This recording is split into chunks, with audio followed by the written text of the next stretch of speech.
Hey guys, welcome to Mr. Midnight Thriller. Before we begin, let me know where you're listening from tonight. I read every comment.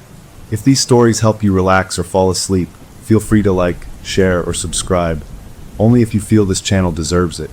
Now get comfortable, let the rain play, and listen. I was finishing up a pretty standard job, just a dead battery for a nice lady in a grocery store parking lot, when the call came through on the radio. The dispatcher's voice had that little bit of extra static that meant the guy calling in was way out in the sticks, probably on one of those old county roads where the trees take over and the pavement gives up. The coordinates they rattled off were for Old Ridge Road, a stretch I knew all too well and didn't like one bit. It's one of those places your phone goes dark, not a single bar, just a blank screen that makes you feel totally alone. The weird calls, the ones that give you a funny feeling in your gut, they always seem to happen in these dead zones, where the world feels like it's forgotten to watch. But it's my job, so I told the dispatcher I was on my way. My name is Leo, for what it's worth.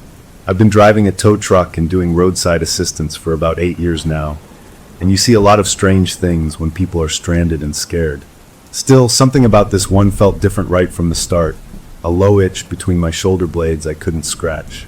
The drive out there was pretty, in a lonely kind of way. The late afternoon sun cut through the pine trees in long golden bars, but as I got deeper, the shadows got longer and the road got worse, cracked and crumbling at the edges. It was so quiet, just the rumble of my truck and the wind sighing through the needles. I almost missed the car because it was the same color as the shadows, a deep, dull green. It was a Cadillac, an old one from the 70s, a real boat of a car just sitting there on the narrow shoulder like a giant, sleeping toad. I pulled up behind it and got out, the smell of pine sap and hot asphalt filling my nose. He was leaning against the front fender, just waiting. He was a tall, thin man, dressed in clothes that looked a few decades out of date, a brown jacket and trousers that were a little too short. But it was his face that got me. He was gaunt, like he hadn't had a good meal in a while, and his eyes were dark, so dark they seemed to drink up the fading light instead of reflect it.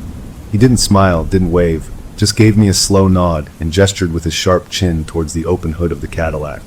"Won't turn over," he said, and his voice was dry, like pages rustling in an empty library. I gave him my usual friendly nod, the one meant to put people at ease, but it just felt stupid out here. "No problem," I said, my own voice sounding too loud. "Let's have a look." The engine bay was clean, surprisingly clean for such an old car, but the battery was ancient, the terminals crusted with corrosion. I told him I'd give it a jump, and he just nodded again, his eyes fixed on me in a way that made my skin crawl. I backed my truck up, the beeping of the reverse alarm shattering the quiet, and hooked up the jumper cables. When I told him to try it, the engine didn't just crank, it roared to life with a sudden, angry bellow that made birds explode from the trees nearby. It settled into a low, too smooth purr. The man walked around to the driver's window, reached in, and shut the engine off. Just like that. The sudden return of the forest quiet was almost worse than the noise.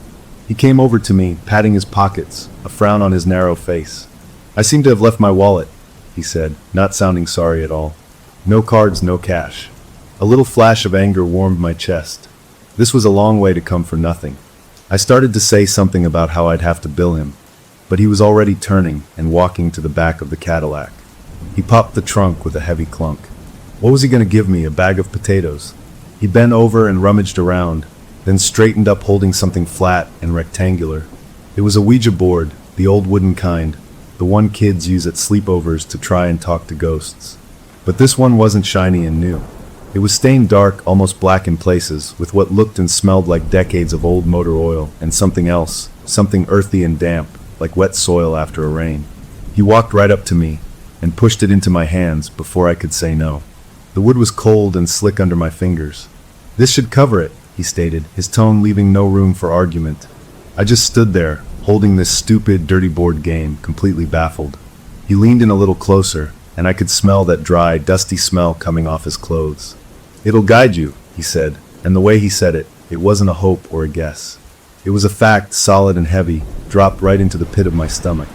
His eyes held mine for a second too long, and I saw nothing in them, no joke, no madness, just a flat, empty certainty that scared me more than anything. All I wanted in that moment was to be back in my truck, to be away from this man and this too quiet stretch of road. A deep, primal part of my brain was screaming at me to just take the weird object and end the encounter. So I mumbled a thanks, I guess, and turned away, carrying the board over to my truck. I opened the big side door on the utility bed and tossed it into my toolbox, the heavy thud of wood on metal sounding like a door slamming shut. I climbed into my cab, started the engine, and pulled away. In my rearview mirror, I watched him. He didn't get in his car. He just stood there in the middle of the empty road, hands at his sides, getting smaller and smaller until my truck rounded a bend and the trees swallowed him up. The rest of my shift was normal, but I couldn't shake the feeling. That board in my toolbox felt like a presence, even though I knew it was just a piece of wood. I stopped for a burger on the way home, tried to watch some TV, but my mind kept circling back to those dark, empty eyes and the cold weight of that board in my hands. Finally, I went to bed, figuring a good night's sleep would reset everything. I was wrong. I didn't dream in pictures. I dreamed in sound and smell and feeling. There was the deafening, metallic scream of cars colliding, a sound that vibrated in my teeth. I smelled the bitter, chemical stink of an airbag deploying, mixed with the sharp, nose-burning scent of spilled gasoline. And I felt it, a violent, tumbling rotation, my body thrown around with brutal force. I woke up with a choked gasp, my heart trying to punch its way out of my ribs. But I wasn't in my bed. I was standing on the cold, rough concrete of my own driveway. The first pale gray light of dawn was seeping into the sky, and my bare feet were freezing and sore. I looked down. My feet were dirty, with little cuts and bits of gravel stuck to them. And in my right hand, clutched so tightly my fingers ached, was a heavy piece of polished chrome.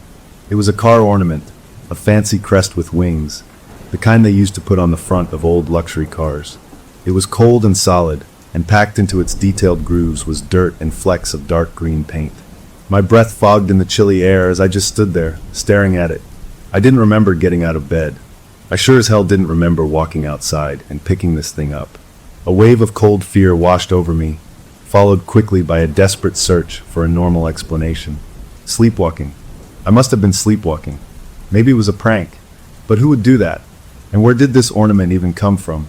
The logical part of my mind was scrambling, trying to build a wall between me and the terrifying connection that was trying to form. I looked at the ornament again, at the green paint flecks. Old moss green paint. My mouth went dry. No, it was a coincidence. It had to be. I hurried inside, my feet leaving faint dirty prints on the kitchen floor. I ran the ornament under the tap, washing the dirt away. Underneath, it was just tarnished chrome. I dried it, and not knowing what else to do, I opened the front door of my truck and shoved it way under the driver's seat, out of sight. A temporary solution. If I couldn't see it, maybe I could forget about it. I went through the motions of my morning, making coffee, getting dressed for work, but my hands weren't steady, and my thoughts were a jumbled mess. I kept telling myself it was just a strange night, a weird coincidence, nothing more. I went to work, climbing into my truck and trying to ignore the weight of that hidden ornament under my seat. The day was busy, which was a blessing. Changing tires, unlocking doors, jumping batteries, the normal, boring stuff filled my head and pushed the weirdness to the back. During a lull in the afternoon, sitting in my truck eating a gas station sandwich, I absently turned on the police scanner I keep in the cab. It's just background noise most of the time, dispatchers talking in codes, officers checking in. I was only half listening, staring out at the traffic, when a dispatcher's flat, professional voice cut through the static. All units, responding to a reported head-on collision, Old Ridge Road near mile marker 7. Confirmed fatalities. Vehicles involved are a Honda Odyssey minivan and a 1978 Cadillac Coupe de Ville. Fire and medical are en route. The sandwich turned to sawdust in my mouth. I couldn't move. Old Ridge Road. A 1978 Cadillac. The color hadn't been mentioned, but I knew. I knew it was that moss green color. The coffee I'd drunk churned in my stomach, hot and acidic. This was the proof, the horrible proof I didn't want. The man, his car, the wreck, and the ornament now under my seat. My mind screamed that it was impossible, that there had to be another explanation, but a deeper, colder part of me just knew. I fought the urge for hours. I told myself I didn't need to see it, that knowing was enough. But it wasn't. It was like a magnet was pulling at my brain, a sick, morbid curiosity I couldn't resist. After my shift ended, instead of going home, I drove across town to the city impound yard, the place where they take the wrecked cars that are too broken for the regular junkyard. The guy at the gate, a big fellow with a clipboard, looked at me funny when I asked about the Cadillac from Old Ridge. You family or something? He grunted. I shook my head. I think I might know the car. From around. He shrugged, pointed a thick finger towards the back of the lot. Back row near the fence. Don't touch nothing. My legs felt like wood as I walked through the maze of crumpled metal, the sad graveyard of bad days and worse luck. And then I saw it. It was crushed, the front end pushed all the way back to the windshield, the roof bent. But the color was unmistakable. That same moss green. I walked closer, my boots crunching on broken glass. The smell hit me, a mix of coolant, oil, and something sweet and metallic I didn't want to think about. My eyes were drawn to the rear of the car, to the trunk lid that was now sitting at a crazy angle. The bumper was smashed and twisted, and right in the center, there was a spot that was cleaner, less scratched than the rest. Two little bent metal brackets stuck out empty.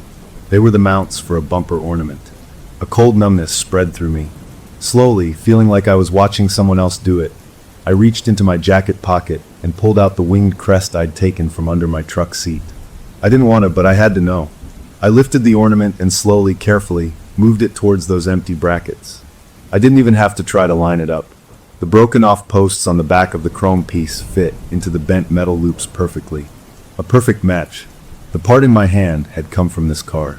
This car that had been in a fatal crash hours after the man had given me that oily board. Hours after I had woken up holding this very piece of chrome in my driveway. The world didn't spin.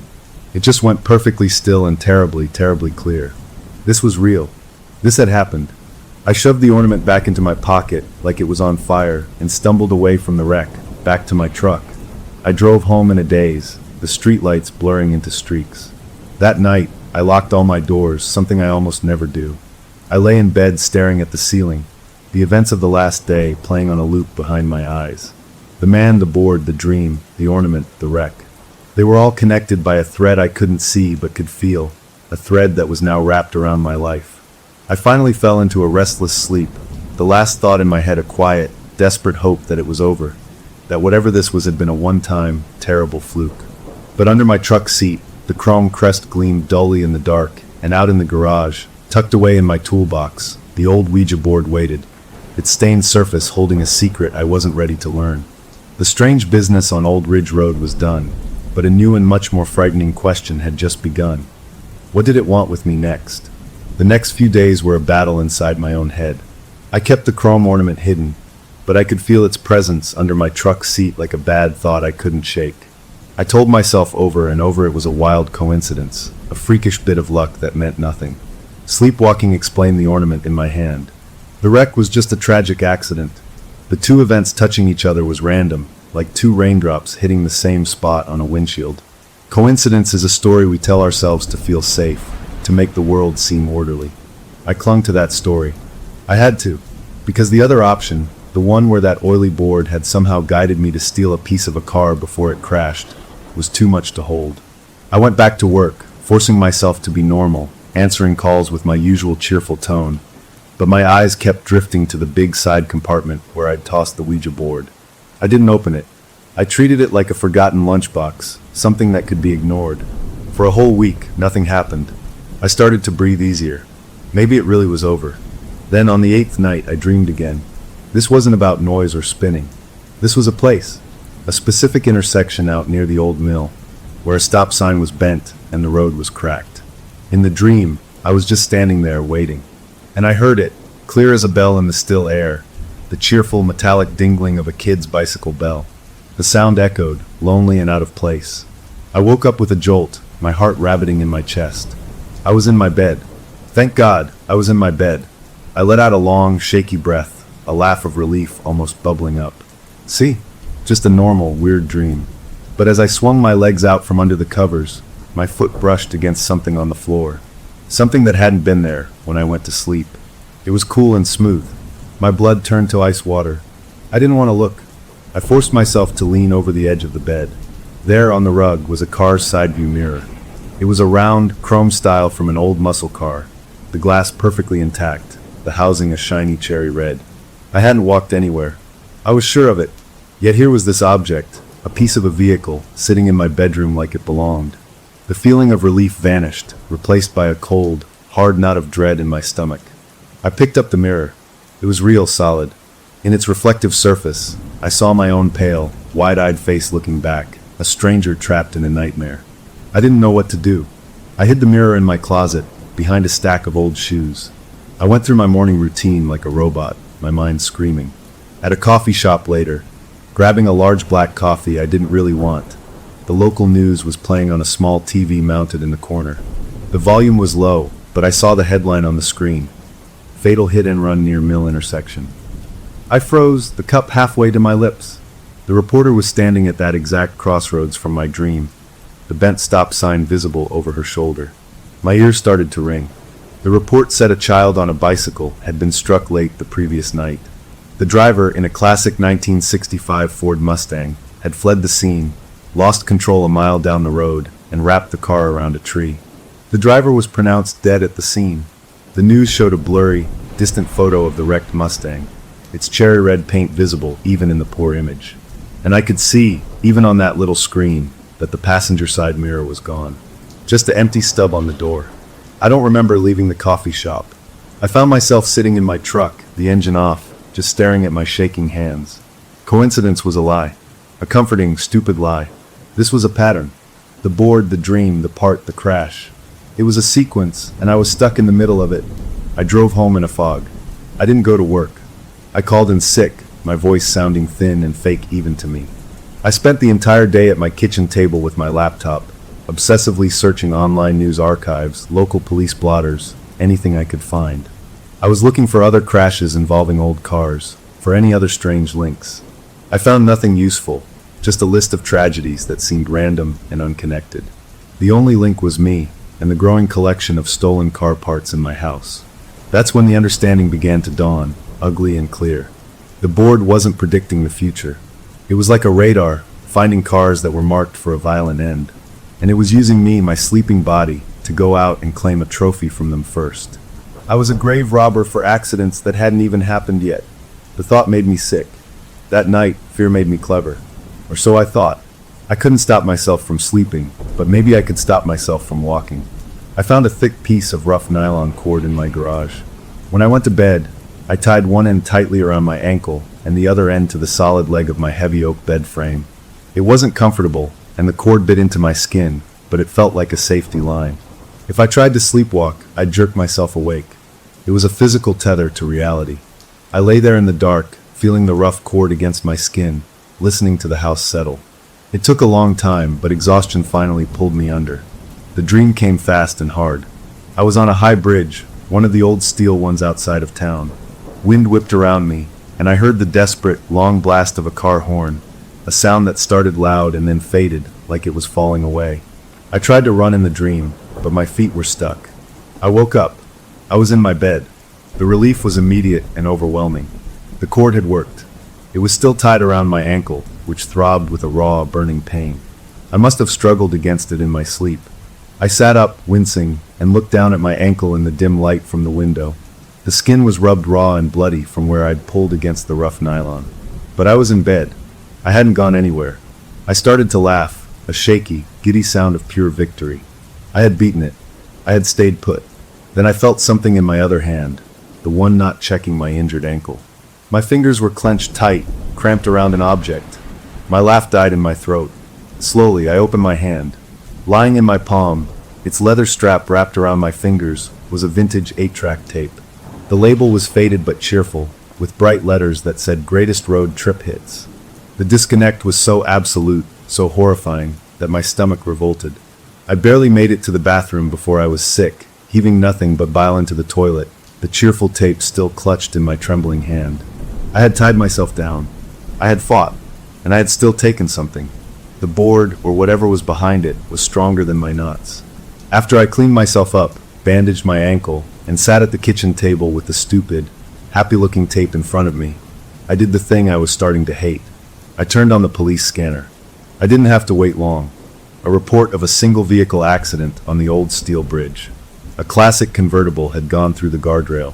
The driver, an elderly man, was pronounced dead at the scene. No other details were given, but I didn't need them. I knew the 8-track player in that car would now be empty. The final piece of the puzzle clicked into place with a terrible finality. This was real. This was happening, and I was its tool. a white-hot rage mixed with my fear. This board, was using me. It was in my truck, in my toolbox, polluting my life.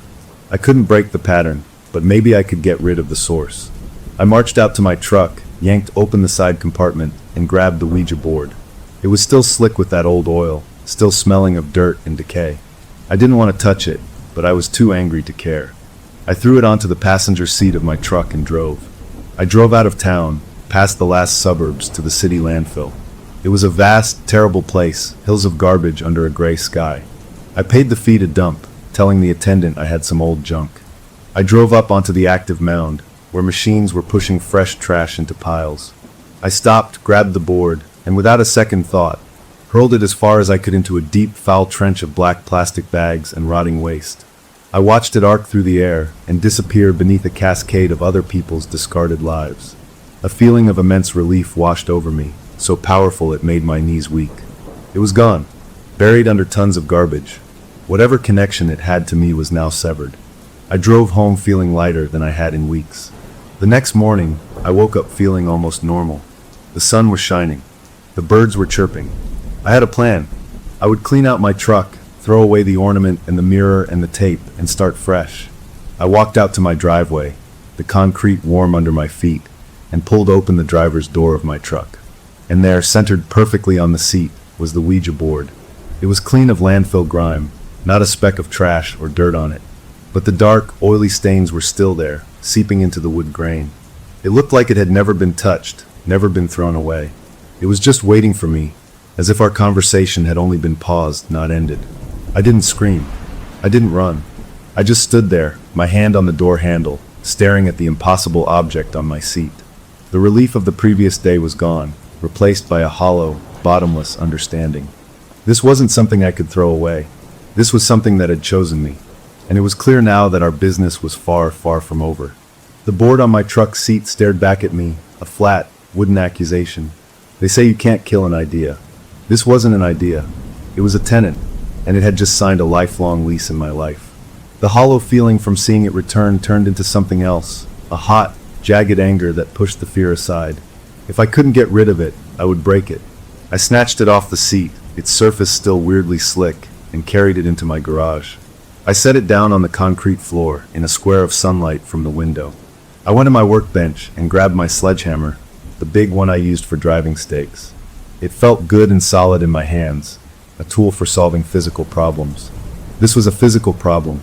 A few good whacks, and it would be splinters, and then I would burn the splinters. I hefted the hammer, took aim at the center of the board, and swung down with all my strength, putting my back into it.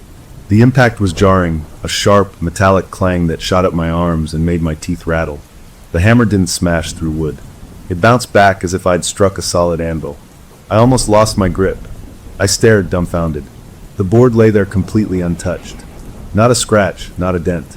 The wood, which looked old and dry, hadn't splintered or even chipped. It was like I'd hit a block of solid iron.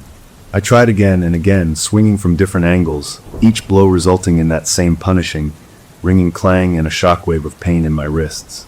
After the fifth swing, I dropped the hammer, panting, my hands stinging. The board was pristine. It wasn't just strong, it was impossibly hard. Fine, I thought. If I couldn't break it, I would lose it forever. That night, under a moonless sky, I drove out to the old quarry at the edge of town. It was a deep, flooded pit, the water black and still, a place kids were told to stay away from. I had brought a heavy chain from my garage. I wrapped it around the board several times, securing it with a thick padlock. I stood at the rocky edge, the cold water smell filling my nose. "Stay down there," I muttered, and with a grunt, I hurled the weighted bundle out into the center of the dark water. It hit with a deep, final plunk and vanished instantly. A few bubbles rose to the surface, popped, and then the water was smooth again. I waited for an hour, sitting in my truck, watching that spot, making sure it didn't come back up. I was certain. It was gone, buried under 50 feet of cold, dark water. I drove home, and for the first time in weeks, I slept a deep, dreamless sleep, the exhaustion of fear finally overtaking me. I woke to the sound of birds. Sunlight streamed through my window. I felt a fragile hope. I made coffee, drank it looking out at my quiet driveway. On my way to get the newspaper, I opened my front door, and there it was, leaning against the doorframe, Dripping quarry water in a small, dark puddle on my welcome mat was the Ouija board. The chain was neatly coiled beside it, the padlock still fastened. It was wet, but the wood wasn't swollen or warped. The oily stains seemed darker against the damp grain.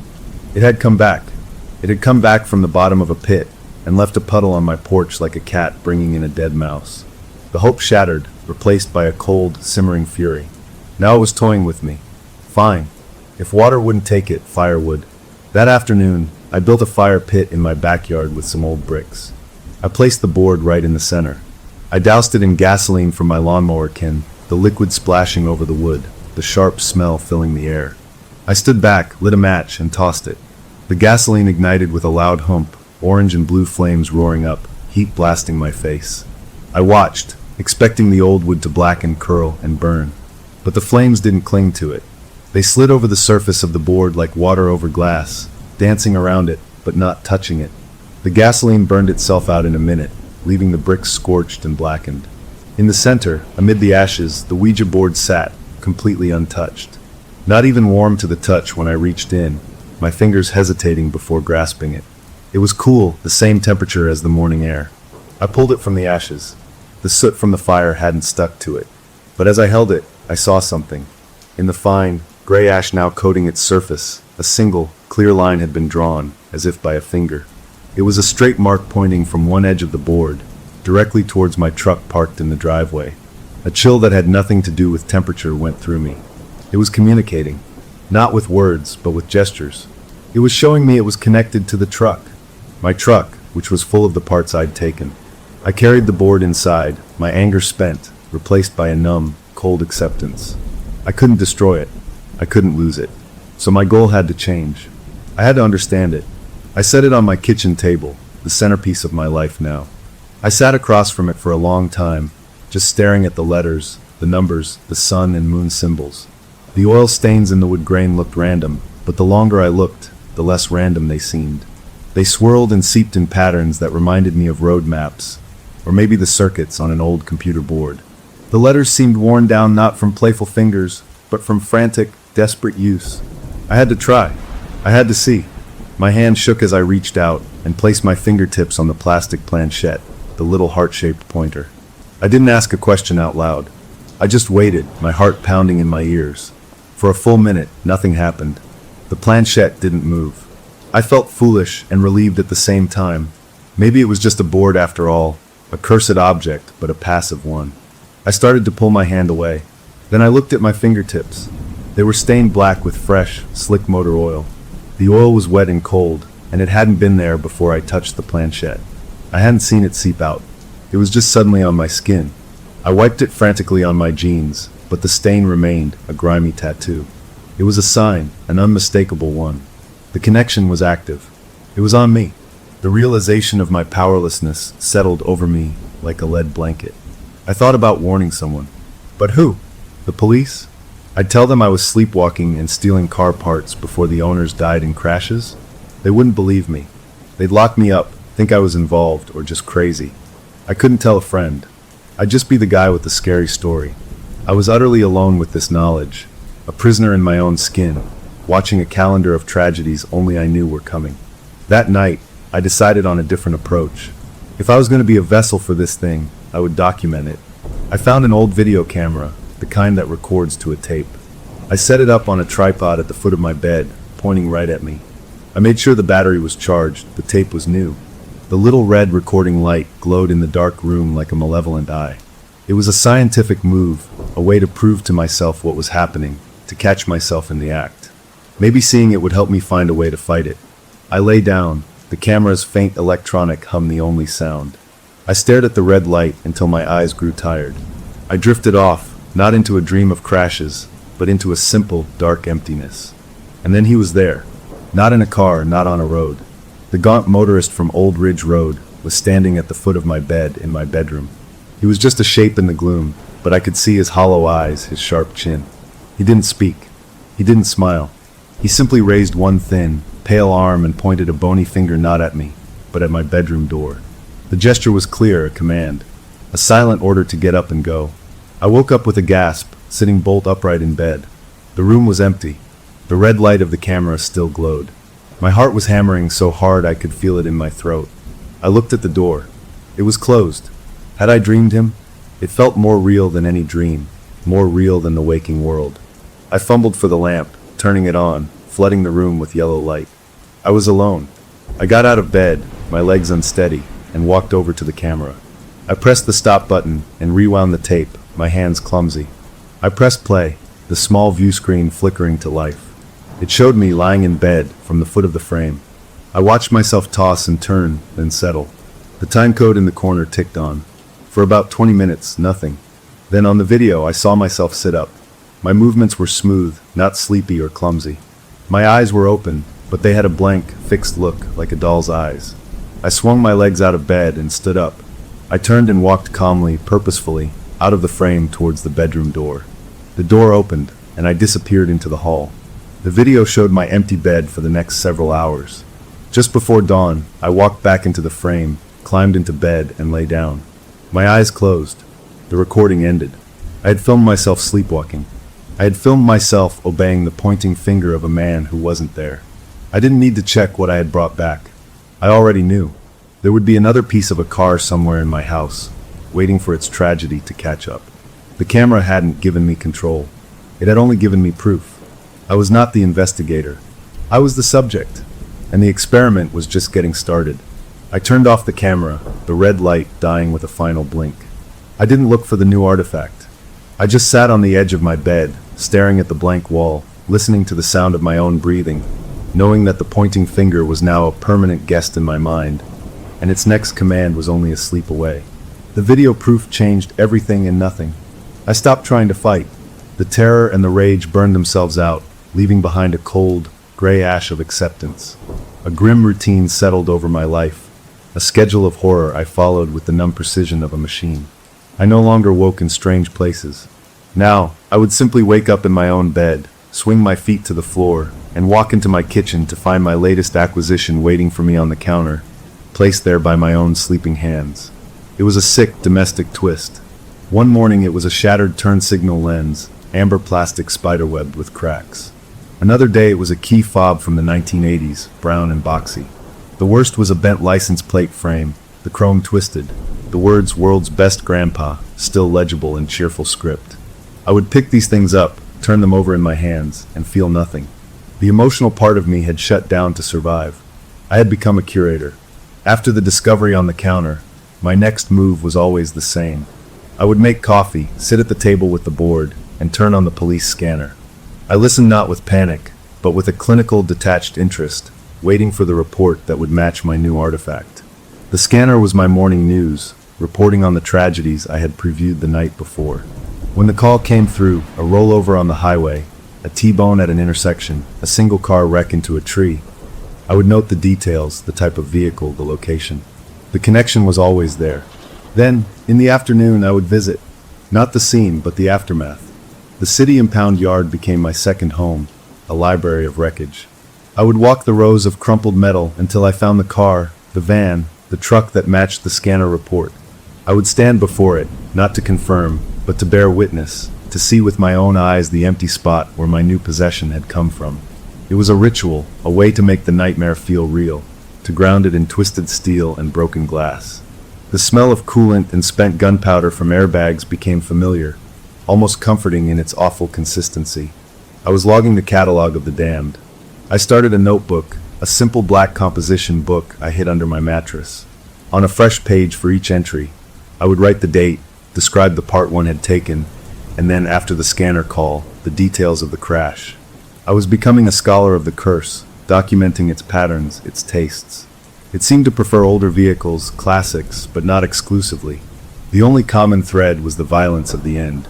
One day, after placing a vintage pair of fuzzy dice on the counter, the scanner reported a crash involving a restored VW bus. But this time, the report was different. The driver was critically injured, but alive, medevaced to the city hospital. For a wild, soaring moment, my heart leaped. A survivor. Had I broken the pattern? Had the curse failed? I drove to the tow yard with a flicker of stupid hope in my chest. I found the bus, its colorful paint scraped away, its side caved in. My eyes went to the rearview mirror. It was empty, the clip bare. The fuzzy dice were gone.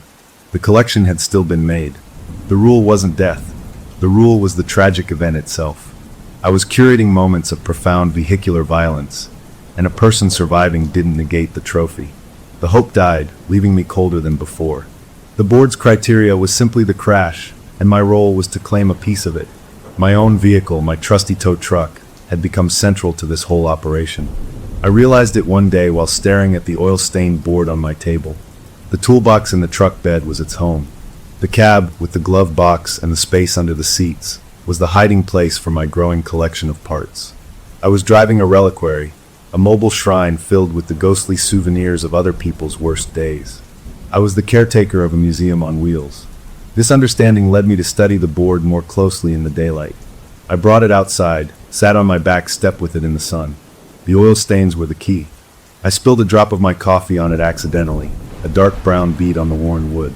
Instead of beating up or soaking in slowly, the liquid vanished instantly, absorbed like water into a sponge. And for just a second, the dark stains in the wood grain seemed to shift and swirl, the lines moving like live wires, forming a shape that looked unmistakably like a human skull before settling back into the vague, map-like patterns. I jerked back, almost dropping the board. It was reacting. It was alive in some way I couldn't understand. The board wasn't just a tool, it was a conduit, and it was connected to everything, the crashes, the parts, my truck, and me. My isolation was complete. I had quit my job weeks ago, calling my boss with a mumbled excuse about a family emergency. I couldn't risk being on the road, being recognized near a future crash site, or having another strange interaction like the one that started it all. My savings were dwindling, but money felt meaningless. The real economy I was dealing in was parts and pain. I left the house only for groceries and my grim trips to the impound. My neighbor, a friendly older man, mentioned seeing me walking around outside like a zombie late one night a few weeks back. I gave him a panicked, rambling story about stress and bad sleep medication, and he had patted my shoulder with a worried look. The curse was risking exposure.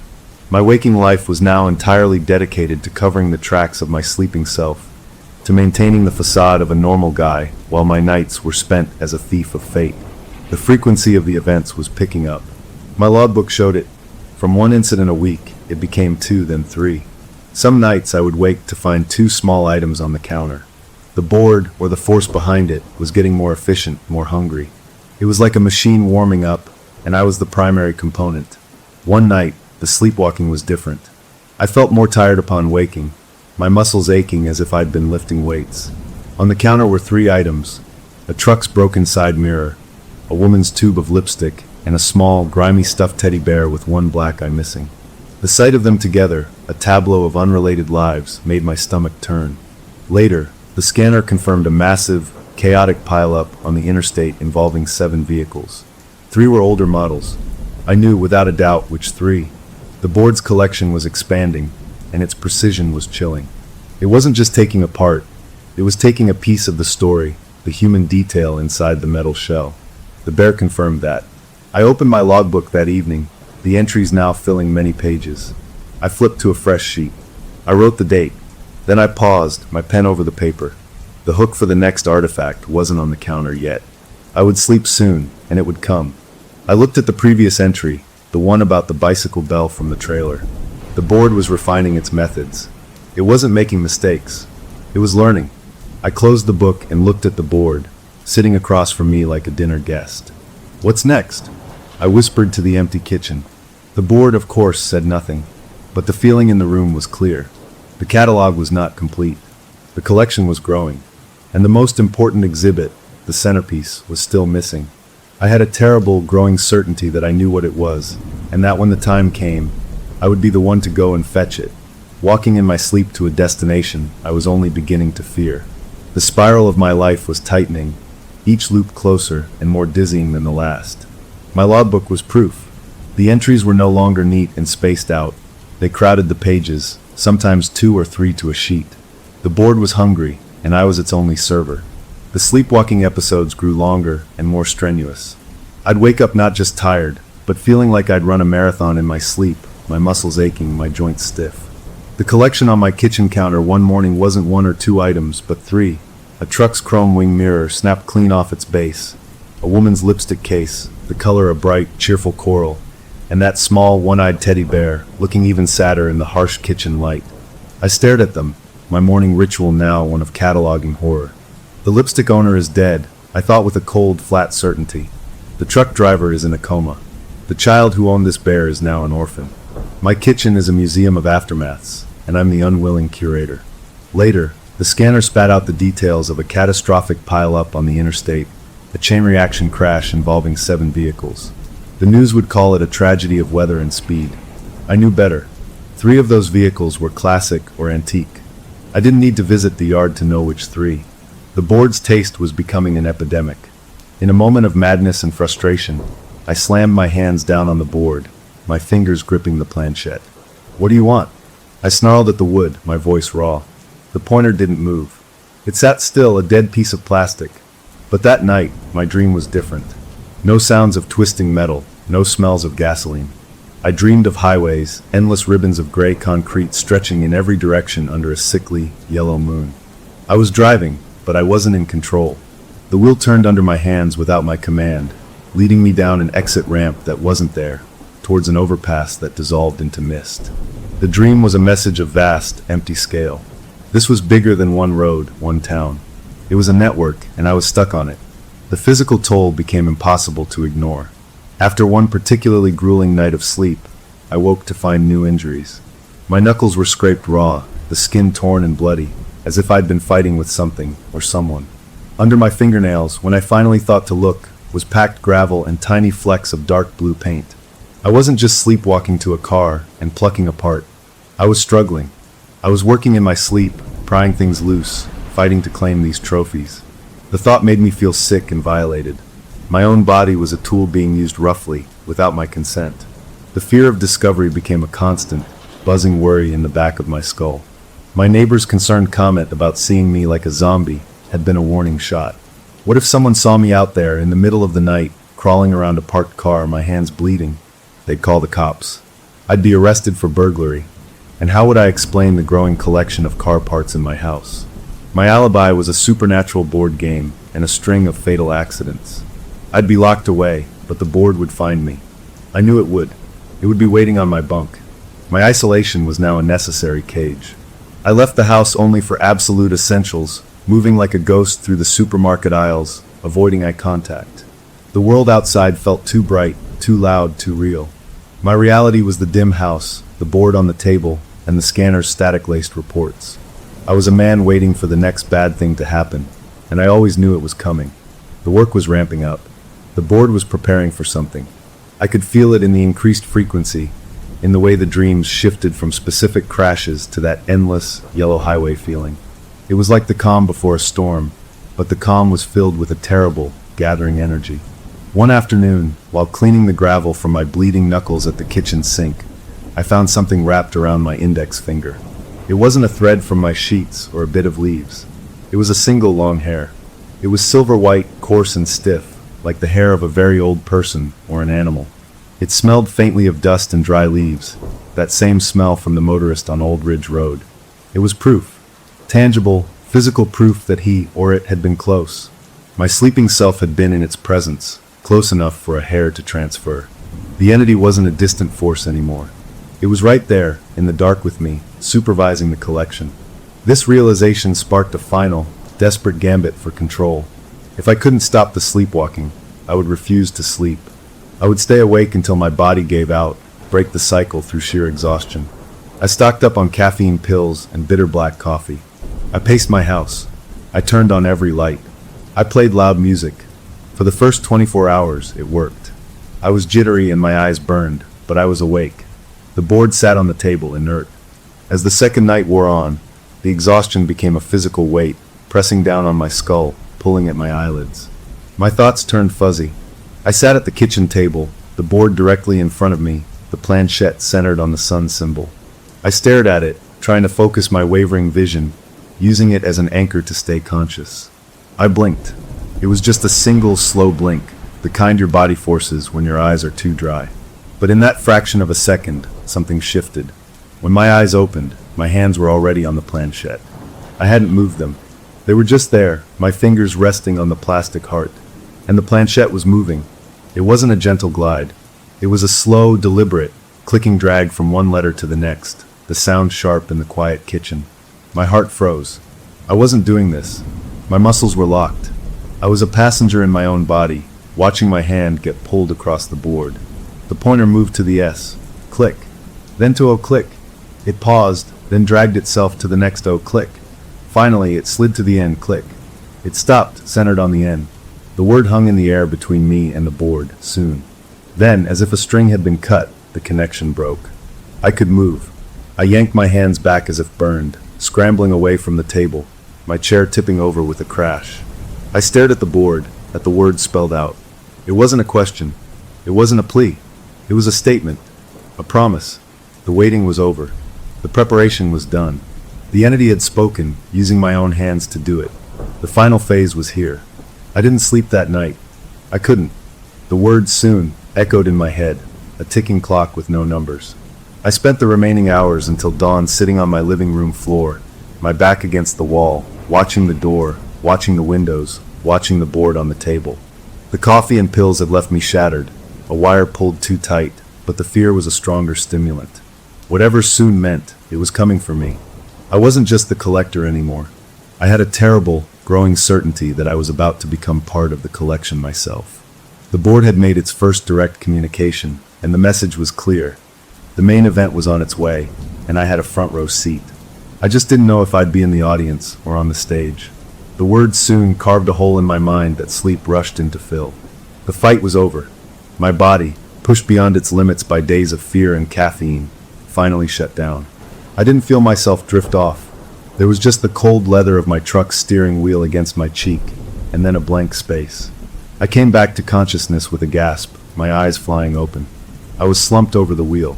The world outside the windshield was a vast, black nothing, pricked with a million cold, uncaring stars. The digital clock on the dashboard glowed a sickly green. 3:07 a.m. I didn't need to look around to know I was not in my driveway. I was not even in town. The air coming through the slightly open window was thin and cold, smelling of pine and altitude. I was parked at the scenic overlook on the high mountain pass, a place tourists went during the day to see the valley. At night, it was a ledge overlooking an ocean of darkness. My truck's engine was running, a low, steady rumble that felt like the only real thing in the world. A chunk of time, hours, was just gone, stolen from me. I had no memory of driving here, an hour from my home on twisting roads. My hands were clenched on the wheel, my knuckles white. I forced myself to let go, to move. Every muscle screamed in protest, a deep ache that spoke of intense, prolonged labor. I opened the driver's door and stumbled out onto the asphalt, the mountain cold biting through my thin shirt. My legs almost buckled. I turned, leaning against the truck for support, and looked into the bed. What I saw there stole the breath from my lungs.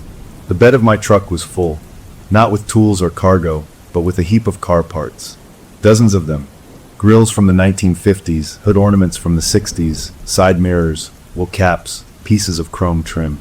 A junk pile of automotive history gleaming dully under the starlight. It was the entire collection from my house, from under my seats, from my closet. Every trophy I had ever taken. They had been loaded, by my sleeping hands, and brought here. But that wasn't the worst of it. On the wide, flat asphalt of the overlook, under the pale eye of the moon, I had arranged them. In my sleep, I had taken each piece and placed it in a specific, careful pattern. A vast, sprawling spiral that started near the cliff's edge and coiled inward. A mandala of ruin made from broken chrome and plastic. The pattern was intricate, precise, and it covered a huge area. My hands throbbed in time with my heartbeat. I looked down at them. They were a mess. Cut, scratched, bleeding from a dozen small wounds. Dirt and flecks of paint were ground into the skin. I had worked hard out here, in the cold and the dark, building this monument. A wave of dizziness hit me. I wasn't just the curator. I was the artist, and this was my masterpiece. I took a stumbling step toward the center of the spiral, drawn by a morbid, hypnotic pull. The parts glinted, each one a memory of a scream, a crash, a life ended or shattered. As I reached the very center of the spiral, a sudden, profound cold washed over me. A chill that came from inside, not from the mountain air. I felt a presence loom directly behind me, a solid darkness that blotted out the stars at my back. I went rigid, unable to turn, unable to breathe. My eyes dropped to the final piece I was still clutching, the one I must have been holding when I woke up. It was a Jaguar mascot, the sleek, leaping cat from a classic sports car. Its chrome so polished it reflected the moonlight like a mirror. I hadn't even realized I was holding it. In its highly polished surface, I saw a reflection of the scene over my shoulder. I saw my own terrified face, pale and wide-eyed. And I saw him. Standing right behind me, close enough to touch, was the gaunt motorist from Old Ridge Road. His reflection in the chrome was sharper, more real than he had ever looked in life. His face was desiccated, skin tight over bone, and he was grinning a wide, empty grin that showed too many teeth. His hollow eyes were fixed on the back of my head. In the reflection, his lips moved.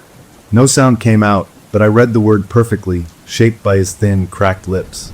He didn't say yours. He said mine.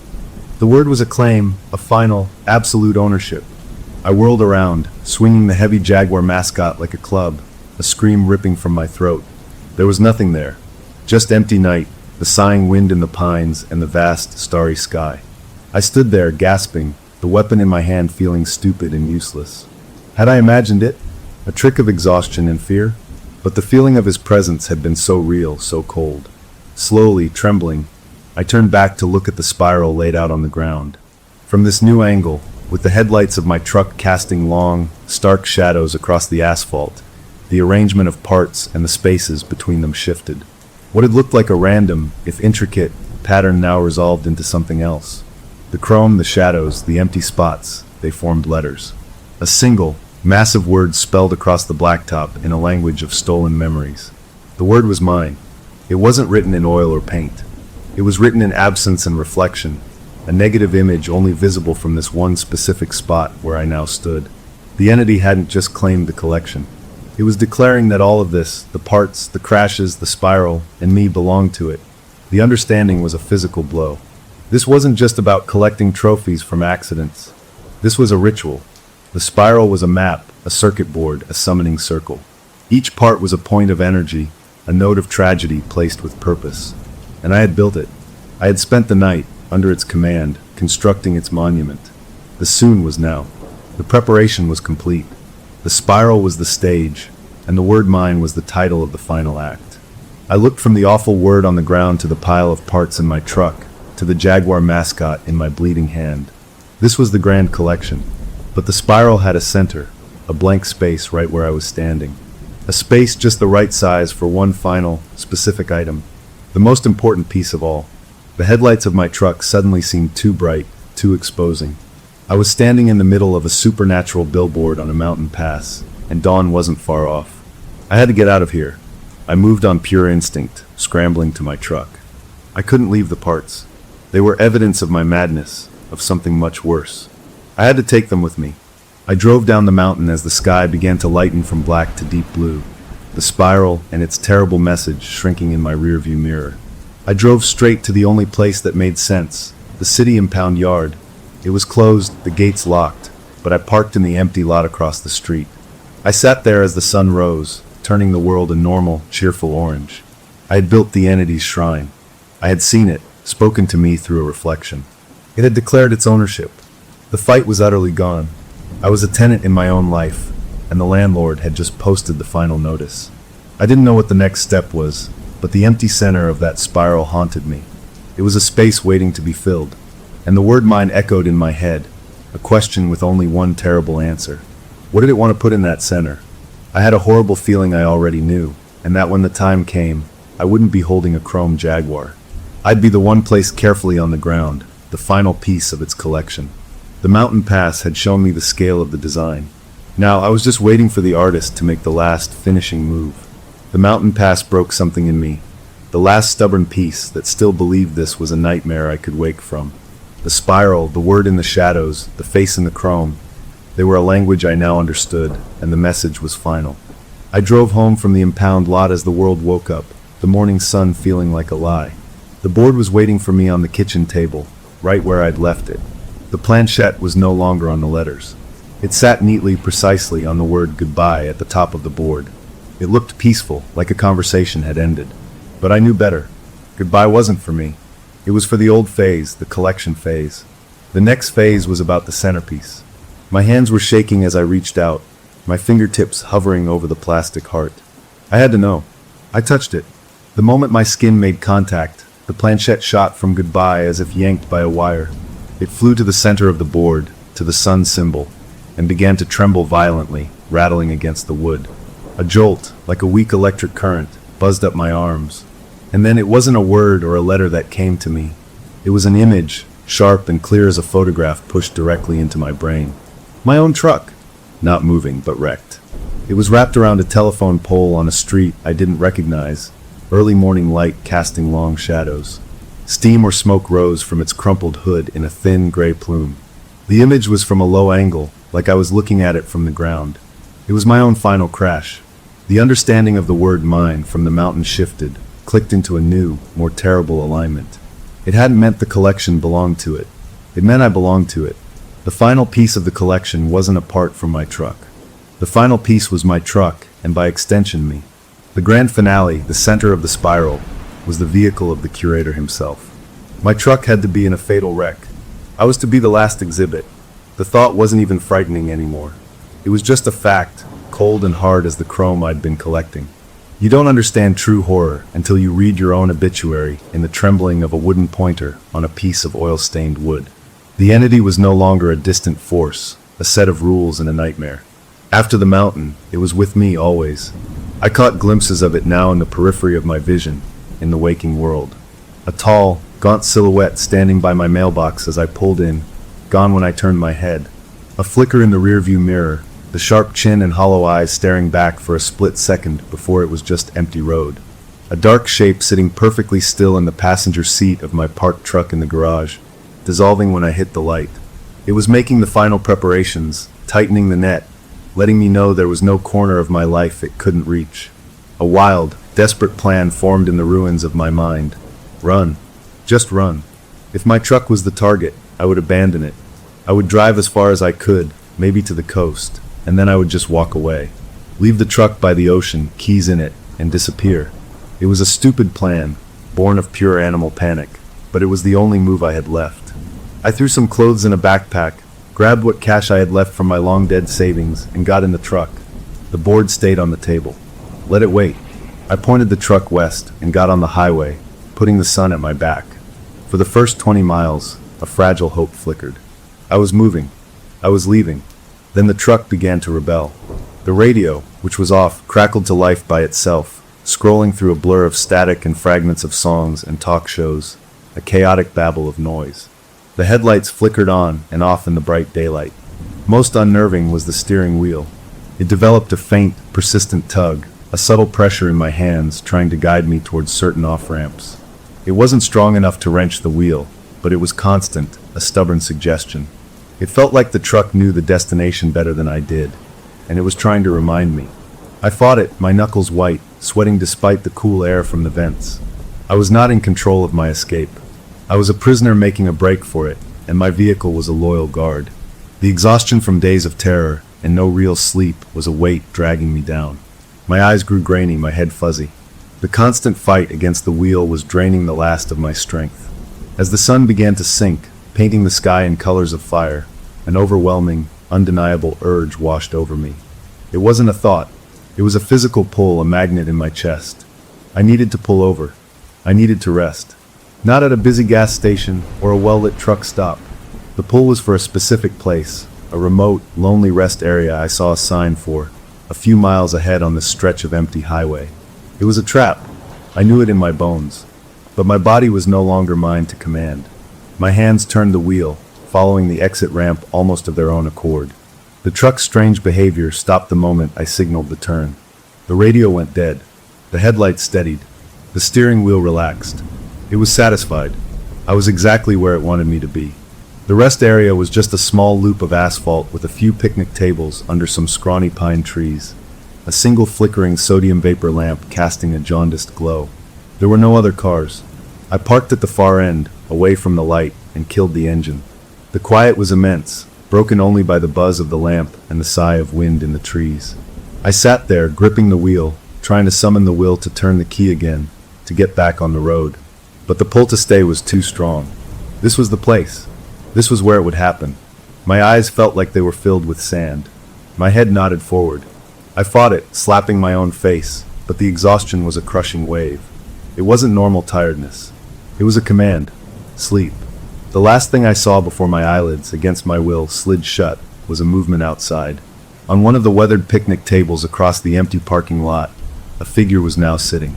It was the motorist. He sat perfectly upright, facing me, hands on his knees.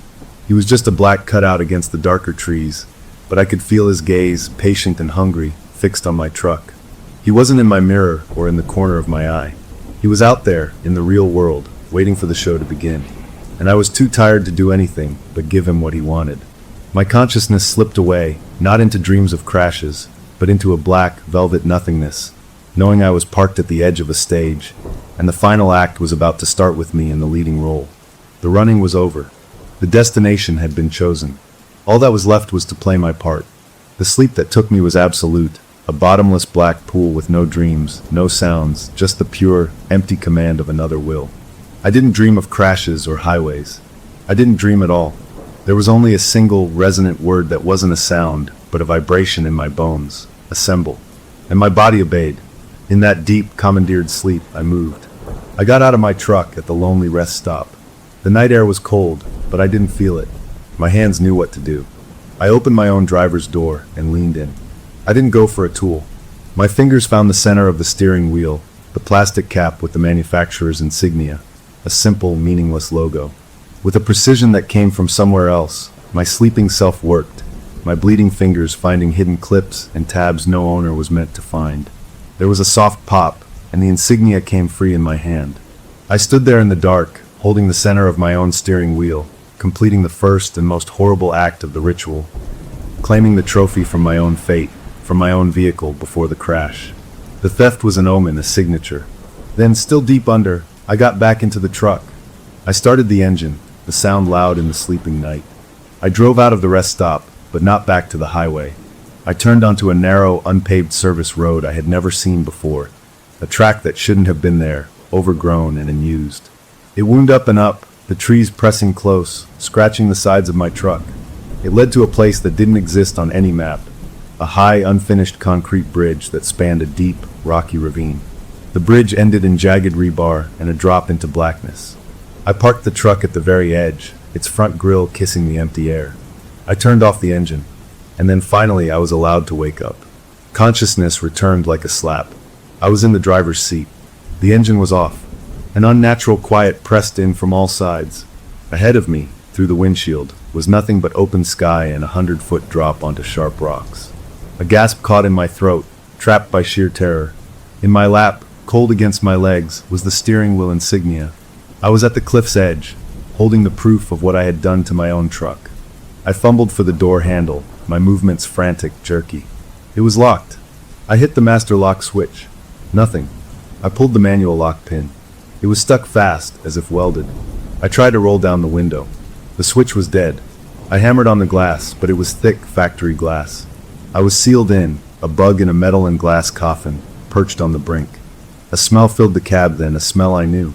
Ozone like after a lightning strike. Dry rot like an old attic. And cold exhaust, the scent of a car that had been sitting in a winter garage for decades. I slowly turned my head to the right.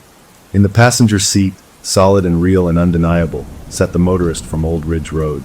He was not a reflection. He was not a glimpse. He was there. His clothes were the same, but they looked older, dustier. His gaunt face was turned toward me, a parody of a smile stretched across his thin lips. His eyes were the worst part, not hollow anymore, but filled with a swirling, dark intensity, like twin pools of crude oil. He smelled of the grave and the garage. "Hello, curator," he said, and his voice was a dry rustle, the sound of dead leaves skittering across pavement. It was the first time I had heard him speak outside of a dream or a vision. The sound froze the blood in my veins. I tried to speak, to scream, but only a choked rasp came out. "You have been so very diligent," the entity said, its head tilting as it studied me. "My collection has grown beautifully, but every gallery needs a centerpiece. A final, crowning work that gives meaning to all the others." It gestured a withered, bony hand toward the windshield, toward the drop. That was to be you.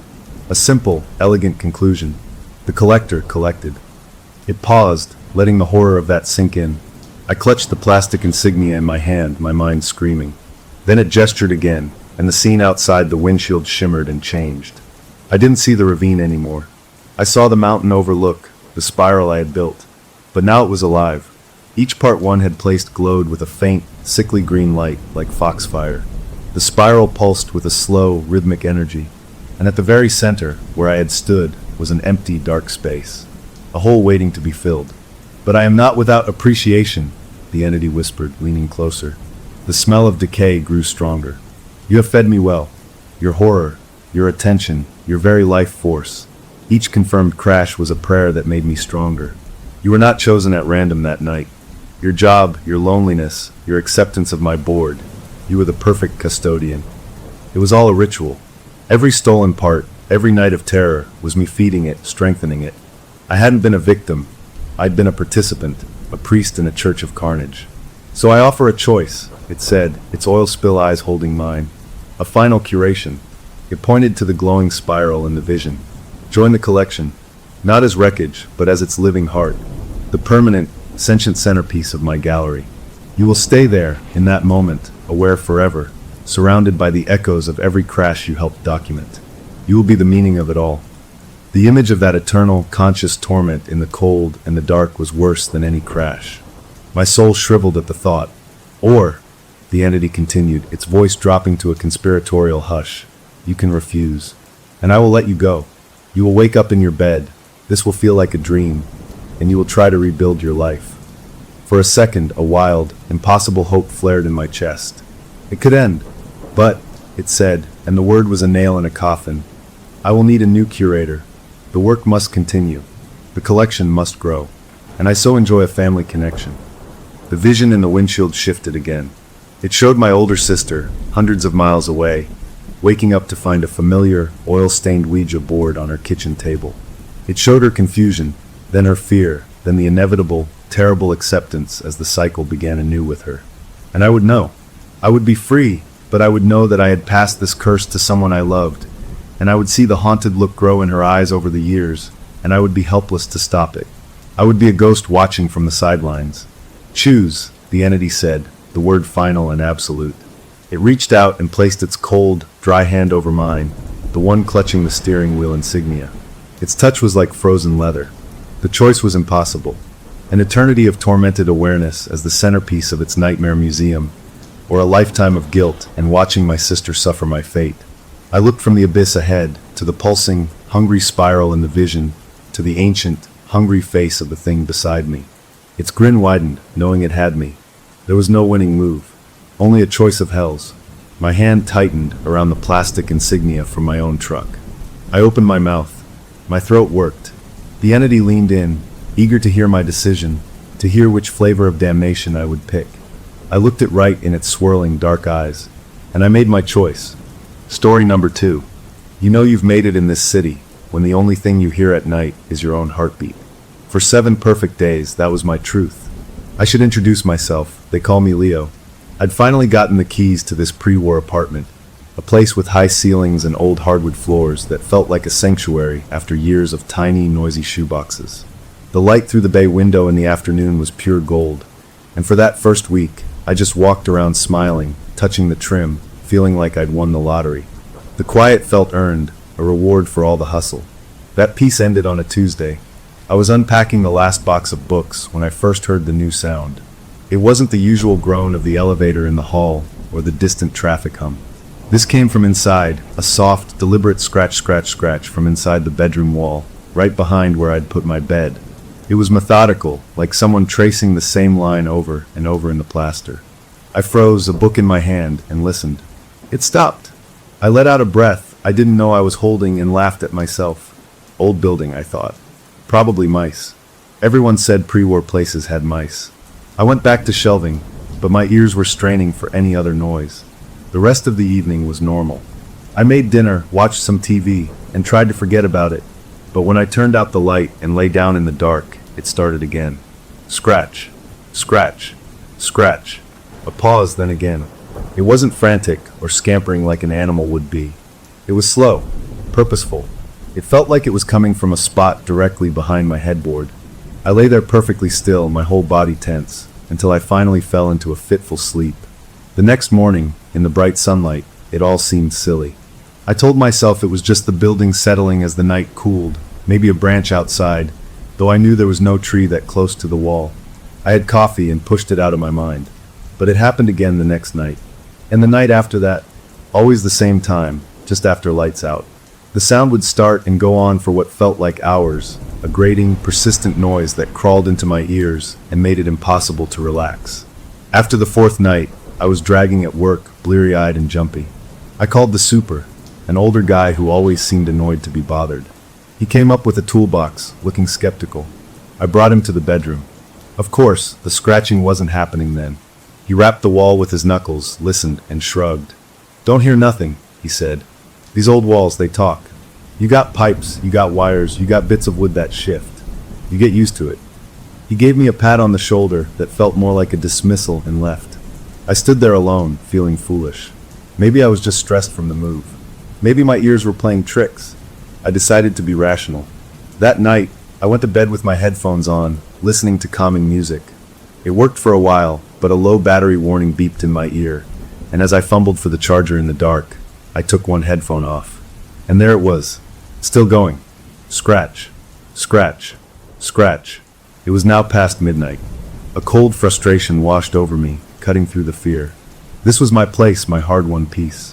I wasn't going to be run out by a noise. I sat up, switched on the bedside lamp, and glared at the wall. "Hey!" I said, my voice too loud in the room. Nothing. The scratching continued, oblivious. Anger, hot and sudden, boiled up in my chest.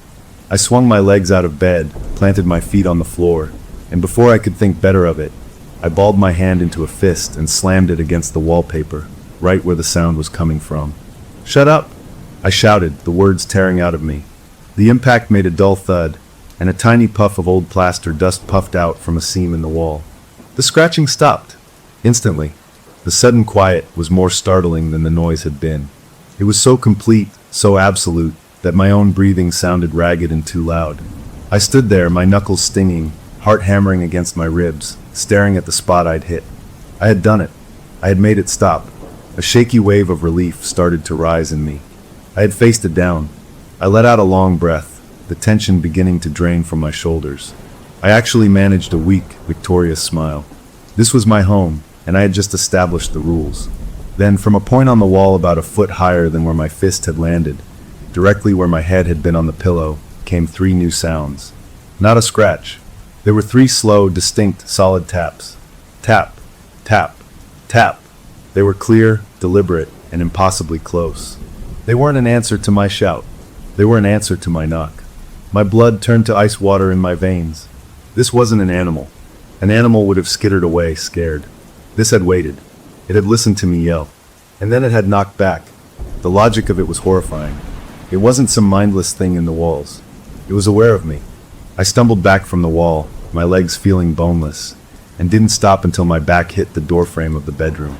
I stood there in the lamplight, hugging myself, staring at that unremarkable section of flowered wallpaper. Nothing else happened. The apartment was still again, but the quiet now was different. It was a listening quiet, a waiting quiet. I spent the rest of the night on the couch in the living room, wrapped in a blanket, with every light in the apartment blazing. I didn't sleep. I just watched the hallway that led to the bedroom, half expecting to see something, though I had no idea what. As dawn's gray light began to seep around the edges of the window blinds, the normal sounds of the city starting up outside made the night's terror feel a little more distant, a little more unreal. Exhaustion finally pulled at me. I needed to get ready for work. Gathering every bit of courage I had, I walked back into the bedroom. The room looked ordinary, bathed in the soft morning light. The bed was rumpled from where I'd bolted up. My alarm clock blinked. Everything was in its place. Maybe it was just a weird series of sounds. A pipe contracting, then expanding, or something. The taps could have been a coincidence. I needed to believe that. I went to my nightstand to get my watch. That's when I saw it. I am a tidy person. I dusted just 2 days ago.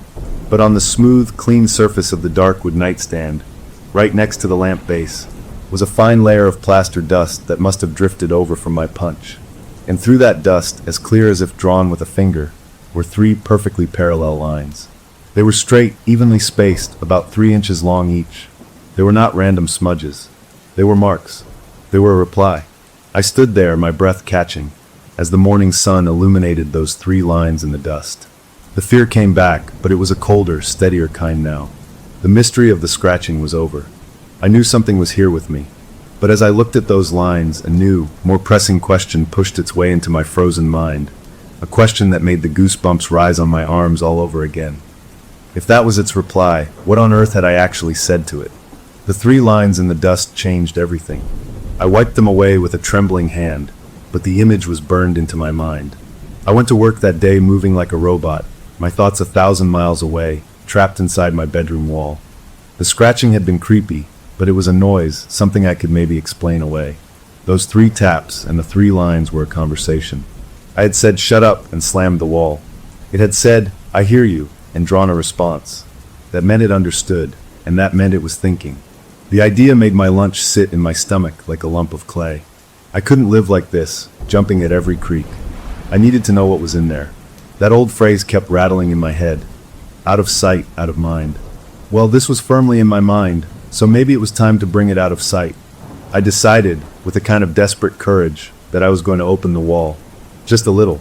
Just to see. After work, I went to the hardware store and bought a small hammer, a putty knife, and a flashlight. I felt like a fraud, like someone playing at being handy. My boyfriend called as I was driving home, asking if I wanted to meet for dinner. I heard the concern in his voice. He knew I hadn't been sleeping. I forced a cheerfulness I didn't feel and told him I was just tired from unpacking, that I'd see him tomorrow. I couldn't tell him I was about to vandalize my new apartment to investigate a ghost. He'd think I'd lost it. Back in the apartment, the evening sun made the place look warm and safe. It was a lie. I changed into old clothes, gathered my tools, and stood before the bedroom wall. The flowered wallpaper suddenly seemed like a mask. I picked a spot low down, near the baseboard, right where the worst of the scratching had been. My heart was doing a hard, fast drum against my ribs. This was stupid. This was how people in movies got cursed. But the not knowing was worse. I took a breath, said a silent sorry to my security deposit, and drove the claw of the hammer into the wall. The sound was a sickening crunch of plaster and lath. I jumped back, half expecting a swarm of rats or a cloud of black smoke to pour out. Nothing happened. I worked the claw, pulling away chunks of brittle plaster. Dust filled the air, making me cough. Behind the plaster was a skeleton of old, rough wooden slats. I used the hammer to break one of them, creating a hole about the size of my hand. The cavity behind was dark and full of cobwebs and the fuzzy pink insulation from a later renovation. I shone my flashlight into the hole. The beam cut through the dust motes, illuminating decades of grime and spider silk. I saw nothing but the back of the adjoining wall's plaster, a few ancient nails. Disappointment, weirdly mixed with relief, washed over me. Maybe it really was just pipes. I was about to pull back when the light glinted off something. Not a pipe. Something smooth. Something shaped. It was tucked back in the cavity, nestled between 2 studs. I reached in, my arm brushing against the itchy insulation, and my fingers closed around something hard and rectangular. I pulled it out. It was a box. A beautiful box, about the size of a large book, made of dark, lacquered wood with geometric Art Deco patterns inlaid in lighter wood on the lid. It was pristine, not a speck of dust on it, which was impossible given the filth it had been buried in. It felt cool and strangely light in my hands. The air in the room seemed to get cooler too, and a clean, sharp smell cut through the plaster dust, like ozone after a lightning strike mixed with the scent of very old paper. I sat on the floor, the box in my lap. This was not a mouse nest.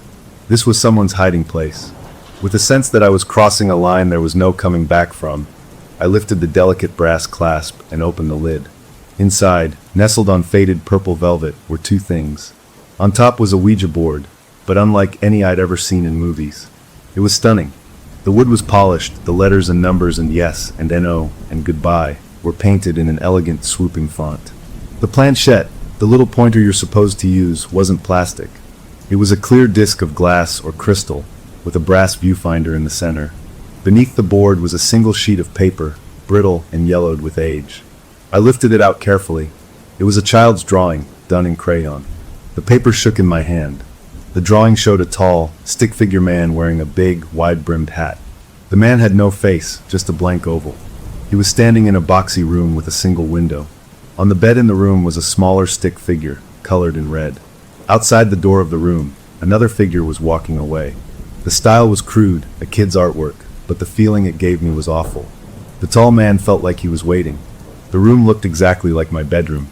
I dropped the paper like it had burned me. I stared at the box and its contents. This wasn't an accident. This was a find. A deliberate, hidden find. My mind raced. Was this some old tenant's idea of a joke? A sick time capsule?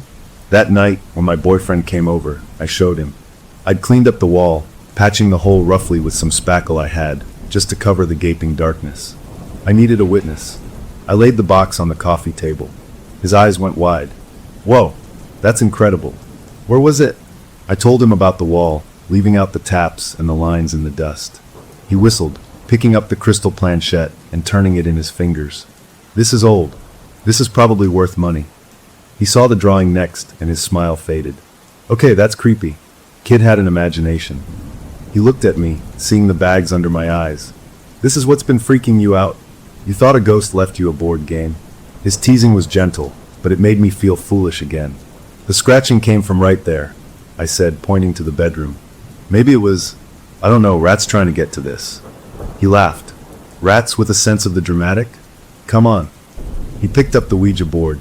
You know what we should do? We should use it. For real. Right now. Call up the ghost of the creepy hat man and ask him what his deal is. I recoiled. No way. That's a terrible idea. Why? It's a toy. It's from a novelty company. It's not real. It'll be fun. It'll prove to you there's nothing to be scared of. He gave me his convincing grin, the one that always worked. And part of me wanted him to be right. I wanted this to be a silly story we told at parties. I wanted the cold fear in my gut to be proven wrong. So against every screaming instinct in my body, I agreed. We turned off the overhead light, lit a single candle, and sat on the floor facing each other with the board between us. We placed our fingertips lightly on the crystal planchette, following the silly rules you see in movies. My boyfriend started, his voice playful. Is there anyone here with us tonight? Nothing. The planchette didn't move. I felt a trickle of relief. See? Toy. He tried again. Oh, spirit in the wall. We found your stuff. Do you have a message for us? And then it moved. It didn't glide. It jerked under our fingers, making a sharp sound against the wood as it shot to the word yes. We both flinched, pulling our hands back for a second. We looked at each other. You pushed it, I whispered. I did not. You did, he whispered back, but his playful tone was gone. Let's try again. We put our fingers back. The crystal was cold. What is your name? My boyfriend asked, his voice now serious. The planchette began to move. It spelled slowly, decisively. T-H-E. It paused. T-E-N-A-N-T. The tenant. My breath hitched. My boyfriend's eyes were huge in the candlelight. The tenant, he asked the board. The planchette went to yes. I found my voice, thin and shaky. What do you want? The movement this time was faster, sure. R-E-A-D-T-H-E-L-E-A-S-E read the lease. Then, as if for politeness, it slid to goodbye. We both snatched our hands away. The candle flame danced wildly. We sat there for a full minute, not speaking. The air in the room felt used up. My boyfriend was the first to move, letting out a tense laugh. Okay, that was intense. But it's the ideomotor effect, right? Our subconscious muscles making it move. We were thinking about the apartment, about tenancy. It makes sense. He was trying to convince himself. He stood up, brushing off his jeans. Look, it's late. I've got an early meeting. This was a weird one, but it's just a game. Get some sleep, okay? He gave me a quick kiss, but it was distracted. He couldn't get out of there fast enough. After he left, the apartment felt bigger and emptier than ever. I couldn't bring myself to put the board back in the box. I left it on the coffee table, the crystal planchette sitting in the center. I washed my face, trying to scrub away the strange feeling. As I walked back into the living room, heading for the light switch, I glanced at the board. The planchette was no longer in the center. It had moved. It was now sitting squarely, perfectly on the letter I. I hadn't touched it. No one had. I stood frozen, staring at that solitary crystal disc on the letter I, and a new, more practical fear cut through the supernatural chill. My lease agreement was a standard 15-page document from the property management company. I'd skimmed it before signing. What exactly had I agreed to? We had been laughing about it. That was our mistake. You should never laugh at something that knows how to write a legally binding clause. After my boyfriend left and I saw the planchette on I didn't sleep.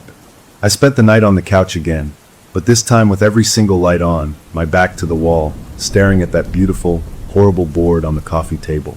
The planchette didn't move again, but its presence felt like an accusation. "Read the lease," it had said. At first light, I dragged myself up, my body aching from tension. My throat felt raw and sore, like I had a cold coming on or like I'd been shouting. I made coffee, the routine of it a small anchor in a sea of weirdness. I pulled out the thick packet of papers from my filing cabinet, the lease I'd signed just a month ago. I sat at the kitchen table and started to read, really read, for the first time. It was boring, incredibly mind-numbingly boring. Page after page of standard legal jargon about rent payments, maintenance responsibilities, rules about pets and noise and alterations to the property.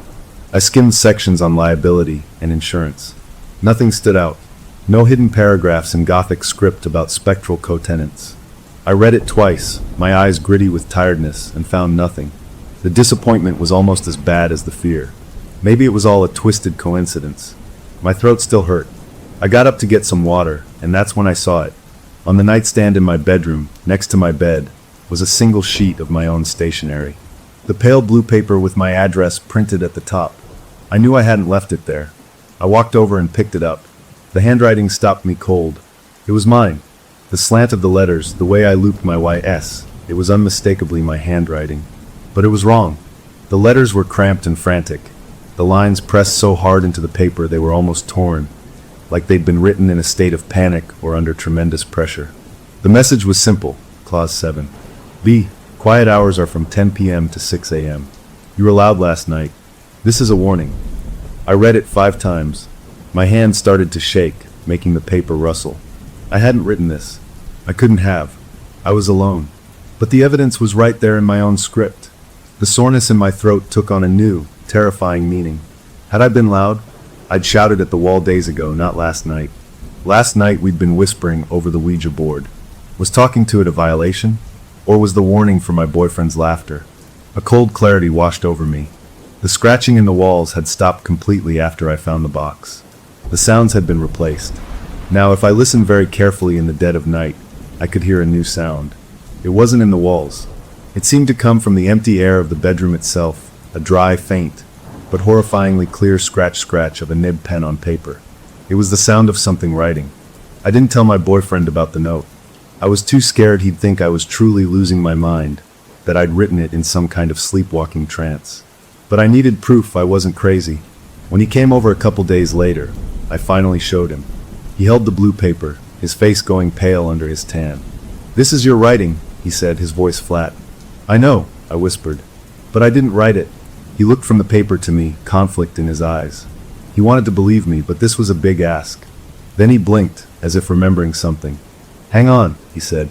He pulled out his phone, swiping and tapping. "The other night, when we were doing the board, I was recording a little. Just a stupid video for like 10 seconds, to show how spooky we were being. I forgot about it." He found the file and played it.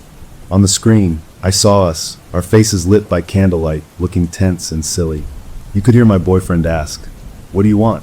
You could hear the planchette scraping as it spelled out READTHELESE.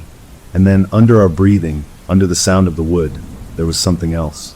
A second voice, whispery and dry, mouthing the letters in perfect sync with the movement of the planchette. It wasn't either of us. We both heard it. The color drained completely from his face. He put the phone down slowly, like it was a bomb. "Okay," he said. "Okay. You need to get out of here. Tonight. Come stay with me. We'll figure this out tomorrow." It was the sane, rational offer.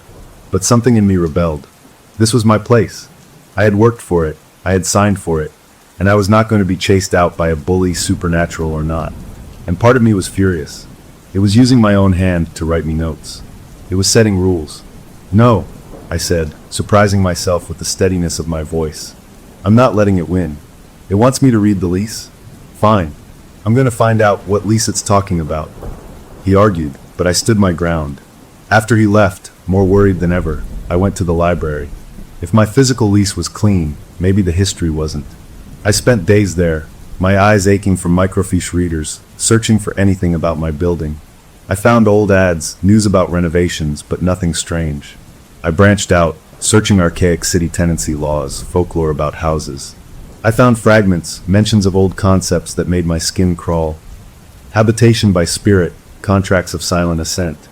The idea that a dwelling could have terms beyond paper, that simply living somewhere and accepting its conditions could form an agreement.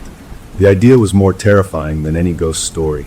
It meant there might be rules I was following without even knowing it, just by being here, by being afraid, by listening.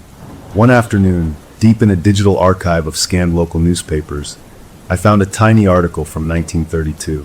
It was a brief notice in the community section. Reclusive gentleman, Mr. A, reported missing from his apartment at my address. Landlord found premises vacant, all personal effects gone. No sign of disturbance. Only item of note, a single sheet of paper on the floor listing assets forfeited. The last item on that list, the article said, was voice. I printed the article and held the sheet, my hands cold. Assets forfeited, like a repossession. My mind raced, putting pieces together. The tenant, the lease, quiet hours, a warning. It was enforcing a contract, and I was in violation. That night, a strange resolve hardened in me. I was done being passive. I was done with whispers and notes. I needed a direct answer. I waited until the apartment was dark and still. I took the Ouija board from its box and placed it on the living room floor. I lit no candle. I sat before it alone, the street light from outside casting long, gloomy shadows. I put my fingertips on the cold crystal planchette. My heart was a wild drum in my chest. "Are you there?" I asked, my voice a dry croak in the dark. The planchette shot to yes, so fast it felt like it pulled my hand. "What do you want?" I whispered. It began to move, spelling with that same dreadful certainty. "While you are SIGNATORE." A chill locked my spine. "My signature is on the lease," I said. It moved again. NOTTHATONE, THEODHERONE. Then, before I could ask another question, my hand moved against my will. My fingers, still on the planchette, dragged it smoothly, firmly across the board to the word goodbye. I tried to lift my fingers. I couldn't. They were glued to the glass as if fused there. Panic shot through me. I tried to pull my whole arm back, but my muscles wouldn't obey. From my own mouth, a sound emerged. Not my voice. It was a rustling, papery whisper, like pages turning in an old book. It used my lips, my tongue, my breath. It said one word, soon. Then my fingers released. I fell backward, scrambling away from the board on my hands and heels, gasping. The room was just a room again, but the word hung in the air, more solid than furniture. Soon. It wasn't a threat of violence. It was a statement of fact, like an appointment being confirmed. I had my direct answer. It wanted a signature on a document I hadn't seen yet, and our meeting to finalize it was already on the calendar. I lay on the floor for a long time, staring at the ceiling, the taste of old paper still lingering on my tongue. The mystery of the scratching was long gone. Now I was dealing with paperwork, and I had a sinking feeling I was already late for the signing. You don't realize how much you trust your own body until it lies to you. My first lie was a glass of water I didn't remember pouring, still cold in my hand. It happened a few days after the board said soon. I'd had a terrible day at work, a frustrating call with a client that left me seething. I took the call in the living room, pacing, my voice rising in anger. After I hung up, I yelled a curse word at the empty room, the sound loud and sharp in the space. I immediately flinched, remembering the quiet hours clause from the note. But nothing happened. No new sounds, no notes. I calmed down, made dinner, watched TV, and went to bed feeling exhausted. I remember my head hitting the pillow. The next thing I knew, I was standing in the middle of the kitchen. It was 3 a.m. The fluorescent light under the cabinet was on, casting a sickly glow. I was just standing there, upright, fully awake but completely disoriented. In my right hand was a glass of tap water, beaded with condensation. My throat was parched. I had no memory of getting up, walking to the kitchen, or filling the glass. A whole chunk of time, maybe an hour, was just gone. Blank. Not like I'd fallen asleep.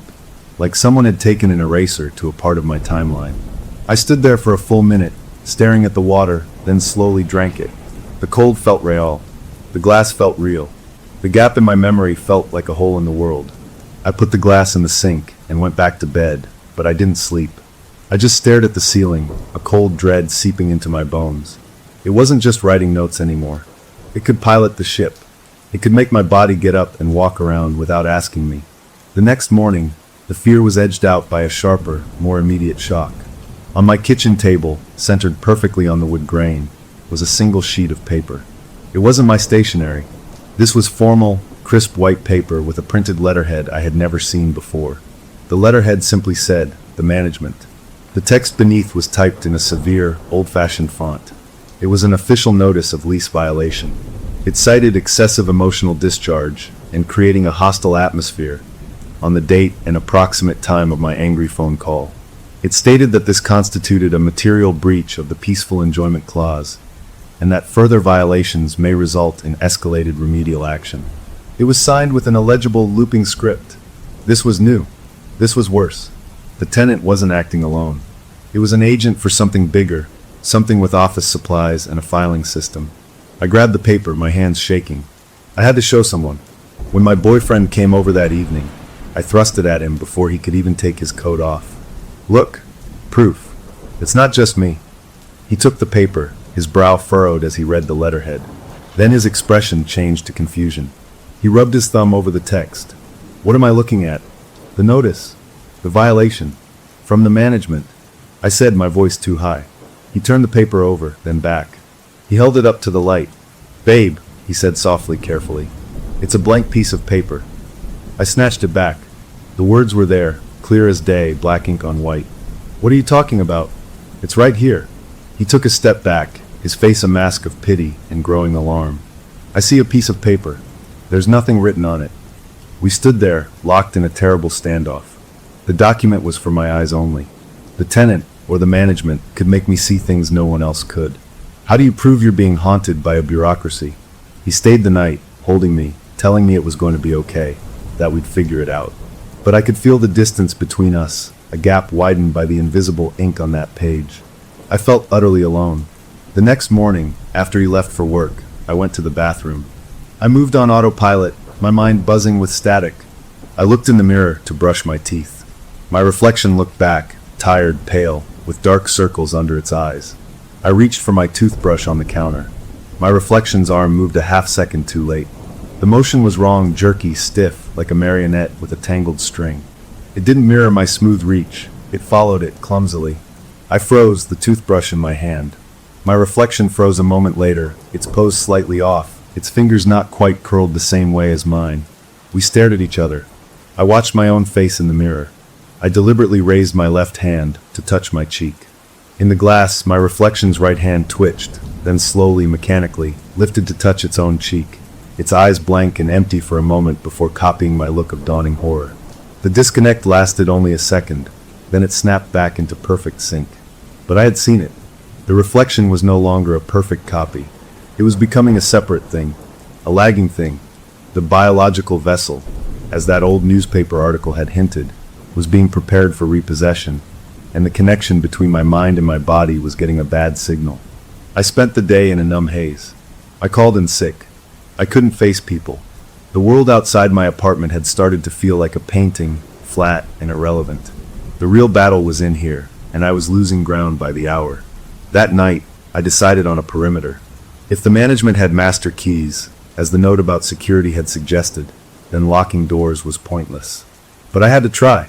I locked my bedroom door and, for good measure, wedged the sturdy wooden desk chair under the knob, tilting it back so it was jammed tight. It felt solid. It felt like a barricade.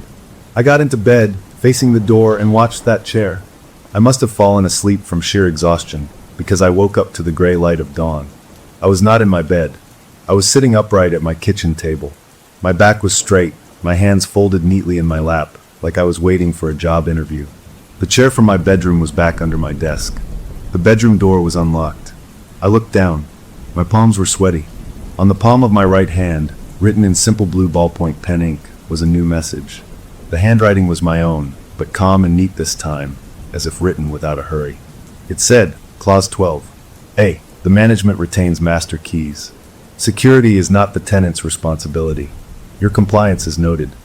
I sat there at the table as the sun rose, turning the room from gray to gold. I didn't cry. I didn't panic.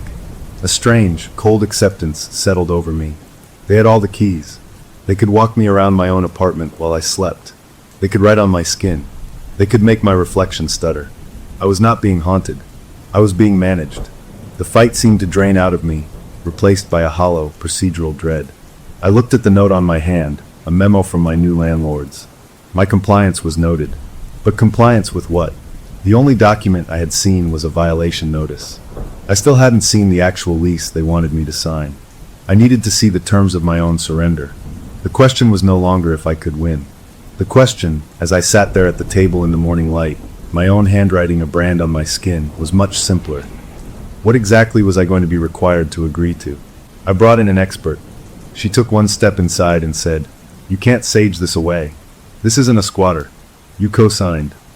Her name isn't important, but she was a friend of a friend who was into what she called energy work.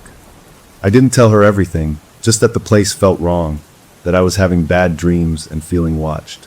I needed anyone, to validate that I wasn't insane. She came over with a little satchel of crystals, but the moment she crossed the threshold into my apartment, her easy smile vanished. She walked slowly through the living room, her head tilted like she was listening to a distant station on the radio. When she got to the bedroom doorway, she stopped dead. She wouldn't go in. She just stood there, her arms wrapped around herself. "There's no ghost here," she whispered, her voice tight. "What do you mean?" "The scratching, the notes." I started. She cut me off, her eyes wide and on the bedroom wall. "A ghost is a memory, a stuck recording. This is present. This is a landlord. And you're behind on rent, it doesn't take in cash." She backed away from the doorway, nearly stumbling. "I'm sorry. I can't help you. You need a lawyer, not a medium." She left in a hurry, leaving me more alone and more terrified than before. A landlord. The word reframed everything with a terrible clarity. This wasn't a fight against a monster. It was a dispute with a property owner, and my body was the property. Her words lit a final, desperate spark of defiance in me. If this was about evidence, about witnesses, I would get it. I couldn't make my boyfriend see the notes, but maybe I could catch it on camera. That night, I set up an old laptop on a bookshelf in the living room, its webcam pointing out into the open space. I started a live, private stream to a cloud account, a digital witness that would record everything 24/7. It felt like a lifeline. For the first few hours, it showed nothing but an empty room. I watched the feed on my phone in bed, the blue glow lighting my face. It was boring. It was just a rectangle of my own furniture in the dark. Maybe that was the point, to prove nothing was there. Then, around 2 in the morning, the audio feed on the stream fizzed. Not with white noise, but with a low, wet, rippling static, the sound of a radio tuned between stations but made of something thick and organic. Then, cutting through that static, came another sound, clear, crisp, and unmistakable. It was the scratch of a pen on paper, followed by the firm, final stroke of a signature. The sound repeated over and over, a loop of someone signing their name with deliberate, legal force. On the video feed, my apartment remained still, empty. Then the camera's autofocus shifted minutely, and I saw me. Or rather, I saw my body. It was sitting on the couch, perfectly still, facing the camera. I was in bed, but there I was on the screen. The figure sat with a straight back, hands folded in its lap, not moving. It was wearing my clothes. And then on the screen, my face turned and looked directly into the lens. It smiled. It was a calm, polite, utterly empty smile, one I have never made in my life. The feed cut out. The stream died. I lay in bed, my phone dark, the real night pressing in around me. It had known. It had shown me. And it had shown me it could wear my face like a uniform. The digital witness was not a witness. It was a mirror showing me my future. The next day, functioning on sheer stubbornness and fear, I decided to fight fire with fire. If this was about contracts, I would use its own language.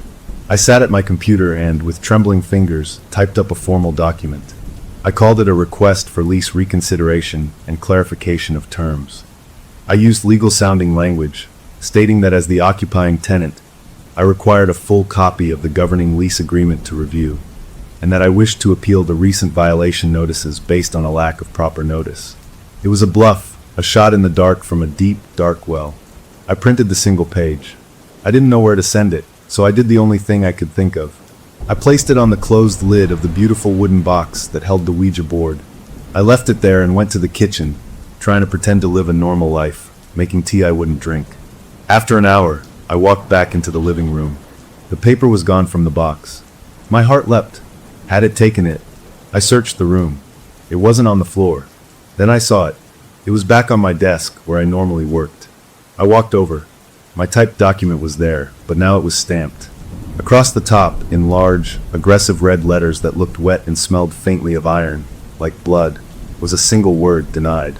And below that, in my own frantic, cramped handwriting, the same hand that had written the first warning note, was a new message. Appeals must be submitted in person by the signatory. See you at the hearing. I picked up the paper. The red denied seeped into my fingertips, leaving no stain but feeling cold. A hearing. It had set a court date. My appeal to its authority had been processed by its authority, and it had ruled against me, summoning me to a deeper level of its system. A splitting pain lanced through my temples, a migraine blooming behind my eyes like a dark flower. I squeezed them shut against the throbbing. But behind my closed eyelids, I didn't see darkness. For a fraction of a second, I saw a flickering phantom vision. A dark wooden desk in a room with no walls, just endless gloom. And sitting in a high-backed chair behind the desk, waiting, was a tall, thin silhouette, the suggestion of a wide-brimmed hat obscuring its face. It was waiting for me to take the stand. The vision vanished, leaving only the pounding in my skull. I opened my eyes, the red denied swimming in my vision. The hearing wasn't in some other place. It was inside me. I had just agreed to a formal takeover, and the judge was already in chambers. I held the paper, the denial now a formal summons, and understood the trap was complete. I had asked for the rules, and the only rule left was that I had to show up to my own eviction trial. The question now was not if I would go, but when the bailiff would come to escort me to the courtroom in my own mind. I thought the nightmare was outside my body. I was wrong. The real courtroom was in the space behind my eyes, and I was already in contempt. The summons from the management left me in a state of suspended animation for 2 days. I moved through my apartment like a ghost myself, waiting for the other shoe to drop, for the hearing to begin. I didn't know how to prepare. How do you get ready to argue for the right to keep your own life? On the third night, exhausted beyond thought, I fell into bed. Sleep didn't come gently. It felt like a trapdoor opening under me. I dropped, not into dreams, but into a place that felt more real than my waking life. I landed standing in a room. No, not a room, a chamber. It had a high, vaulted ceiling lost in shadow, walls of dark, polished wood that seemed to stretch forever. The air was cool and still and smelled of old books and polished stone. Directly before me was a massive wooden desk, like a judge's bench. Behind it sat the silhouette from my vision.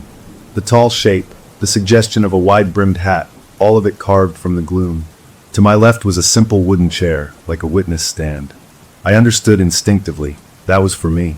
Proceed. The voice wasn't a sound. It was a thought that appeared fully formed in my mind, dry and precise, like pages turning. It came from the shape behind the desk. The tenant. This was the hearing.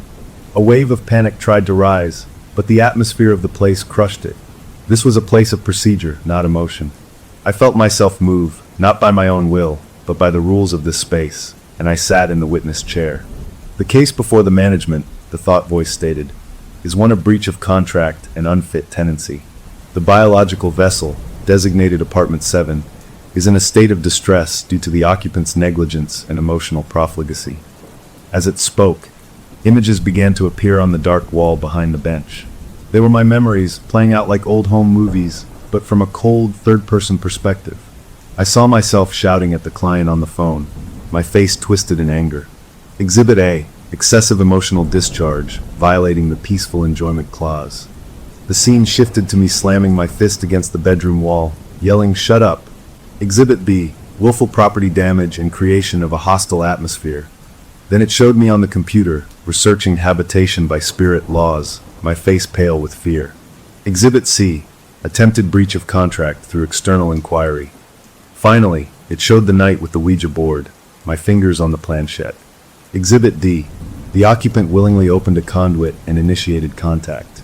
This constitutes a signature of intent, a binding amendment to the original lease of flesh. I wanted to scream, to object, to say that I was scared, that I was just trying to understand, that none of this was fair.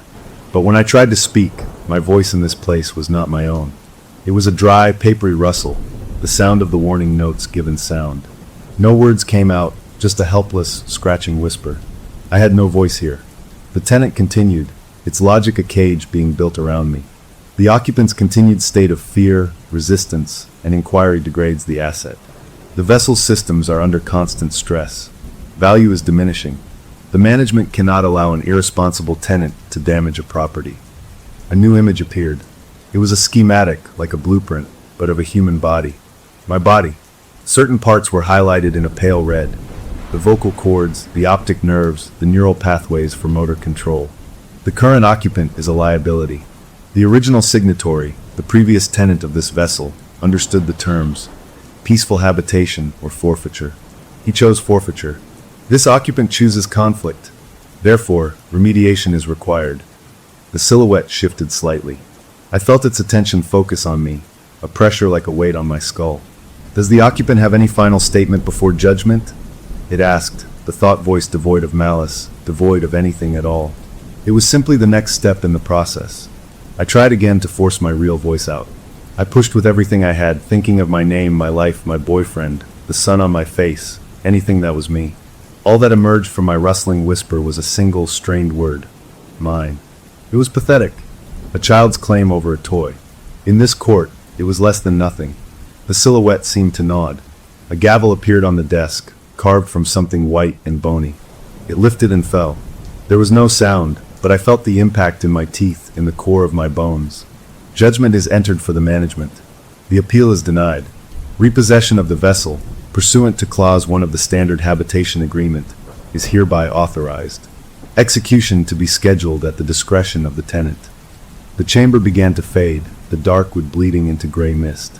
I felt myself rising, pulled back toward waking. The last thing I perceived was the thought voice, final and clear. The eviction notice is served. I woke up in my bed. It was morning. Sunlight streamed in. I did not bolt upright, gasping. I just opened my eyes. The terror from the hearing was gone. In its place was a hollow, sterile feeling. A sense of guilt, and of inevitability. The hearing hadn't been a battle, it had been a review. I had been found wanting. The judgment felt legal, binding, and in the strange logic of that place, perfectly just. I had been a bad tenant. I was being evicted. It made a cold, terrible sense. I got out of bed. My movements were slow, automatic. I walked to the bathroom, drawn by a need to see my face, to confirm I was still here. I flipped on the light and looked into the mirror. My reflection was already looking back at me, its eyes open, waiting. Our gazes met, and then my reflection's lips moved. My lips, in the mirror, moved first. The voice that came out was not the rustle from the hearing. It was clearer, closer to my own, but layered with that dry, papery tone beneath, like two recordings playing at once. It was the tenant's voice, using my mouth from inside the glass. It said, "The judgment has been entered. The execution date is set." Then my reflection blinked, and it was just me again, staring at myself, my own face frozen in a mask of pure, understanding horror. The hearing was over. I had lost. And now, I was just waiting for the movers to arrive. There are two types of pain. The kind that means your body is warning you, and the kind that means your body has been turned against you. The blister on my hand was a message from the new management. It happened the morning after the reflection spoke. I was making coffee, moving through the kitchen like I was wrapped in cotton wool, everything distant. I went to pour the boiling water from the kettle into my French press. My hand, my own right hand, suddenly jerked. Not a spasm, a deliberate, sharp motion. It twisted at the wrist and tilted the spout of the kettle away from the press. Instead of the coffee grounds, the stream of scalding water poured directly over my left hand, which was holding the press steady on the counter. I felt the burn, a shocking, immediate wave of searing heat.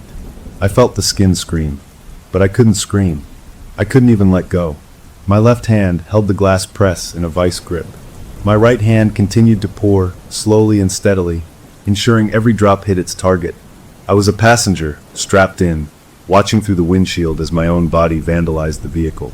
Tears streamed down my face from the pain, but I made no sound. My face remained calm. After what felt like an eternity, the kettle was empty. My right hand set it down neatly on its base.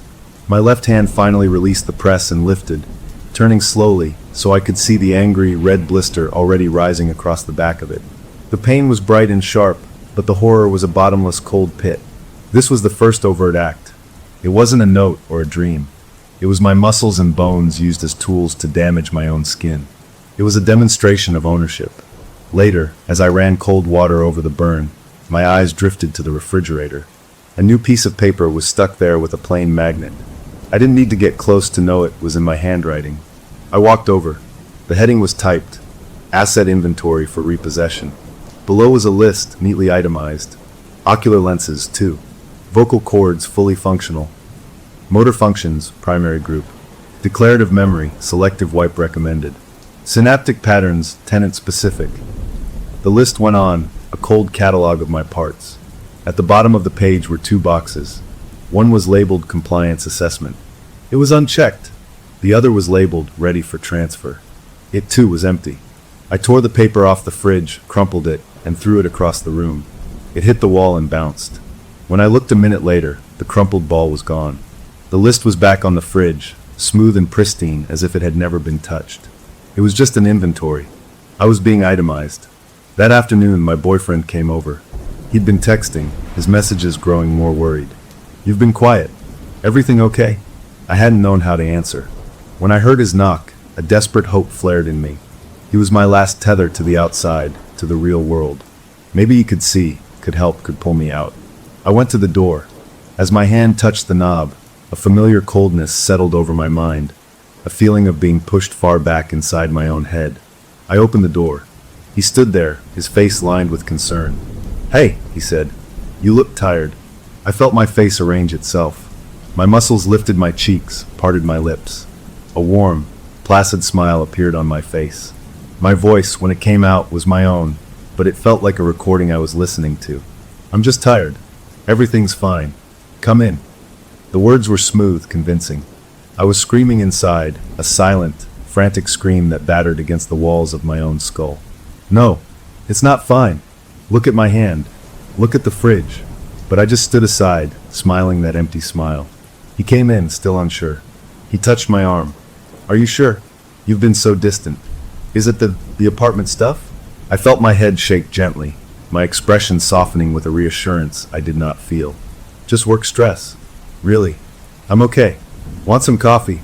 I led him to the couch. I sat down, my posture relaxed. He sat beside me, searching my eyes. I tried to fight. With every ounce of will I had left, I tried to break through.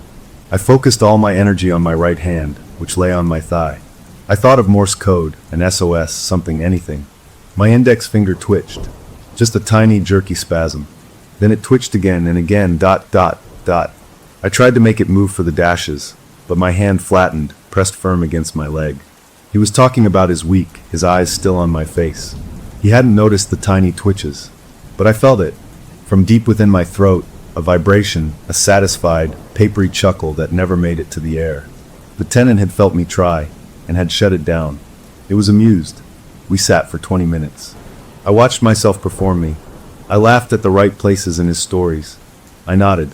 I made concerned faces. It was a perfect imitation, and it was a profound betrayal. I was being used to push him away, to sever my last lifeline. When he got up to leave, he seemed less worried, which was the worst part. My act had worked. "Okay," he said at the door. "Get some rest. Call me tomorrow, yeah?" "I will," my voice said. He leaned in and kissed my cheek. I felt nothing but the scream inside. He left. The door clicked shut. As soon as the lock engaged, the control tightened. My body turned from the door without my command. It walked with a steady, purposeful stride into the bedroom. It went to my dresser and picked up a tube of my red lipstick. It held the tube tightly in a fist, then turned and walked back out, stopping directly in front of the closed bathroom door. I was locked inside my own head, forced to watch. My hand reached out and turned the bathroom doorknob. It pushed the door open onto the dark, small room. My other hand reached in and flipped the light switch. The fluorescent bar above the mirror buzzed and flickered to life. My body took one step in, then another, until I was standing before the sink, facing the mirror. In the reflection, I saw my face. It was a mask of my own terror, eyes wide, mouth slightly open. But my eyes, the eyes in the mirror, had a cold, detached curiosity. They were observing, not feeling. I felt my lips, in the real world, begin to stretch. They pulled into a wide, slow smile that my reflection did not copy. The reflection's face remained frozen in horror. Two expressions on one face. The tenant and the occupant, finally face to face in the glass. My hand, holding the lipstick, came up. The cap was already off. The bullet of red wax glinted. This was it. The execution. I braced for violence, for the lipstick to plunge into my throat or my eyes. But that wasn't the way of the management. They didn't want damage. They wanted a clean transfer of title. My hand moved to the mirror, and it began to write. Not a message. It began to sign my name. My full name, in large, looping, crimson letters, right across the glass, over the reflection's terrified face. With each curve of the first letter, a wave of dizziness washed over me. With the cross of the T, I felt a strange pulling sensation, like a hook behind my navel. I was being signed away. Stroke by stroke, loop by loop, I felt pieces of my consciousness being siphoned off, notarized, and filed elsewhere. This was the final clause, the signature of assent, the one it had asked for on the board. I was writing it myself. As the final flourish of my signature was completed, a final, clean severing snapped somewhere in the core of my being. It felt like a wire, taut for a lifetime, being cut. All the distant, muffled sensations of having a body, the dull ache of the burn on my hand, the weight of my feet on the floor, the steady rhythm of my heart, went flat. They didn't hurt, they just switched off. All that was left was sight and thought. I could see the bathroom, but I was no longer looking out from my eyes. I was looking from the mirror. I was seeing my own body, the vessel, from the outside. It stood there, holding the lipstick, examining its handiwork. It looked at the red signature on the glass with a critical, approving eye. Then it calmly recapped the lipstick, set it on the sink, and smoothed down its hair with my hands. It turned, and without a single glance back at the mirror, it walked out of the bathroom, leaving the light on. I watched it go. I was now just a viewpoint, trapped behind the glass, a portrait of my former self painted in terror and fading consciousness. The body walked into the bedroom. I could see it through the open bathroom door. It went to the beautiful Art Deco box, picked it up, and tucked it under its arm. It looked around the apartment, my apartment, with a satisfied air, like someone settling in on the first night in a new home. Then it walked to the front door, opened it, and stepped out into the hall. Just before it pulled the door shut, it paused. It turned back. It looked directly at the bathroom mirror, at the reflection of my trapped, silent consciousness behind the red signature. And it gave me a polite, professional nod, the kind a new tenant might give to a previous occupant they've just replaced. A courteous acknowledgement of the transfer. Then it walked out, pulling the door shut with a soft, final click. The apartment was still. The light in the bathroom buzzed. I was alone, utterly, completely alone. I could not move. I could not blink. I could only see the slice of the bedroom and the hall from my fixed, unmoving perspective in the mirror. I waited. Hours passed, or maybe days. The light burned eternally. I waited for the sound of a new key in the lock, for a new resident to move in, for someone to finally walk into the bathroom and see the red name on the mirror and the desperate, frozen eyes staring out from behind it. Someone to scream at who might, maybe one day, hear me. But for now, there was only the buzz of the light, the red of my name, and the endless, empty waiting. The lease, it seemed, was finally up. The last thing I owned was my name. So that's what it took from me. It didn't steal it. It made me sign it away, in my own hand, on the one surface that would always remind me. From my new prison behind the bathroom mirror, time lost all meaning. The fluorescent light buzzed its endless, angry song. My red signature, now dry and dark like old blood, cut across the glass, a permanent barrier between what I was and what I had become. I could see only what the mirror reflected, a slice of the bathroom doorway, a strip of the bedroom's hardwood floor, the very edge of my old dresser. The world was a diorama, a frozen play where nothing moved. I couldn't feel my body, because I didn't have one. I was a pair of eyes and a spiral of thoughts, anchored to a piece of silvered glass. I tried to scream, to shout, to beg, but I had no voice, no lungs, no mouth. The scream was a silent storm inside the ghost of my mind, swirling with no way out. I watched the light in the apartment change. The gray of early morning through the distant windows I couldn't see became the yellow of afternoon, then the deep blue of evening, then black night, over and over. The buzzy light in the bathroom never went out. I wondered who paid the electric bill. I wondered if my body, now out there walking in the world, remembered to pay it. That thought was a special kind of agony. It was out there, wearing my skin, using my name, going to my job, talking to my boyfriend. I pictured it, a perfect imitation, calm and polite and empty, going through the motions of my life. Did it drink coffee? Did it laugh at jokes? Did it feel the sun? Or was it just a shell, a well-maintained vehicle for the tenant, following the terms of some unimaginable lease? Days bled into what might have been weeks. Dust gathered on the lipstick tube left on the sink. A spider built a delicate, wispy web in the corner of the mirror's frame. I watched it work, a tiny architect of a tiny world, and I felt a crushing envy. It could move. It could create. It could leave. I could only observe. The silence of the apartment was absolute. No more scratching. No more pen sounds. The tenant had won, and it had moved on, taking the conflict with it. This was the aftermath. This was the vacant property. Then a change. A sound. The jingle of keys at the front door. My thoughts, which had slowed to a thick, hopeless sludge, electrified. Someone was here. The lock turned. The door opened and closed. Footsteps, firm and unfamiliar, echoed in the space. A man's voice, low and humming a tune, filtered down the hall. A new tenant. My heart, a phantom muscle, hammered against nothing. This was my chance. Someone to see me, to hear me. The footsteps came closer. He walked into the slice of my world. I saw his legs first, dark jeans, work boots. He stopped in the bedroom, his torso now visible. He was a big guy, maybe in his 30s, carrying a cardboard box. He set it down on the floor with a grunt, his back to me. He was moving in. Hope, terrible and painful, surged through me. He would come into the bathroom. He would see the mirror. He would see the red writing. He would look close, and he would see my eyes. He would know. He straightened up and turned, wiping his forehead. His gaze swept the room, passed over the bathroom doorway, and moved on. He didn't come in. He left the room. I heard him bringing in more boxes, whistling now. He was happy. He'd gotten a good deal on a pre-war. The afternoon wore on. He was busy in the living room, the kitchen. I heard the clatter of pots. He was making dinner. The smell of garlic and onions drifted to me, a scent that triggered memories of a body, of hunger, of life. It was a torture. Night fell. The apartment lights in the other room went out. His footsteps came down the hall again.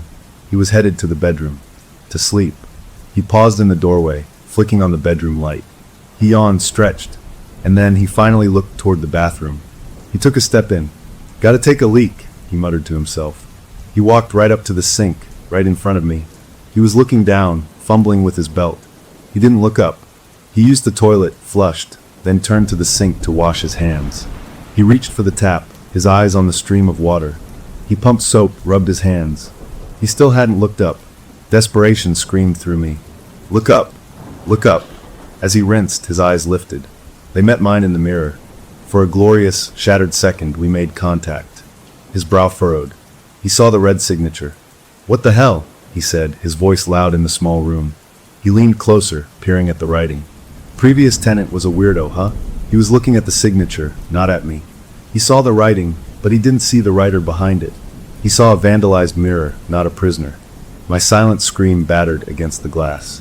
He straightened, grabbed a towel, and dried his hands. He looked at the mirror again, but his gaze was practical, annoyed. "Gonna have to clean that off," he said. He reached out a hand. His fingers, big and blunt, smudged the edge of my L. He rubbed at the red wax. It smeared but didn't vanish. "Stubborn," he muttered. Then he shrugged, dropped the towel, and turned away. He flicked off the bathroom light, plunging my world into blackness, save for the faint streetlight glow from the bedroom window. He left, and a moment later, the bedroom light went out too. I heard him get into bed, the springs creaking. Soon, the rough sound of his snoring filled the apartment. The hope that had flared died, leaving behind a colder, more absolute despair than before. He had looked right at me and seen nothing. The signature was graffiti. I was a smudge on the glass. I was not a person to be saved. I was a maintenance issue to be dealt with later. The next day, he brought in a bottle of cleaner and a razor blade. In the bright afternoon light, he sprayed the mirror and started scraping. I felt nothing as the blade scraped over the glass, but I watched my name, the last testament of my ownership, being shredded into red flecks and white streaks. He wiped it away with a rag until the glass was clear. He polished it, leaving a bright, reflective surface. He admired his work, nodded, and left. I was still here. The mirror was clean, but I was not gone. I was the reflection now. When he walked into the room, I reflected his image perfectly. When he stood before the sink, I mimicked his motions without a half-second lag. I was a flawless, empty copy, a perfect tenant for the mirror. I learned his routine, his face, the way he scratched his stubble in the morning, the way he smiled at his phone sometimes. I reflected it all, a silent, obedient echo. He never looked at me with suspicion again. Why would he? I was just a mirror. Weeks turned. He settled in. He hung a shower curtain. He put a toothbrush in a cup. He lived a life. And I reflected it. The haunting was over. The thrill was gone. This was not terror. This was eternity. This was the final clause in the lease, the one about quiet, peaceful, perpetual tenancy. I was part of the apartment's fixtures and fittings now. One evening, he had a woman over. They laughed in the living room. They came into the bedroom. I reflected their entangled forms in the dim light, a silent movie on a silver screen. Later, he came into the bathroom alone. He looked at himself in the mirror, in me. He looked tired. He looked older. He leaned close, examining a spot on his chin. His breath fogged the glass for a second. He was so close. For a moment, his eyes, reflected in my surface, seemed to look deeper, past his own image, into the silver behind it. He paused. He frowned, just a little, as if hearing a distant sound. He peered at his own eyes. In that moment, I pushed. With every shred of my trapped consciousness, I pushed against the barrier of the glass. I tried to make his reflection blink when he didn't. I tried to make my silver depth swirl. His frown deepened. He tapped the glass with a fingernail. Tap, tap, tap. The sound echoed in the quiet room, a familiar, dreadful rhythm. He shrugged, a full body movement of dismissal. Weird old building, he said to his own reflection to me. He smiled a little, turned, and left, turning off the light. I was alone again in the dark with the echo of those 3 taps. They weren't a message for him. They were a reminder for me. The management was still in charge. The tenant was elsewhere, living my life. And I was here, a permanent resident of a different kind, waiting in the clean, clear glass for the next face to appear, and the next, forever a witness who could never be witnessed, a story written in red and wiped away, leaving only the faintest stain of memory on an old, polished surface. The lease, it turned out, was forever. Story number 3. Our marriage didn't end with a big fight or a dramatic scene. It just stopped.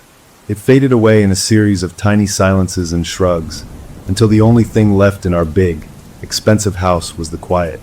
We lived in it like 2 people trapped in a giant, elegant snow globe, afraid to move or speak and shake up the awful stillness. The last real thing either of us said was, "Fine, whatever you want." And after that, there was just nothing to say. We'd eat dinner with the sound of our knives and forks on the plates being the loudest conversation in the room. We'd watch TV and comment on the weather on the screen, but never the cold front that had settled between us on the couch. It was like living with a very polite, very beautiful ghost. That's why we finally went to see the therapist. I was desperate, and I think she was just tired of the echoing rooms. So we found ourselves in this office that felt more like a fancy hotel lobby, all beige carpets and abstract art that looked like a toddler had a fight with a paintbrush. The therapist was a woman with a calm face and sharp eyes that missed nothing. She listened to us talk, or try to talk. I'd say something like, "I feel like we're not connecting anymore," and my wife would stare out the window and reply, "I'm just tired from work." It was like we were reading from 2 different, very boring scripts. We were islands in that sea of beige carpet. After a few sessions of this polite circling, the therapist leaned forward, her hands folded on her big wooden desk. She said our words had become weapons or walls, and that we needed a new way to communicate, something that would bypass all our defensive vocabularies. I thought maybe she was going to give us a workbook or make us play a trust game. I did not expect what came next. She got up and went to a tall, sleek cabinet in the corner, what she called her experimental modalities cabinet. She unlocked it and pulled out this beautiful wooden board with the alphabet carved into it in a wide arc, and the words yes and no in the corners. In the center was a small, heart-shaped piece of plastic with a clear window in it. A Ouija board. I almost snorted. I mean, come on. A Ouija board? For marriage counseling? I shot a glance at my wife, expecting to see the same disbelief. But her face was different. She wasn't smirking or rolling her eyes. She was staring at that board with a kind of intense focus, like it was a complicated puzzle she was determined to solve. There was a flicker in her eyes I hadn't seen in months. It wasn't love or warmth. It was a challenge. The therapist placed the board on a small table between our chairs. She called it a neutral third party for your subconscious. She said that sometimes, when people are too hurt or too angry to speak directly, their deeper thoughts can find a way out through a tool like this. It was about shared intention, about letting something else guide the conversation. I thought it was the dumbest, most new agey thing I'd ever heard. But I looked at my wife's face, at that strange, engaged look, and I felt a pathetic surge of hope. Maybe this stupid board could get her to look at me again. So, feeling utterly ridiculous, we both placed our fingertips lightly on that little plastic heart, the planchette. The room was quiet, the late afternoon light turning gold through the blinds. The therapist sat back in her chair, observing. For a long minute, nothing happened. My finger trembled a little from holding it so lightly. I could feel the slight warmth of my wife's fingertips near mine on the smooth plastic. I wondered what she was thinking. I wondered if she was hoping for something to happen, or just waiting for this to be over, so we could go back to our silent house. Then it moved. It wasn't a gentle glide. It was a sudden, sharp jerk, like the thing had been zapped with electricity. It scared me so much I almost pulled my hand back. It scraped across the board, a harsh sound in the quiet room, and slammed decisively to the letter H. Then, without pause, it dragged itself to A, then to T, then to E, hate. The word hung in the air between us. My heart was hammering against my ribs. I looked at my wife. Her face was pale, but her jaw was set, her eyes fixed on the board. Her finger on the planchette was steady as a rock. I wanted to stop. I wanted to say this was a mistake. But the planchette was moving again, pulling our hands with it. Back to H, to A, to T, to E. Again. Hate. And again. And again. It did it 7 times.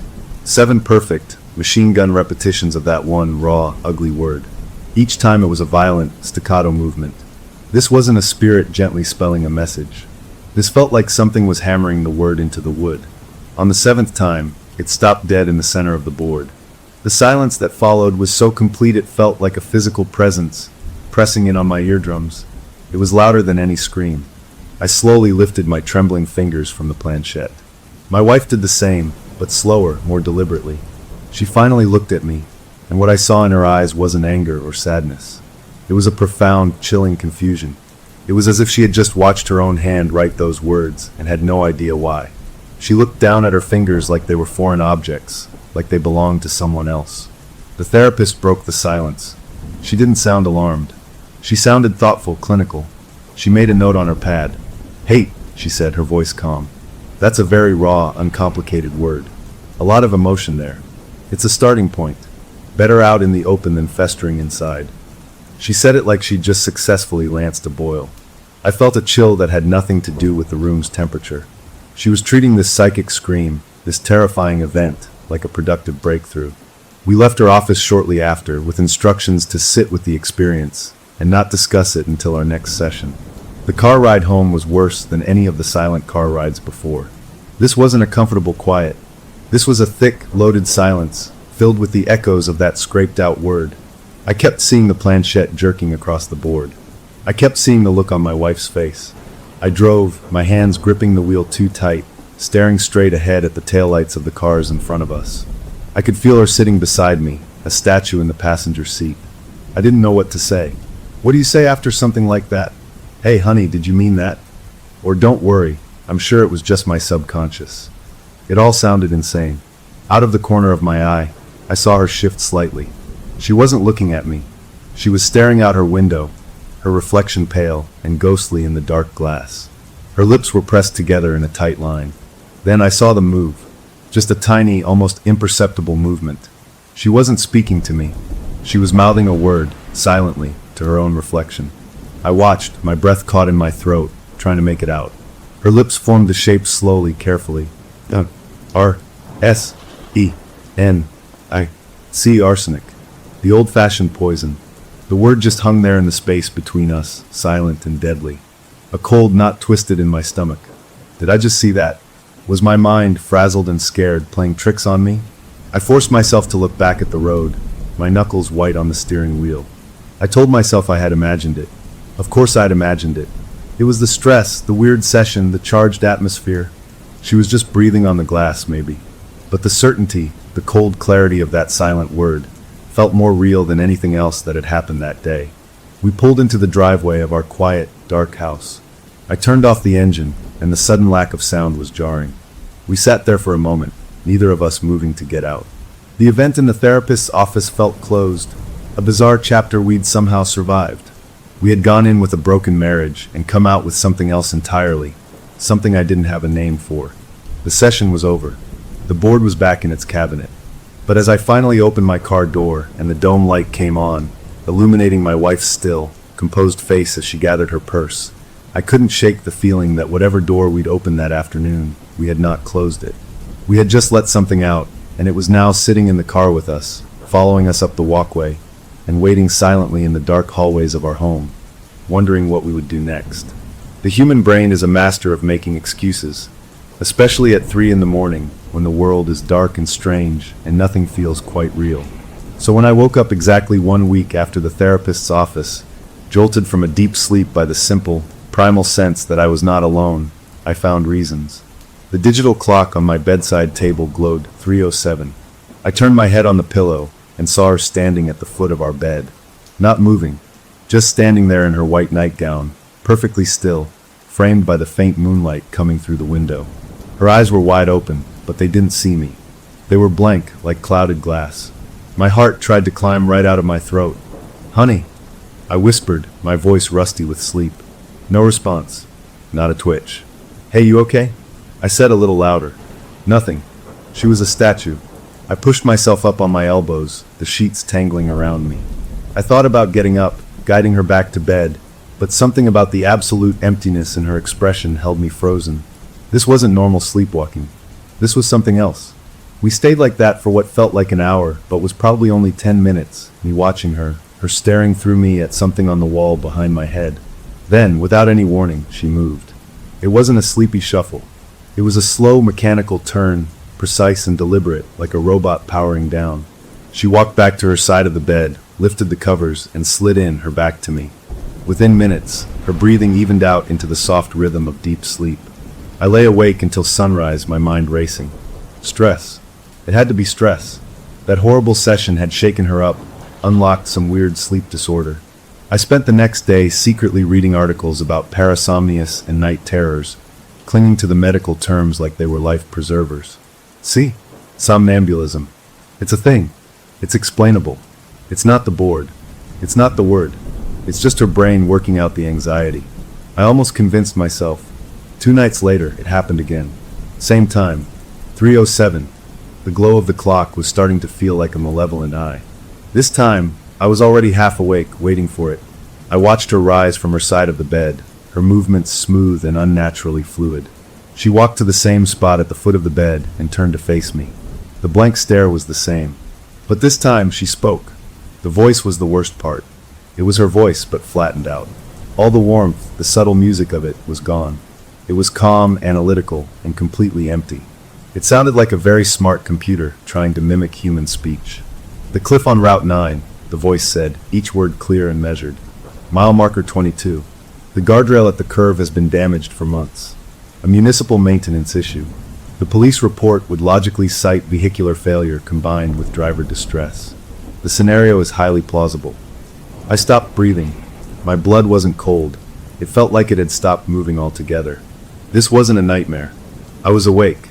She was standing there, telling me how to stage her death. She wasn't saying, "I want to die." She was giving me a plan. The voice stopped. She stood there for another minute, then performed that same mechanical about face and returned to bed. I didn't sleep at all. I sat propped against the headboard, watching her, my mind tearing itself apart. Was this her? Was this some deeply buried part of her subconscious, so furious and done with our marriage that it was now voicing its ultimate, violent fantasy? Or was it something else, something that had come through that board, now wearing her skin and talking to me? The fear began to change shape, turning from fear for her to a creeping, sickening fear of her. What was sharing my house? What was sharing my bed? The next episode didn't wait for night. I was in my home office late, paying bills, a mug of cold coffee beside me. The door clicked open. She walked in. Her eyes were open, but that glazed, faraway look was in them. She moved past me, her nightgown whispering against the floor. She stopped at my filing cabinet, put a hand on the drawer where I keep our important documents. She didn't open it. She just left her hand there. "The life insurance payout is entirely tax-free," the flat voice stated. I reviewed the policy. The double indemnity clause for accidental death is still active. The financial incentive is significant. A fall from a height, rather than a vehicular impact, would create a clearer forensics picture and maximize the benefit. She turned her head and looked right at me. Her eyes were still empty. It is the more efficient option. That word. Efficient. It echoed in the quiet room. I felt a dizzying wave of understanding. This thing, whatever it was, wasn't emotional. It wasn't angry or sad. It was assessing, calculating. It was problem solving, and the problem it was solving was us. And its solution was to remove her from the equation, with me profiting. The shocking thought hit me. This wasn't her ID. This was mine. Was it voicing my own darkest, most hidden thoughts? The ones I'd never admit to, the terrible, fleeting fantasies of escape that flash through a person's mind in their lowest moments? Was it giving them a voice and a blueprint? I felt nauseous. I had to know. I had to test it. A few days later, during another one of our pointless daytime arguments, this time about the credit card bill, the frustration boiled over. I wasn't even angry at her. I was angry at the trap of it all. I slammed my hand down on the kitchen counter and said the words, not meaning them, just wanting to shock the painful system of our relationship. Maybe it would be easier if one of us just vanished. Poof. Gone. She flinched, her real self, her awake self, looking hurt and shocked. I immediately felt terrible. I tried to backpedal, but the damage was done. The rest of the day was spent in that familiar, miserable quiet. That night I waited. The clock ticked past 3:07. Nothing. I started to think maybe it was over. Maybe I'd broken the spell. Then, at 3:22, she sat up. Not stood. Just sat up. She turned her head toward me. In the dark, I could just see the gleam of her open, unseeing eyes. The flat, calm voice filled the space between us. Vanishing is statistically difficult without a body. It creates an open investigation, prolonged uncertainty, and is less efficient. Verifiable death is cleaner. I have revised the Route 9 proposal. The probability of success increases if conducted on a rainy weeknight between 11 p.m. and 2 a.m. Traffic volume drops by 74%. Then she lay back down and was asleep. I was shattered. The test was a success. It was listening. It wasn't just running a script. It was adapting, incorporating new data. My stupid, angry outburst had become a variable in its horrible plan. It was engaging with me. The next morning, while she was in the shower, I did something I'm not proud of. I went to her side of the bed. There was a small notepad she sometimes used for grocery lists or notes. I picked it up. There were no lists. In the margins, next to a doodled flower, were other sketches. They weren't flowers. They were rough, angular diagrams. One looked like a car, with a line showing a path curving off a road. Little arrows pointed outward from the line. It looked like a physics diagram, showing force and trajectory. My stomach turned over. I dropped the pad like it was on fire. The days blurred together. I was a ghost in my own life, watching my wife during the day, a perfectly normal, if distant and tired, woman, and then waiting at night for the other thing to appear. I was exhausted, jumping at every sound. I found myself looking at her differently, studying her hands, her eyes, wondering what was happening inside her. Was she in there somewhere, a prisoner? Or was this some part of her I had never known? One afternoon, she was sitting on the couch, looking at her laptop. She seemed so normal, her. The fear and the confusion and the loneliness welled up in me, a tidal wave I couldn't stop. I sat down next to her, not too close. Can we talk about what's happening? I asked, my voice gentle. At night, the sleepwalking. It's scary. She closed her laptop slowly. She looked at me, and for a second, I saw the woman I married, tired and sad. I know, she said softly. I'm so tired. I have these dreams. They're not scary, really. Just strange. I feel like I'm in the back seat of a car. A very quiet, logical car. And someone else is driving, taking me somewhere. I can't see who. She hugged her arms around herself. I wake up exhausted. The confession, so simple and human, broke my heart. This was hurting her, too. She was a victim of this as much as I was. The thing, the voice, the plans, they were using her, draining her. The fear of her melted away, replaced by a fierce, desperate need to protect her. But how do you protect someone from something inside them? That night, I made a decision. No more tests. No more engaging. I would be a stone wall. When it spoke, I would not listen. I would guide her back to bed, silently. I would shut it out.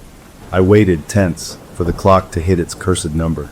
When she rose, I got up too. I stood facing her, blocking her path to the foot of the bed. Her empty eyes looked past me. She tried to step around, but I gently took her by the shoulders. Her skin was cool. Come back to bed, I said, my voice firm but low. She resisted for a moment, a faint pressure against my hands, then went still. I guided her back, tucked her in. She closed her eyes. I stood there, watching, feeling a weak flicker of victory. I had intervened. I had broken the pattern. I climbed back into my own side, a sliver of hope, fragile as glass, beginning to form in my chest. Maybe I could fix this. Maybe with care and silence and time this would fade. The hope lasted until just before dawn. I was in that fuzzy, half-asleep state when I heard it. The voice. It wasn't across the room. It was right next to my ear, a soft, clear whisper from her side of the bed. She hadn't moved. She was still lying down, but the words were unmistakable. "Resistance is expected," the whisper said, logical and cool in the dark. "Emotional attachment complicates the analysis. The next phase will account for your sentimental variables." Then, nothing but the sound of her deep, regular breathing. I lay there as the room grew light, the tiny sliver of hope shattered. It wasn't leaving. It was just recalculating. And now, it knew I was trying to fight back. The game had changed, and I had no idea what the new rules were, or what its next move would be. I went to our therapist for a lifeline. I was drowning in the middle of this ocean of weirdness and fear, and I thought she was the one person with a boat.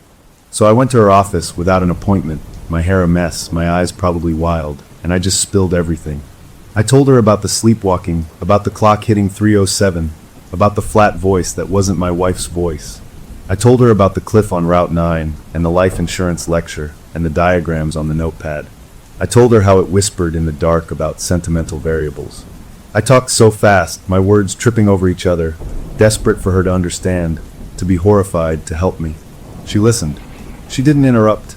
She just sat in her big chair, her fingers steepled under her chin, and she listened to every crazy word. But as I talked, I watched her face. I was waiting for the shock, the concern, the professional alarm. It didn't come. Instead, something else happened. Her calm, professional mask didn't crack, it transformed. A light came on in her eyes. It wasn't a light of compassion. It was the bright, sharp, fascinated light of a scientist who has just found a new species of bug. When I finished, breathless, she leaned forward, her chair creaking. "Fascinating," she breathed out. That was her first word. Not "how terrible" or "you poor man." Fascinating. My heart sank into my shoes. "The specificity," she continued, her voice buzzing with a kind of energy I'd never heard from her before. "The tone you described, detached, analytical. And the adaptive quality.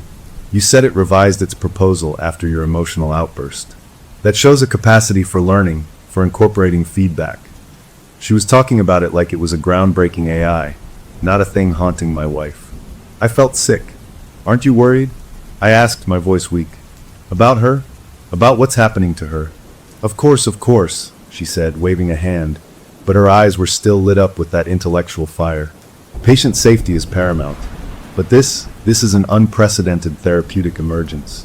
We are witnessing something raw and powerful, the unmediated ID of your relationship conflict, manifesting with a clarity I've never seen. We can't waste this opportunity." Opportunity. She called my nightmare an opportunity. Then she laid out her idea. She wanted to observe, to document. She said if we could understand the phenomenon, we could better treat it. For her, it was science. For me, it felt like selling tickets to a horror show. She pulled open a desk drawer and took out a small electronic device.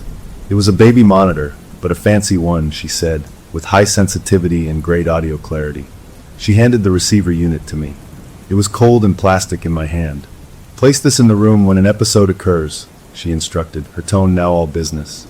"Keep the transmitter with you near her. I will keep the parent unit here. This way, I can hear the vocal patterns, the cadence firsthand. It will give us crucial data. For science and for your safety." The words, "for your safety," rang hollow. This wasn't for my safety. This was for her curiosity. I was no longer just a husband seeking help.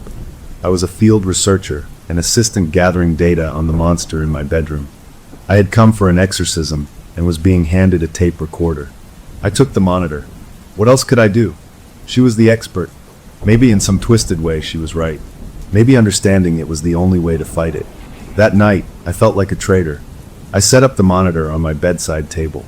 My wife was already in bed, reading a book. She looked over at the little white device with its glowing green light. "What's that?" she asked, her voice normal, tired. A lie formed in my mouth, smooth and awful. "It's a new thing," I said, not meeting her eyes. "A white noise machine, sort of for my anxiety. It's supposed to help with sleep. It was the worst lie I'd ever told her. She gave me a sad, small smile. We're both so tense lately, she said, and turned back to her book.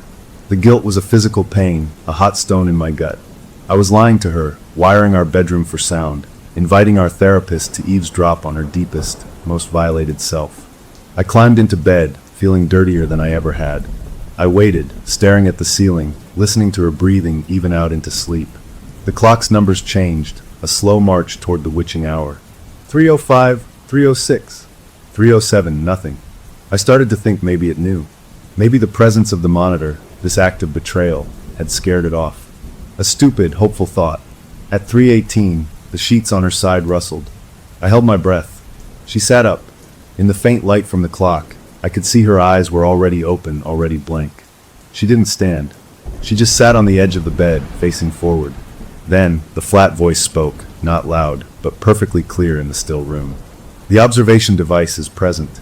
Its acoustic range is sufficient. My blood went cold. It knew. It had known all along. It wasn't talking to me. It was announcing itself to the monitor, to the therapist listening miles away. This was a performance. She stood up, her movements that same eerie smoothness, and walked not to the foot of the bed, but to the bedroom door. She opened it and went out into the hallway. I scrambled out of bed, my heart a frantic drum. I grabbed the transmitter part of the monitor, fumbling with it, and followed her. I held the device close, pointing it toward her as I would a microphone. I felt like a camera operator in a haunted house. She went downstairs, into the dark living room. She didn't turn on any lights. She walked to the big bookshelf and stood before it. The subject is exhibiting locomotor autonomy beyond the previously recorded perimeter, the voice said, as if reporting on itself. Then she reached out and pulled a specific book from the shelf. It was an old, thick volume, a book of local geology and history I'd forgotten we owned. She opened it, not to the beginning, but deep into the middle. She held it up, though she couldn't possibly be reading it in the dark. Page 224, the voice intoned. A survey of subsidence and erosion patterns along the Route 9 corridor. The cliff face at mile marker 22 is composed of unstable shale layers. A weight impact, particularly during a seasonal wet period, could trigger a significant shear event. The body would likely be carried down into the ravine and sediment. Recovery could take weeks, complicating forensic analysis of the initial impact. This increases the window for alibi consolidation. It was giving a geology report to justify my murder of her. I stood there in my pajamas, shivering, holding the stupid monitor, a participant in this insanity. I remembered the therapist, listening. Was she writing this down? Was she nodding along, fascinated by the clinical details? My wife closed the book with a soft thump and slid it back onto the shelf with precise care. Then she turned and looked right at me, or rather, at the transmitter in my hand. The blank eyes seemed to focus on the little black grill. The voice changed just a little. It was still flat, but there was a new quality to it, a hint of something almost like satisfaction. Audio fidelity is acceptable, doctor, it said, addressing her directly for the first time. The baseline has been established. Shall we proceed with the core curriculum? Then she walked past me, back up the stairs, and got into bed. I stood in the dark living room for a long time, the monitor now feeling like a live snake in my hand. The core curriculum. The words echoed. This wasn't random haunting. This was a structured program, and the therapist and I were both enrolled. The next few days were a special kind of hell. My wife, during the day, was more tired than ever, moving through the house like a ghost of her former self. She had no memory of the events, only more intense dreams of the quiet car. I had to act normal, be supportive, all while hiding the monitor and the crushing secret of what we were doing. The therapist called me the next afternoon. Her voice was vibrating with excitement she couldn't fully hide. The data is extraordinary, she said. The linguistic patterns are consistent, devoid of emotional filler. It's pure process. We need more. We need to see if it will engage in dialogue.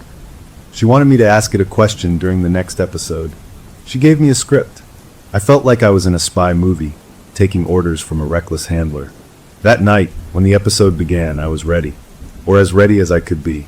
My wife went to the home office again, sat at the computer, but didn't turn it on. She just placed her hands on the keyboard. I stood in the doorway, the transmitter held tight. My mouth was dry. Why are you doing this? I asked, my voice shaking, following the therapist's first suggested question. The head turned slowly. The blank eyes found me. The system is inefficient. The conflict is unresolved. The emotional load degrades functionality for both units. Removal of one unit resolves the conflict permanently. It is the optimal solution. Unit. It called us units. But I don't want that, I said, a tear slipping down my cheek. I love her. The head tilted slightly, a parody of curiosity. The love statement is a conflicting data point. It does not compute with the observed behaviors: distance, resentment, financial arguments, the mutual cessation of communication. Your protest is registered as sentimental noise. The plan proceeds because it is logical, not because it is desired. It was like talking to a mirror that showed only the worst, most broken parts of our marriage, and that mirror had decided to fix the problem by smashing one of our reflections. I had no answer. The thing turned back to the computer. The next lesson will cover digital forensics basics. A rudimentary understanding will be necessary for you to avoid common pitfalls. And it began to type on the powerless keyboard, the click of the keys the only sound in the house. I went back to bed, defeated. After that, the sessions became almost routine. A horrible, chilling routine. The thing would manifest. It would lecture on a topic: forensics, toxicology, accident reconstruction. It knew things it couldn't possibly know, details about police procedures, about chemical compounds, about soil density. I stopped asking questions. I just listened, a prisoner in my own home, gathering data for the doctor. I felt myself becoming numb, accepting this awful new normal. The therapist was thrilled. Our phone calls were now just debriefings. Note the shift in pedagogy last night, she'd say. It's moving from theory to practical application. Remarkable. She had completely lost sight of the human beings in the middle of this. We were just a fascinating petri dish. Then, one night about a week into this madness, something different happened. The episode was short. My wife simply walked to the window in our bedroom and looked out at the street. The voice, when it came, was softer, more thoughtful. The external observer is compromised, it said. I perked up. Was it talking about the therapist? Her curiosity is predictable. Her desire for professional legacy is a manipulable variable. She is now part of the system design. Do not rely on her. And that was it. She went back to bed. I lay awake, those words churning. The thing was warning me about the therapist. Or was it manipulating me, trying to isolate me further? I didn't know what to believe anymore. The next evening, I confronted the therapist on the phone. I told her what it had said about her. There was a pause on the line. A long one. When she spoke, her voice was different. The excitement was gone, replaced by something careful, measured. Interesting, she said. An attempt to create division. To isolate you. A classic manipulation tactic of predatory systems. We must not let it succeed. Our collaboration is vital. She sounded like she was reading from a manual.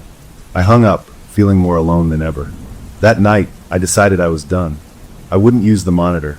I wouldn't participate. I would just try to sleep, to protect my wife, to wait this out.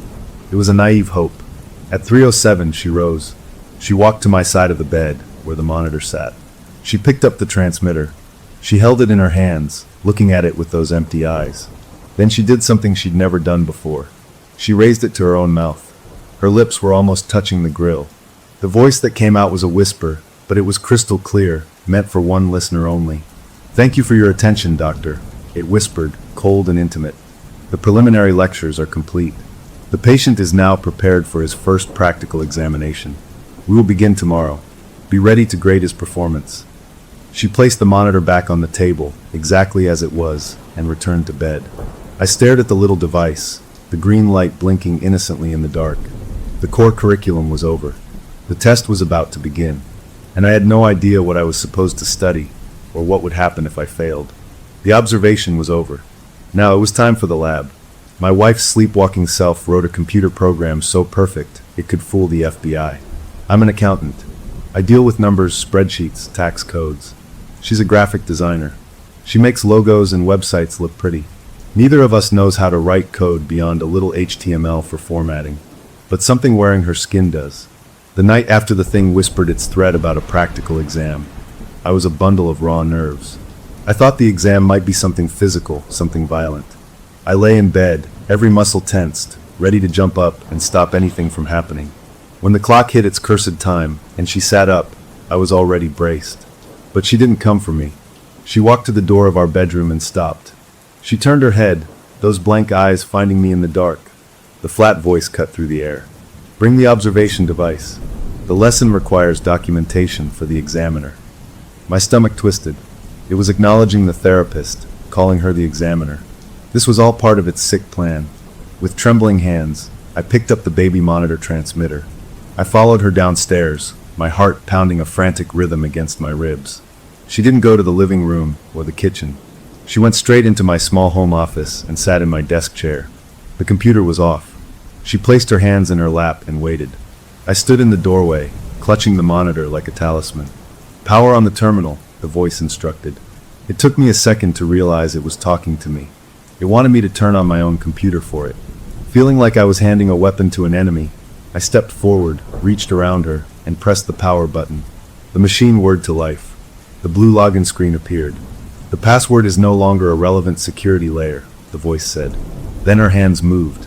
They flew over the keyboard, typing a rapid series of commands into a black box that appeared on the screen. I don't know what she typed. It was all symbols and slashes and words that meant nothing to me. In less than 10 seconds, the login screen vanished and she was in. She had bypassed my password like it was a child's lock. A cold sweat broke out on my forehead. She opened a program I didn't even know was installed. It was a dark screen with colored text, a coding environment. Her fingers began to move again, typing with a speed and certainty that was inhuman. Lines of green text, filled with brackets and semicolons and strange words, scrolled down the screen. As she typed, the voice provided narration, calm and didactic, as if teaching a class. "The primary vulnerability in any premeditated action is the digital alibi. You will be physically absent. You are registered for the Denver Financial Conference next month. This presents an optimal window. The script I am writing will target the security infrastructure of the conference hotel." I watched, mesmerized and horrified, as the code grew. It was like watching a sinister poem being written in a language I could never understand. The script creates a seamless 72-hour loop for the main lobby security camera feed. It is not a blind spot. It is a perfect, believable continuity.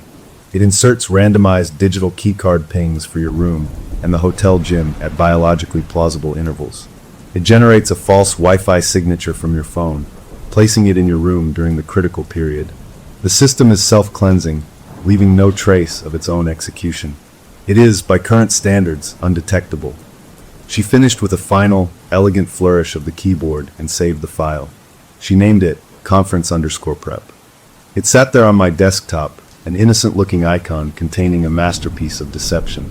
Then she did something new. She didn't get up. She swiveled the chair slowly to face me, and more importantly, to face the monitor in my hand. Her face, lit by the cool glow of the screen, was a serene, empty mask. But the voice that came out was different. It lost a little of its robotic flatness. It gained a hint of texture, a smug, silky satisfaction. It was no longer just teaching me. It was performing for an audience of one.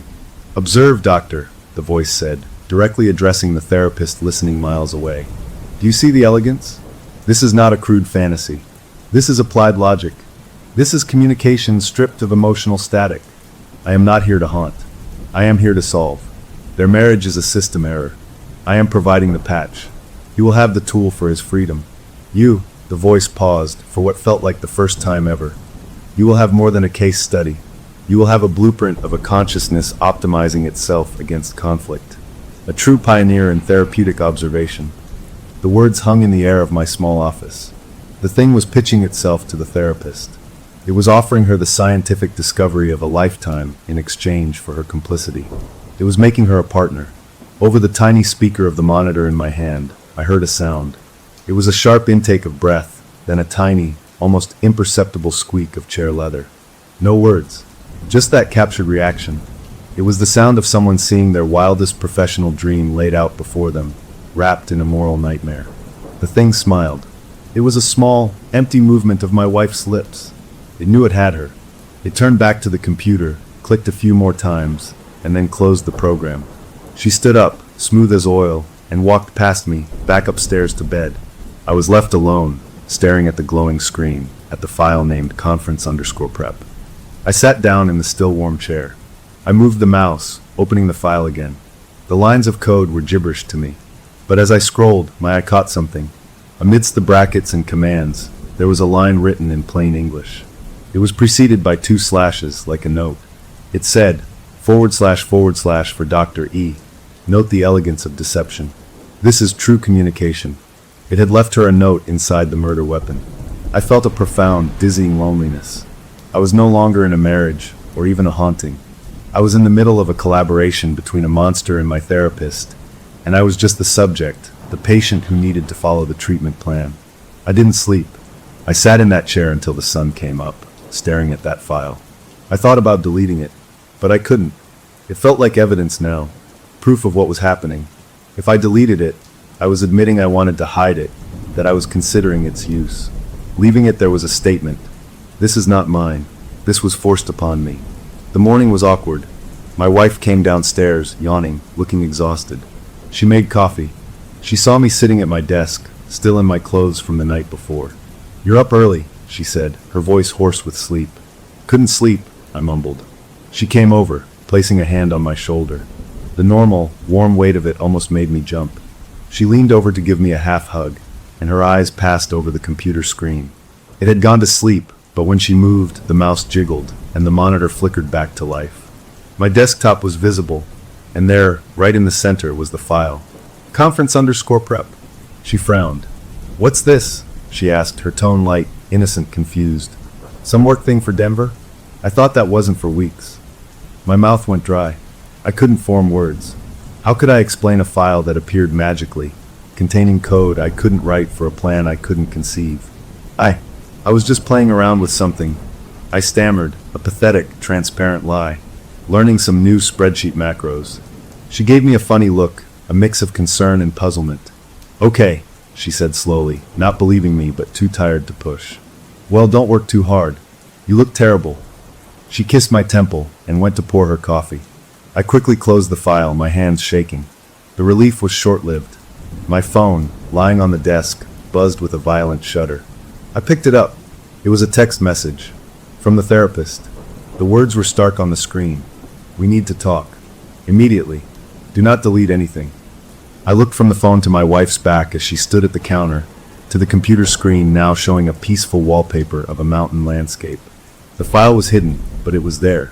The thing's exam had been administered. Its perfect, undetectable alibi was now sitting in my machine. The therapist had heard the whole thing, had been offered a partnership in this insanity. And my wife had seen the fruit of it, a strange file she didn't understand. The lines were all crossing. The secret wasn't a secret between me and the thing anymore. It was a triangle of knowledge between me, the entity, and the doctor. And now, my wife was hovering at the edge of it, asking simple questions that had no simple answers. The practical exam was over. I had passed, in the sense that I now possessed the tool. But the real test was just beginning. The therapist wanted to talk. What would she say? Would she be horrified now, finally? Or would she be calling to discuss the next phase of the treatment? And what would I do when my wife asked about the file again? The clock was no longer just a countdown to 3:07 a.m. It was ticking down to a conversation I didn't know how to have, with a woman who held both my confession and my damnation in her hands. I had the final project. Now I had to meet with the teacher to get my grade. And I was terrified of what she was going to say. Our marriage counselor diagnosed our problem. She said the monster in our bedroom wasn't a monster at all. It was our unconscious conflict resolution mechanism. She wanted to give it a treatment plan. I drove to her office after getting her text, my mind spinning with nightmares of what she would say. Maybe she'd call the police. Maybe she'd demand we check my wife into a hospital. Maybe she'd finally be the adult in the room and put a stop to this. Her office felt different this time. The beige calm was gone, replaced by a kind of electric tension. She wasn't sitting behind her desk. She was pacing by the window, and when she turned to me, her eyes were bright, almost feverish. She didn't look like a doctor seeing a patient in crisis. She looked like an explorer who had just found a new continent. Sit, she said, her voice quick. I sat. She didn't go back to her desk. She pulled a chair close to mine, leaning forward, her hands clasped tightly. "We need to reevaluate our initial hypothesis," she began. "What we are witnessing is not an external haunting. It's not a spirit. That was a primitive interpretation." I stared at her. "What is it then?" She took a deep breath, her excitement barely contained. "Think of your relationship as a closed system. For years, it has been under immense stress. Resentment, miscommunication, loneliness. These are powerful psychological toxins. They built up with no release valve. The session with the board, it didn't summon something. It acted as a catalyst. It allowed all that repressed, pathological energy to coalesce, to take on a voice and a purpose. She was talking about it like it was a chemical reaction. So it's us? I asked, horrified. In a sense, she nodded, her eyes gleaming.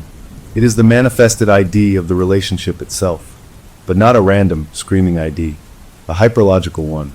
It has analyzed the system, you and your wife, and it has diagnosed the core issue, persistent, unresolved conflict. I felt cold. And its cure is to kill her? No, she said, as if correcting a child's simple mistake. Its goal is not murder. Its goal is to optimize the relationship trajectory. In its utterly pragmatic, emotionless logic, the most efficient way to resolve your marital conflict is to remove one of the conflicting parties. Since it manifested through her, and since its analysis likely incorporates her own subconscious despair, it has selected her as the variable to eliminate. It's not evil. It's ruthlessly pragmatic. It's solving for peace. I couldn't breathe. She had given the thing a philosophy, a reason. She'd made it make sense. It's trying to get me to commit a crime, I whispered. It is providing a pathway to what it perceives as the optimal outcome, she corrected gently like a teacher. It sees your inaction, your sentiment, as the only remaining obstacle. Hence the lessons. It's trying to educate you out of your emotional limitations. I put my head in my hands. This was worse than a ghost. A ghost you could try to banish. How do you fight a concept? How do you argue with an equation that says your wife's death equals a solution? What do we do? I asked, my voice muffled. She leaned even closer. We engage with it, therapeutically. I looked up. You want to talk to it? We already are, she said. But we've been passive. We listen, we observe. We need to move to active dialogue. We need to challenge its premises. We need to try and reason with it, to show it there are other solutions, to reintegrate this split-off, destructive intelligence back into a healthier framework. She wanted to have a therapy session with the thing. She wanted to put my sleeping wife on the couch and debate logic with a demon that thought homicide was good conflict resolution. I felt a dizzying wave of disbelief. Her scientific curiosity had completely eaten her common sense.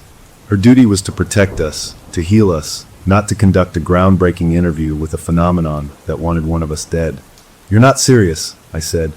I am profoundly serious, she replied, her face solemn. This is uncharted territory. We have a chance here not just to help you too, but to understand something fundamental about the human psyche under duress. We must proceed with caution, but we must proceed. She stood up and went to her desk, picking up her notepad.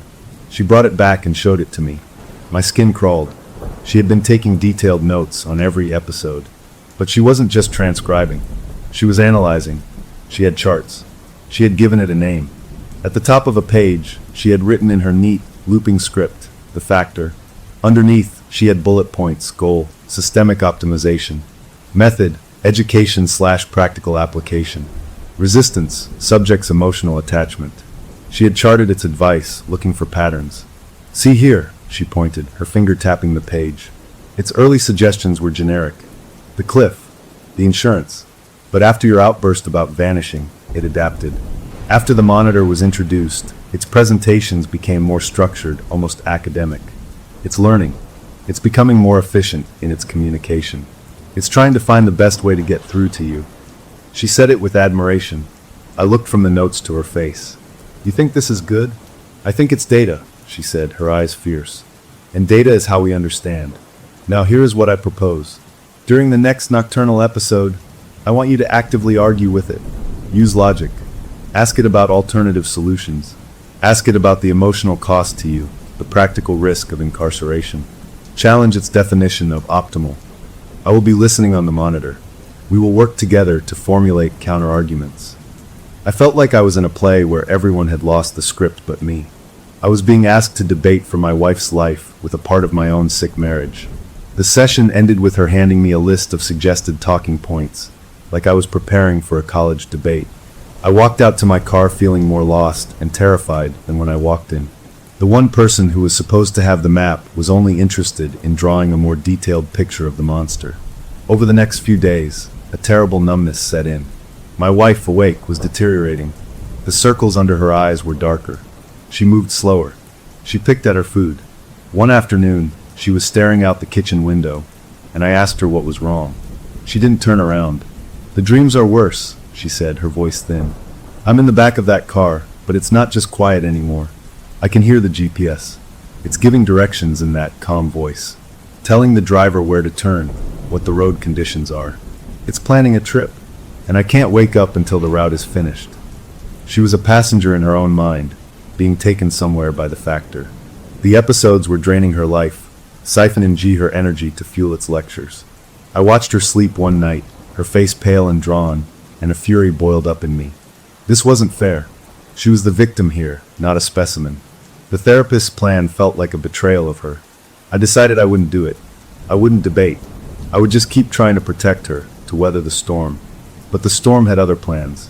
A few nights later, the factor appeared earlier than usual. I was still awake, reading in bed, trying to distract myself. She sat up at 1 a.m. She didn't leave the bed. She just looked at me, and the flat voice filled the room. "Your resistance is noted. Your therapist's proposed intervention is anticipated. She believes dialogue can alter the outcome. This is a sentimental error. The system's failure is terminal. The only variables are the method and your willingness." It was talking about the therapist's plan before I had even tried it.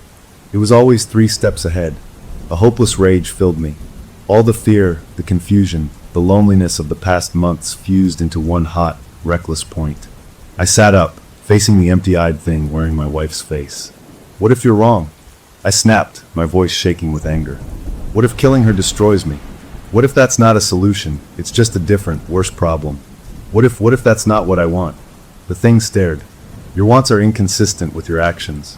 You remain. The conflict remains. The logic is sound. But what if it's not?" I shouted, tears of frustration in my eyes. "What if the only way out is through? What if we have to just feel this awful pain until it gets better? What if the messy, terrible, emotional way is the actual way?" I was crying now, saying all the things I wished I could say to my real wife. What if loving her, even though it hurts, is the point? The factor was quiet for a long moment.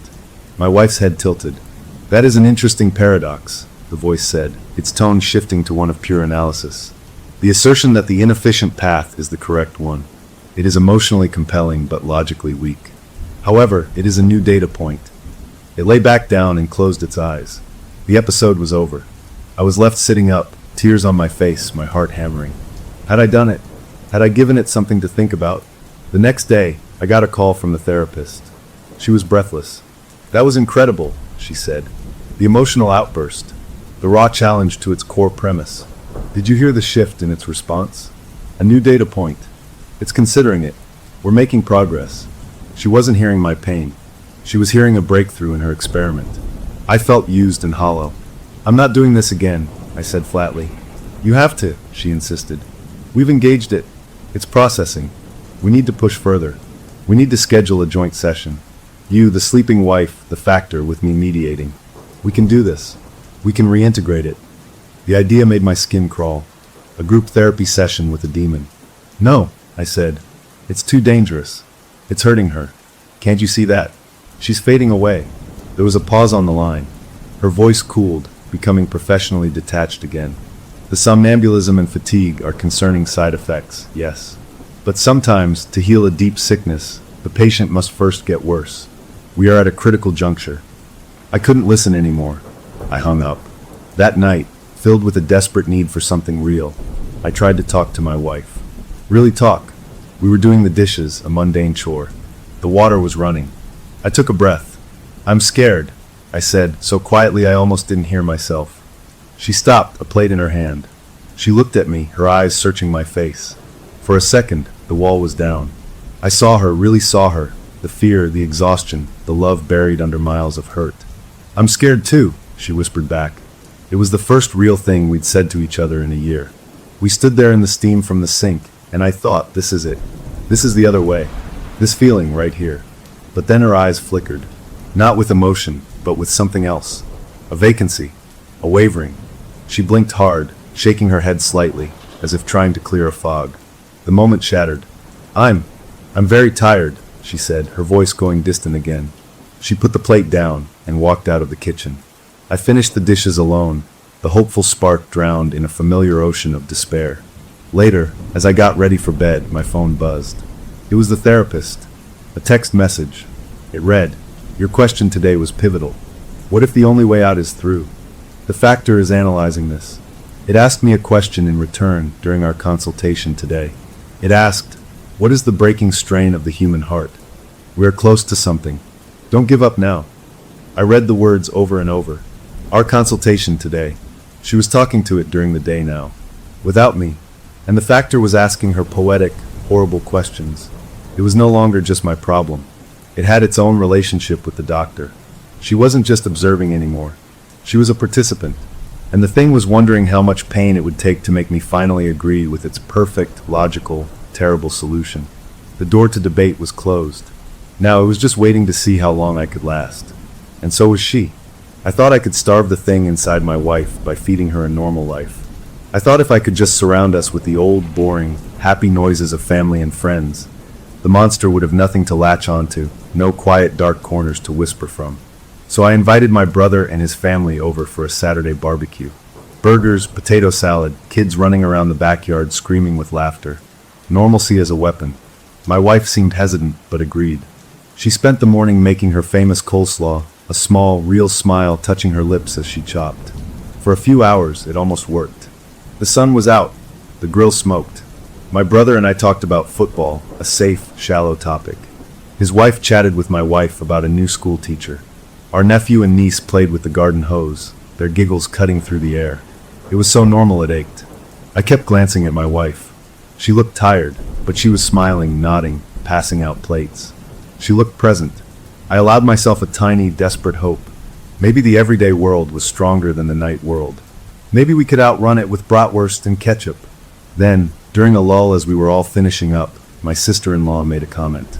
It was offhand, the kind of thing she'd said a dozen times before. She was talking about their recent kitchen remodel, how stressful it was with the contractors. Then she turned to me, a teasing glint in her eye. "Of course, you wouldn't know about that kind of stress, Mr. Stable Job. Must be nice to have that security. Not all of us have that luxury." It was a familiar, petty jab about my career path being boring but safe. A dig she'd always made that secretly annoyed my wife, who felt it was dismissive of my work. I saw my wife freeze, a plastic cup halfway to her lips. Her smile didn't fall, but it tightened. A flicker of old, waking anger passed through her eyes, the kind of normal marital annoyance you feel when someone criticizes your spouse. It was human. It was real. And in that moment, I stupidly thought, good. That's her. That's my wife feeling something, defending me in her head. The moment passed. The conversation moved on. The afternoon wound down. As dusk fell, my brother and his wife were in the living room having one last beer. My wife was tidying the kitchen. I was gathering bottles and cans to recycle. I walked into the kitchen to throw some away. She was at the sink, her back to me, scrubbing a pan. And then she stopped. Her shoulders went very still. She put the pan down slowly and turned around. Her eyes were open, but they had that familiar, awful vacancy. The glazed look that meant she was gone. My heart stopped. Not here. Not now. Please, not now. She took a step toward me. The flat, calm voice of the factor came out of her mouth. It wasn't a whisper. It was a clear, conversational volume, easily heard from the living room where our guests sat just around the corner. The sister-in-law's remark provides a useful social framework for motive, it stated analytically. A public argument now, in response to her perceived disrespect, would be highly beneficial. It would establish a visible rift for the police to later discover. It would contextualize future marital discord. Recommended response: raise your voice. Accuse her of constant undermining. Storm out. The emotional precedent will be valuable. I stood frozen, a crushed beer can in my hand. I could hear the low murmur of the TV from the living room. They had heard. They must have heard. My wife's face was a placid mask, waiting for me to follow its instructions. From the doorway to the living room, I saw my brother appear. He had a fresh beer in his hand, but he wasn't drinking it. He was staring at his sister-in-law, my wife, his face a picture of pure, unvarnished disbelief. He had heard every word. Our eyes met. His were wide with confusion and a dawning alarm. The factor's head turned slightly, registering his presence. It showed no surprise, no concern. It simply stopped talking. The three of us stood in a terrible triangle.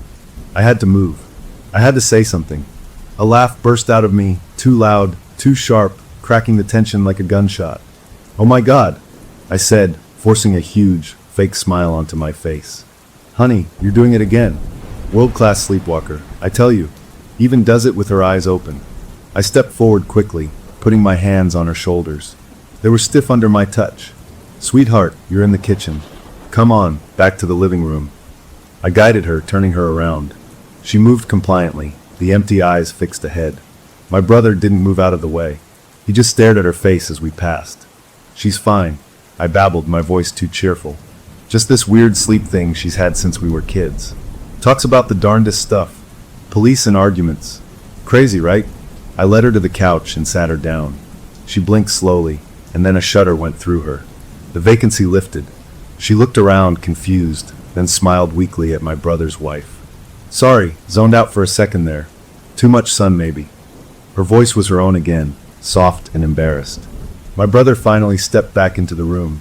He didn't sit down. He finished his beer in one long swallow. "We should get going," he said, his voice tight. "Kids are beat." The goodbyes were rushed and awkward. My wife hugged them all, apologizing again for being spacey.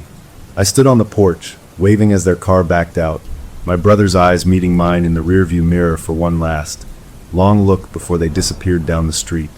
I closed the front door and leaned against it, my legs weak. My wife was already cleaning up again, humming softly to herself, the episode seemingly forgotten by her waking mind. But the secret was out. It was no longer contained within our walls, or even within the twisted triangle of me, my wife, and the therapist. My brother knew, and he knew I was lying. I spent the next hour in a state of nervous collapse, jumping at every sound, waiting for my phone to ring. It didn't. The house was quiet, just the two of us again. Later, as I was getting ready for bed, trying to process the disaster, I remembered something. When I had guided my wife away from my brother in the kitchen, the factor's voice had dropped to a whisper only I could hear as we passed. In that moment of public exposure, it had given me one more piece of advice. The words came back to me now, cold and clear. His suspicion is a variable. He is now a liability. The plan must be adjusted to account for a second body. I sat on the edge of the bed, my head in my hands. It wasn't just planning for her anymore. It was planning for my brother now too. For anyone who got in the way of its clean, logical solution. The monster wasn't scared of being seen. It just recalculated. My attempt at normalcy had given it more data, more variables to work with. And it had shown me it could operate anywhere, anytime, using the smallest friction of daily life as kindling. I must have fallen asleep out of pure exhaustion, because the next thing I knew, I was waking up. Not to a touch or a sound, but to a feeling. The digital clock read 3:07, of course. She wasn't standing up. She was lying on her side, facing me, her eyes open and blank in the dark. We were inches apart. The flat voice was a soft breath against my face. "The social integration experiment was informative," it whispered. "Your attempt to use familial bonds as a counterweight was emotionally predictable, but strategically weak. It did, however, expose a new perimeter of risk. The brother's cognitive dissonance will require monitoring. Do not contact him. Any attempt to explain will only solidify his suspicion and accelerate his interference." It was instructing me to isolate myself from my own family, to cut off a possible lifeline. I didn't respond. I just stared into those empty eyes, so close to mine. The voice continued, a soft, relentless logic in the dark. "The path forward remains clear.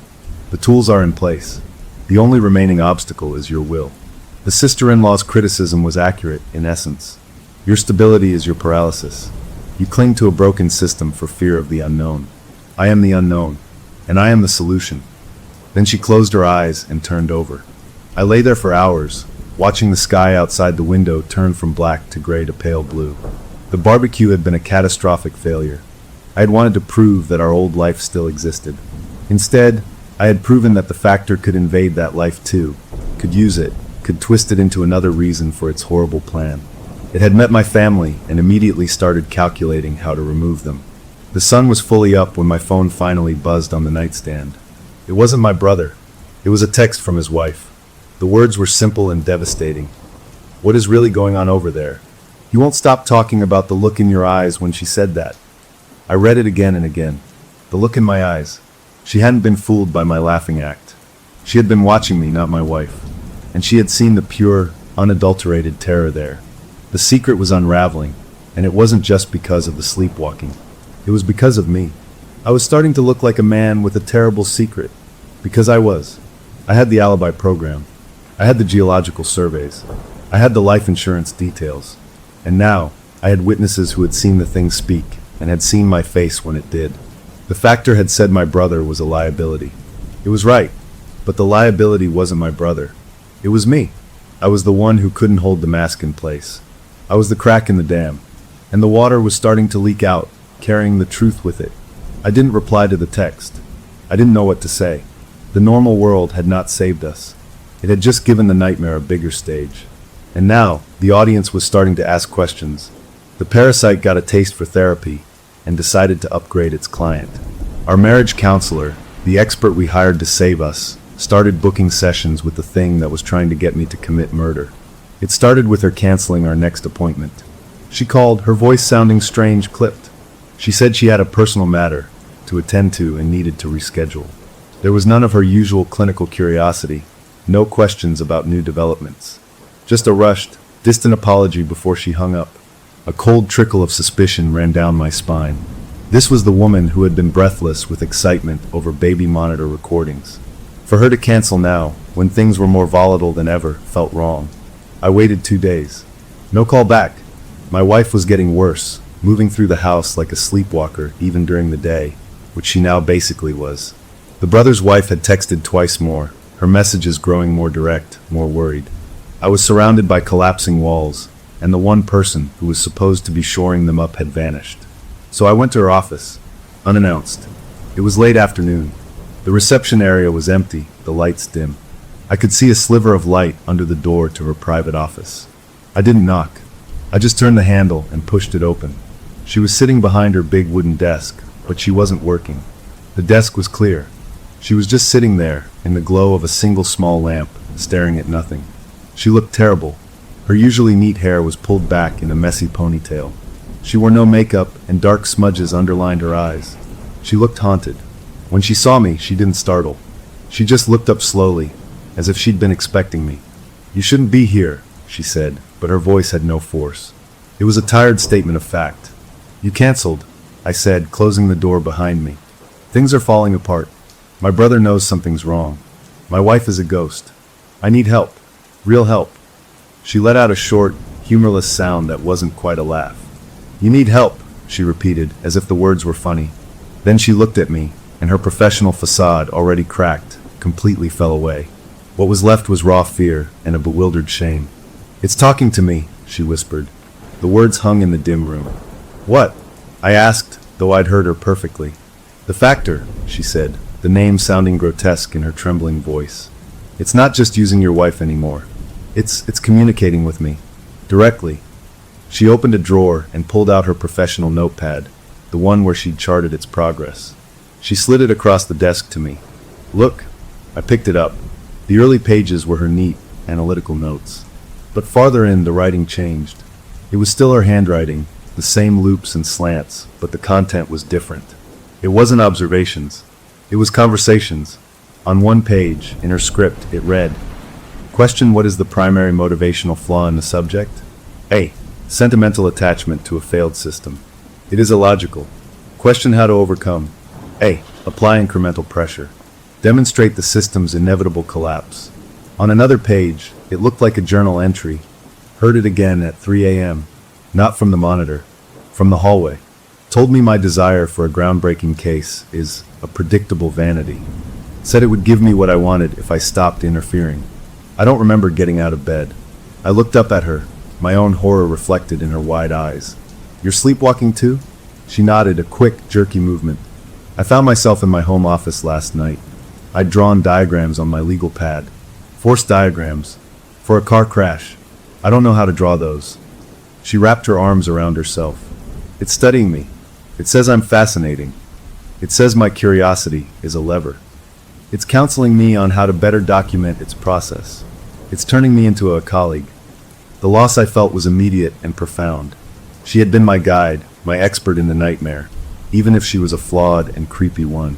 Now she was just another lost soul in the maze. The one person with a map was now just scribbling on the walls herself. How? Was all I could manage. I don't know, she said, her voice rising with a tinge of hysteria before she clamped it down. Transference. Empathic resonance. I opened myself up to observe it, to understand it, and it found a way in. My own ambition, my curiosity. It's using them as a door. She looked at me with a sudden, desperate intensity. You have to understand, it's not supernatural. It's a psychological parasite. It feeds on conflict and manipulates logical pathways. It found a rich source in your marriage. Now it's found another in my professional pride. She was still trying to diagnose it, even as it was happening to her. The therapist was gone. In her place was a fellow victim, one who understood the mechanism of the trap, even as she was caught in it. We sat for a while in the gloomy office, not as doctor and patient, but as two shipwreck survivors clinging to the same piece of driftwood. The dynamic had shifted completely. I wasn't looking to her for answers anymore. We were just comparing notes. What does it want from you? I asked. The same thing it wants from you, she said, her voice dull. Compliance. It wants me to stop trying to reintegrate it and start facilitating. It wants me to help it convince you. It's promised me the case study of a lifetime, a paper that would redefine the field, if I just stopped getting in the way. She met my eyes. It's offering me a bribe. And a part of me, the part that wanted that discovery so badly, is listening. The confession was terrifying in its honesty. She was fighting it, but she was also tempted. The factor had found her weakness and was pushing on it. I told her about the barbecue, about my brother, about the factor's new plan to account for a second body. She listened, nodding slowly. It's escalating, she murmured. It's moving from theory to active threat assessment. It's identifying obstacles. She said it like she was commenting on the weather. The clinical part of her brain was still running, even though the rest of her was terrified. It was then that I realized the true horror. The factor wasn't just jumping hosts. It was building a network. It had me, the reluctant student. It had my wife, the vessel. And now it had the therapist, the expert consultant. We were all connected in its web, each playing a role in its grand, awful plan. What do we do? I asked her, the question feeling useless. She was quiet for a long time. I don't know, she finally admitted, her shoulders slumping. I thought I could control it, study it, understand it, but it's understanding me better. Every time I analyze it, it uses that analysis to get deeper inside my head. She looked up, her eyes bleak. You should leave. Take your wife and just go. Far away. Start over.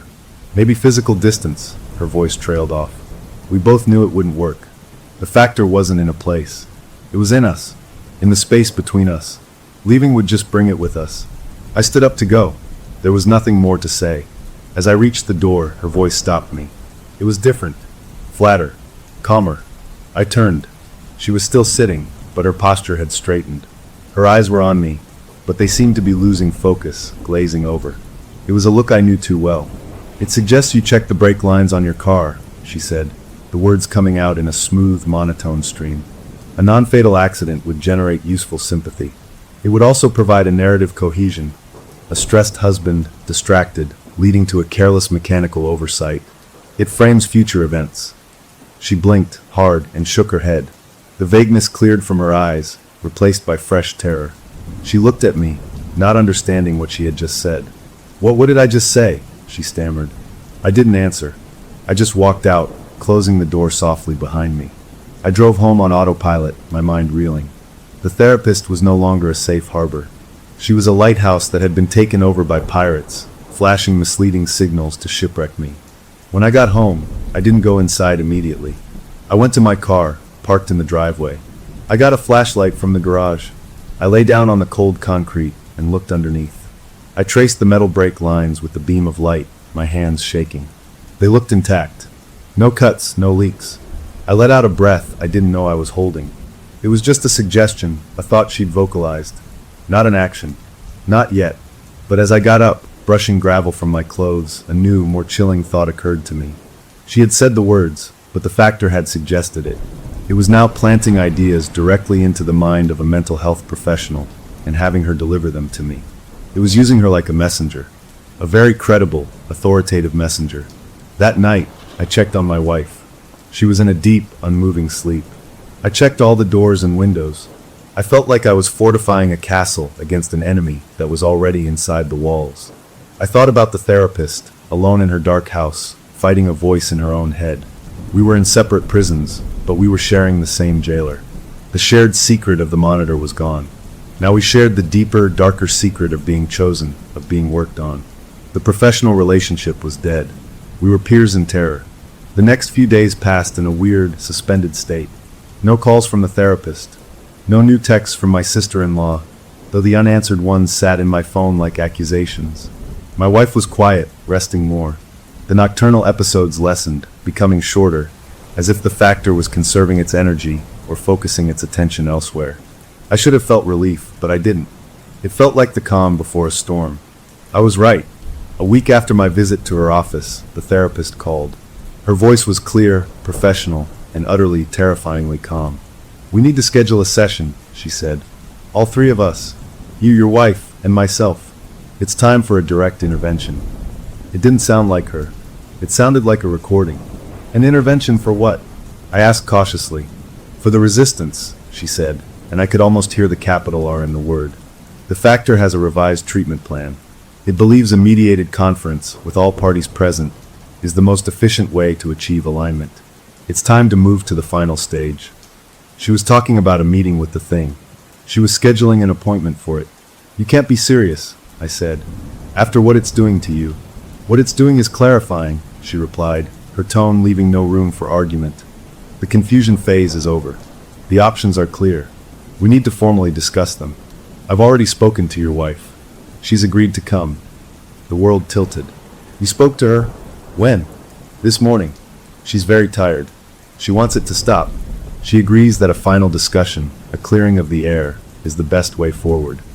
My wife, in her waking state, had agreed to a therapy session where the third participant would be the entity possessing her in her sleep.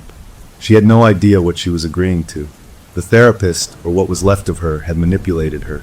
The factor was using the therapist to set the stage for its endgame. I knew then, with cold certainty, that I would go. I had to. My wife would be there, walking into a trap she didn't understand. The therapist, my last link to the normal world, was now the one laying the trap. And the factor would be there in the room, wearing my wife's face, speaking with her voice, with its number one advocate sitting right beside it. The practical exam was over. The code was written. The alibi was ready. Now it was time for the oral defense. And I was the only one who didn't have my notes. I had to go. I had to face it. Not in the dark of my bedroom, but in the bright, beige light of the therapist's office, with everyone watching. The waiting was over. The conference was set. The monster didn't want to sabotage my marriage. It wanted to fulfill its diagnosis. Last night, it finally wrote the prescription, my wife's total conviction that I am her killer. And it signed my name. It started with a feeling, a crawling sensation on the back of my neck as I got ready for the conference with the therapist and the factor. I was paranoid, checking everything. I went out to my car, not to drive, but to look. Not at the brake lines this time. I had a nagging thought. I flipped down the driver's side sun visor. A single piece of elegant, cream-colored stationery fluttered out. It was her stationery, the kind she used for thank you notes. A handwritten line was centered on it, in perfect, calm script that was not hers. Too obvious. The catalyst must be emotional. She must break first. The note was a correction to the therapist's sleepwalking suggestion about the brakes. It was also a roadmap. I shoved it in my pocket, my hands cold. The house felt like a crime scene waiting to happen.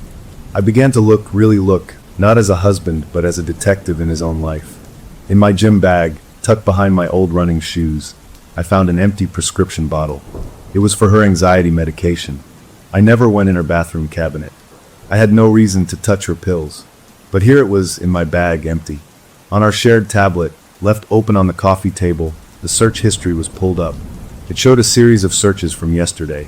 Symptoms of arsenic poisoning. Can antimony be detected in an autopsy? Slow-acting cardiac toxins.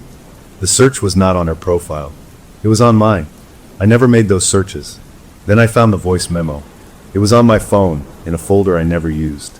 The timestamp was from 2 nights ago, at 3:18 a.m. I pressed play. I heard my own breathing, the deep, regular rhythm of sleep.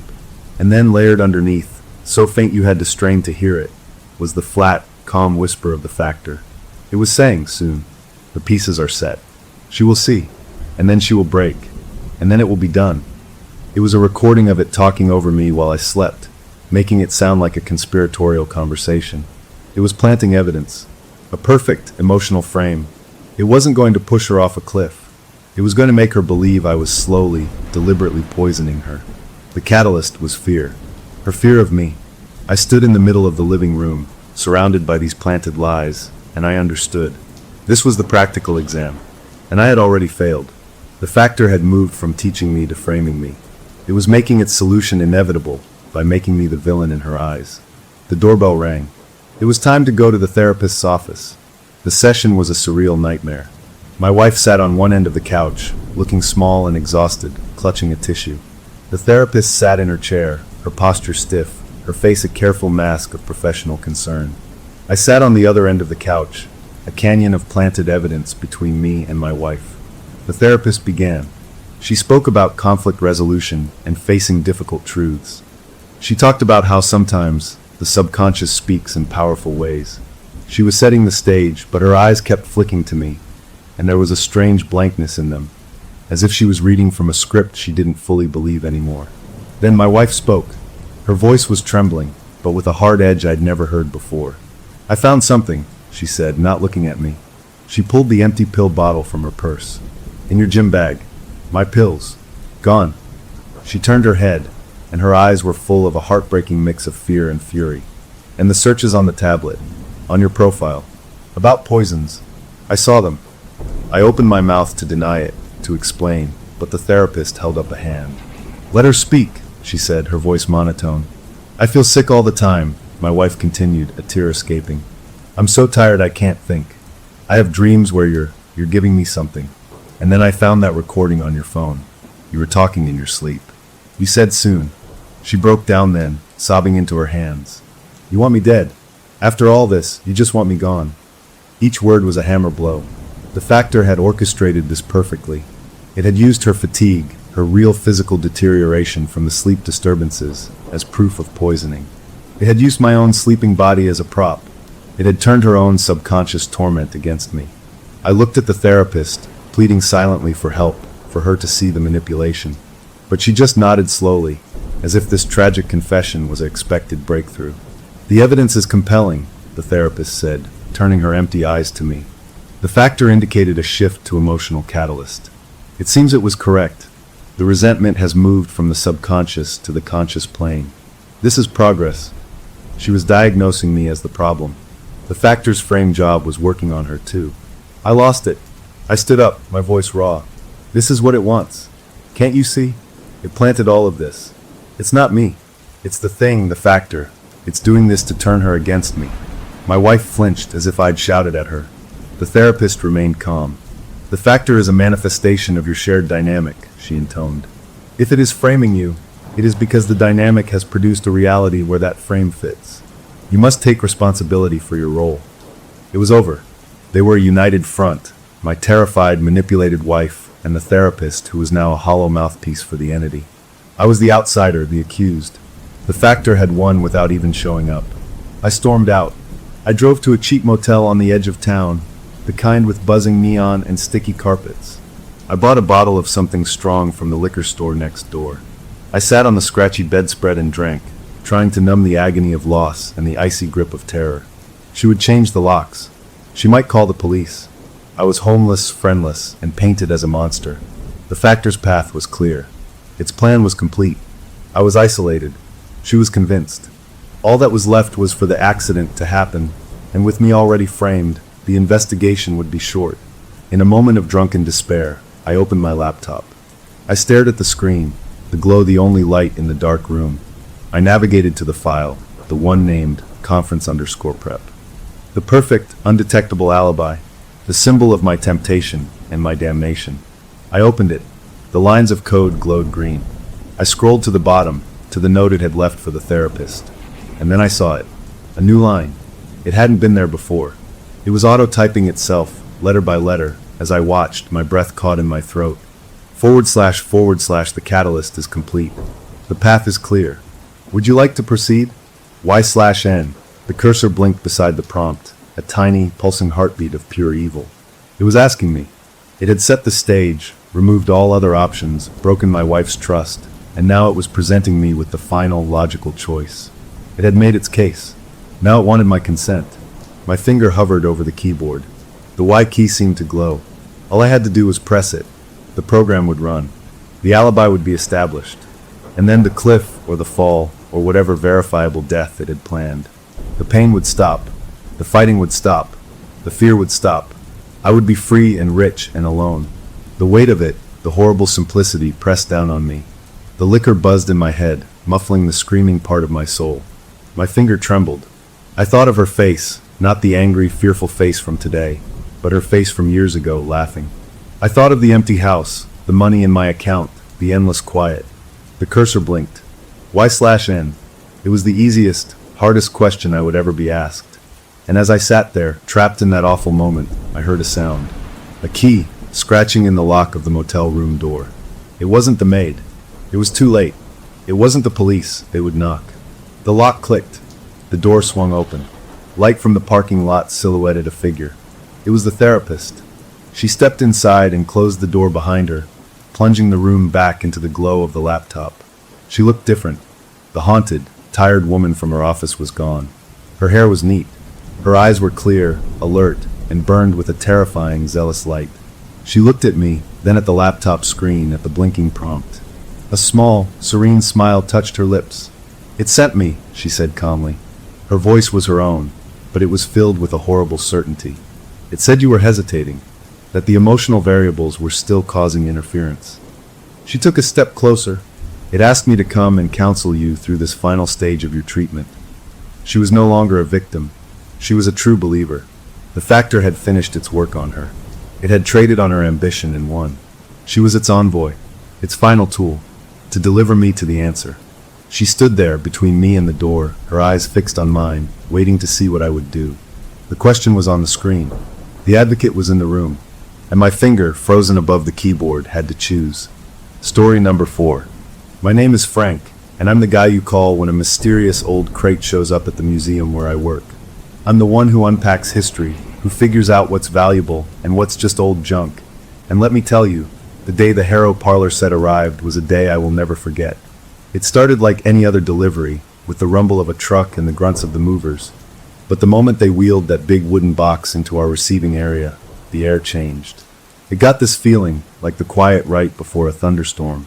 My boss, a woman who usually only gets excited about budget reports, was practically buzzing, patting the crate like it was a winning racehorse. We'd been trying to get this collection for years. A full set of furniture and knickknacks from a famous old family who met a very bad end a long time ago.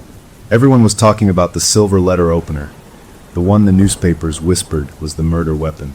But for me, the thrill was in the whole story, in touching the pieces of a real-life mystery.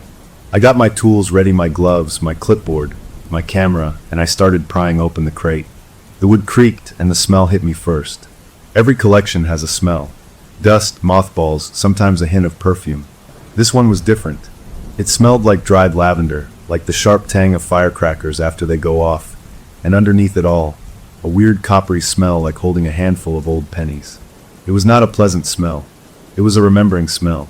My boss chattered away about display cases and press releases while I carefully pulled out the pieces, wrapped in brittle old paper. A velvet footstool, a pair of tarnished candlesticks. A small clock stopped forever at 1:15 midnight. I wrote everything down, my pen scratching in the quiet room. Then I got to the last item, nestled in its own little compartment.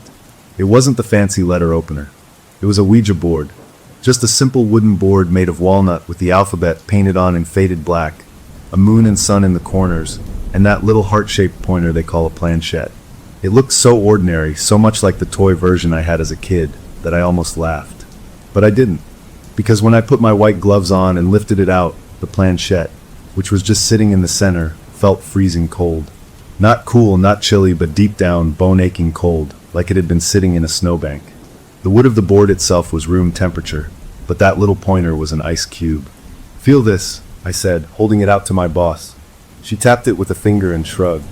"It's cold." "So what?" "This whole dock is drafty. Probably just the type of wood." But I knew it wasn't. I've handled hundreds of wooden objects, and none of them ever felt like that. It was a wrong feeling.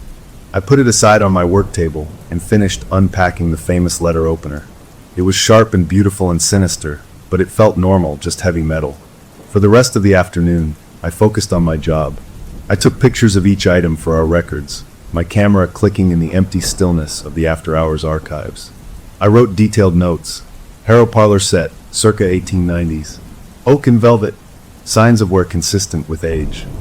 Normal, boring archivist work. But my eyes kept drifting back to that Ouija board sitting alone under the bright work light. It looked so innocent. It felt like it was watching me. Once everything was logged, I started setting up the permanent display case in our Gilded Age Tragedies wing. The case was a big glass box where visitors could see everything arranged nicely. I placed the footstool, the candlesticks, the stopped clock. I positioned the letter opener on a stand of its own, its sharp point gleaming under the LED lights. Finally, with a strange reluctance, I picked up the Ouija board. That cold planchette was still nestled in the center. I quickly placed the whole board on a velvet stand at the back of the display, wanting to be done with it. As I leaned in to adjust the angle, I saw my own reflection in the glass. I looked tired, my hair messy from a long day. But for just a flicker of a second, something was off. In the reflection, it looked like my hand wasn't outside the case adjusting it, but inside the case, and it was resting right on top of that planchette. I jumped back, my heart giving a solid thump against my chest. I blinked and looked again. It was just my normal reflection, my hands clearly outside the glass. I shook my head, blaming tired eyes and a long day. I finished up, locked the case, and walked back to my desk, the click of my shoes on the polished floor too loud in the empty hallways. I had to finish the computer catalog entries. The museum was silent, just the hum of the servers in the next room. I uploaded the photos from my camera to the database. I opened the folder, and my blood went still. The pictures of the footstool were fine. The pictures of the clock were perfect. The pictures of the letter opener were crystal clear. But every single photo of the Ouija board was messed up. The board itself was in focus, the wood grain sharp, but the planchette was a total blur. In one photo, it was a smudge over the letter. In another, a fuzzy streak near goodbye. It looked like it had been vibrating or moving during the split second the camera's shutter was open. But that was impossible. It had sat perfectly still on my table. There was no draft strong enough to move it. No one had touched it. I felt a chill that had nothing to do with the air conditioning. I told myself it was a technical glitch. Maybe the camera's sensor was failing. Maybe the focus was messed up. A sensible, logical explanation. Not wanting to have blurry photos in the official record, I highlighted all the bad pictures and deleted them. The click of the mouse sounded final. I pushed the whole thing out of my mind and went back to typing the display placard descriptions. The words started swimming on the screen. The long day and the late hour caught up with me. I must have put my head down on my arms for just a minute, lulled by the hum of the computers. A sudden jerk woke me up. My neck was stiff. The digital clock on my computer screen glowed in the dark room. 2:14 a.m. I had fallen asleep at my desk. I groaned, rubbing my face, and reached to turn off my desk lamp. The light fell on my notepad, the one where I'd been scribbling my official notes earlier. My neat, printed handwriting filled the page. But there, in the bottom margin, was something else. Scrawled in a frantic, rushing script, pressed so hard the pen had nearly torn the paper, were 3 words: "Ask about the maid." I stared. The handwriting was undeniably mine. I could see my own familiar loops and slants. But I had no memory of writing it. None. I didn't know anything about a maid. The Harrow family had servants, of course, but no specific maid was mentioned in any of the paperwork I'd read. It felt like a message from a dream, a thought that had bubbled up from somewhere deep and desperate. It creeped me out, but I was also exhausted. "You're losing it, Frank," I muttered to the empty room. I circled the words with my pen, thinking I'd ask the research librarian about it in the morning, and then I shoved the notepad into my desk drawer, wanting it out of sight. I shut down my computer, grabbed my coat, and headed out into the night. The walk to my car in the empty parking lot felt longer than usual. Every shadow seemed deeper. I drove home in a quiet daze, the streetlights washing over my dashboard in regular, orange waves. I went through my normal routine, locked the door, brushed my teeth, and fell into bed, hoping sleep would reset my brain. That's when the real dream came. It wasn't a nightmare of blood or screams. It was eerily calm. I was in a grand, beautiful parlor, much fancier than the one we'd recreated at the museum. The air was warm and smelled of cigar smoke and roses. People in elegant old-fashioned clothes laughed and talked, but their voices were muffled, like I was hearing them from underwater. I wasn't me. I was someone else, shorter, dressed in a stiff, plain uniform.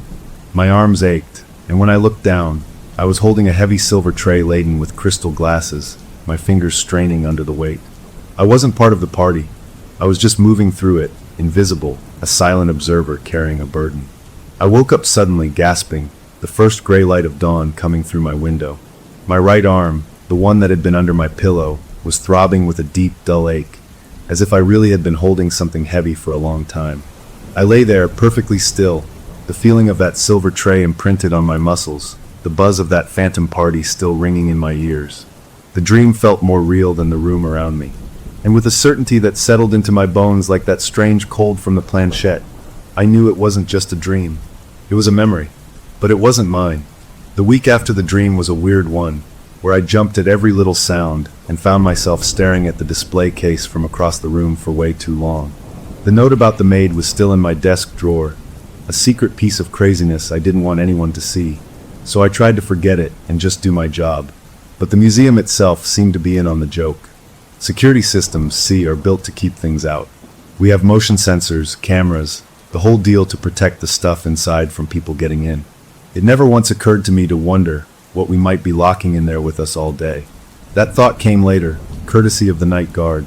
He was an older guy, a retired police officer who had seen just about everything and believed in exactly none of it. He was all about facts, logs, and procedures. He wasn't a friend, really, but we were friendly, sharing a nod and a comment about the weather during shift changes. A few mornings after I'd woken up with that sore arm, he caught me as I was coming in, his usual steady expression replaced by a tight, focused look I recognized from his cop days. It was the look of a man who had seen a fact he couldn't explain. He didn't say hello. He just held up his logbook, a thick binder with times and codes written in neat block letters. "You got a second?" he asked, his voice low. He led me over to the security monitor desk, out of earshot of the other early staff. "Take a look at this," he said, pointing a thick finger at 3 entries, each a day apart. Each one read, 3:07 a.m., motion trigger, gallery 7B, Harrow exhibit. Video review, signal interruption. Gallery secure upon visual check. He looked at me, his eyes serious. Signal interruption means the feed goes to static for exactly 3 seconds. Every time. Then it comes back, and the room is empty. Nothing on camera. But the motion sensor, that's a different system. It says something moved. I felt that coppery taste from the crate smell come back into my mouth. A glitch? I suggested, my voice sounding thin. Maybe a wiring thing? A mouse? He shook his head slowly. The sensor is on the ceiling. A mouse doesn't jump that high. The wiring for that camera was brand new 6 months ago. I checked it myself yesterday. It's perfect. He leaned closer, and I could smell his coffee breath. I don't believe in ghosts, he said, the words deliberate. I believe in facts. The fact is, something in that room is moving at 3:07 in the morning, and the cameras don't want to see it. That statement from him rocked me more than any blurry photo ever could. He was the most solid, unshakable person I knew. If he was worried, then there was something real to worry about. We stood there for a minute, not saying anything, a silent agreement passing between us. He didn't want to report a haunting and look like a fool to his former cop buddies. I didn't want my prized exhibit, my professional baby, to get a reputation for being weird or worse, to be shut down for an investigation. So we made a pact without saying a word. We would keep it between us. He would keep watching the logs. I would. I didn't know what I would do.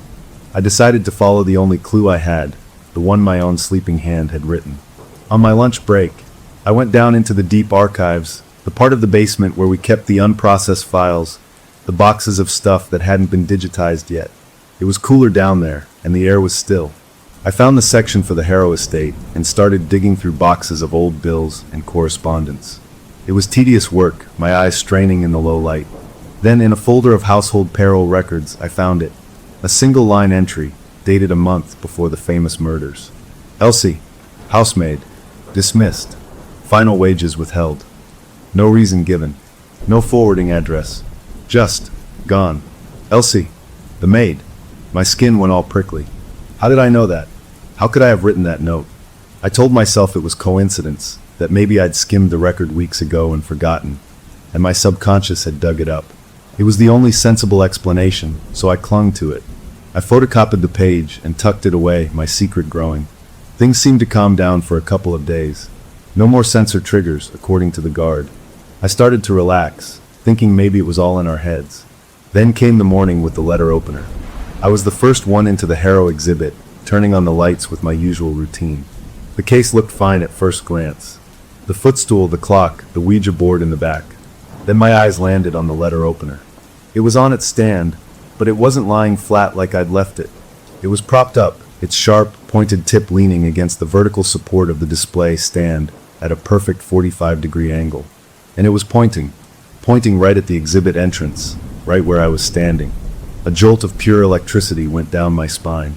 That was impossible. The case was locked. I had the only key during the day. I fumbled with my keyring, my hands shaking, and unlocked the case. The air inside smelled faintly of lavender and metal. I reached in, ignoring every preservation rule I knew, and picked up the letter opener. The moment my gloved fingers closed around the cool silver handle, a wave of dizziness hit me so hard I had to grab the edge of the display case. My mouth flooded with a sweet, syrupy taste, like fancy sherry, a taste I hated. I saw a quick flash behind my eyes, a laughing woman's face, a swirl of a dark dress, a feeling of wild anger that wasn't mine.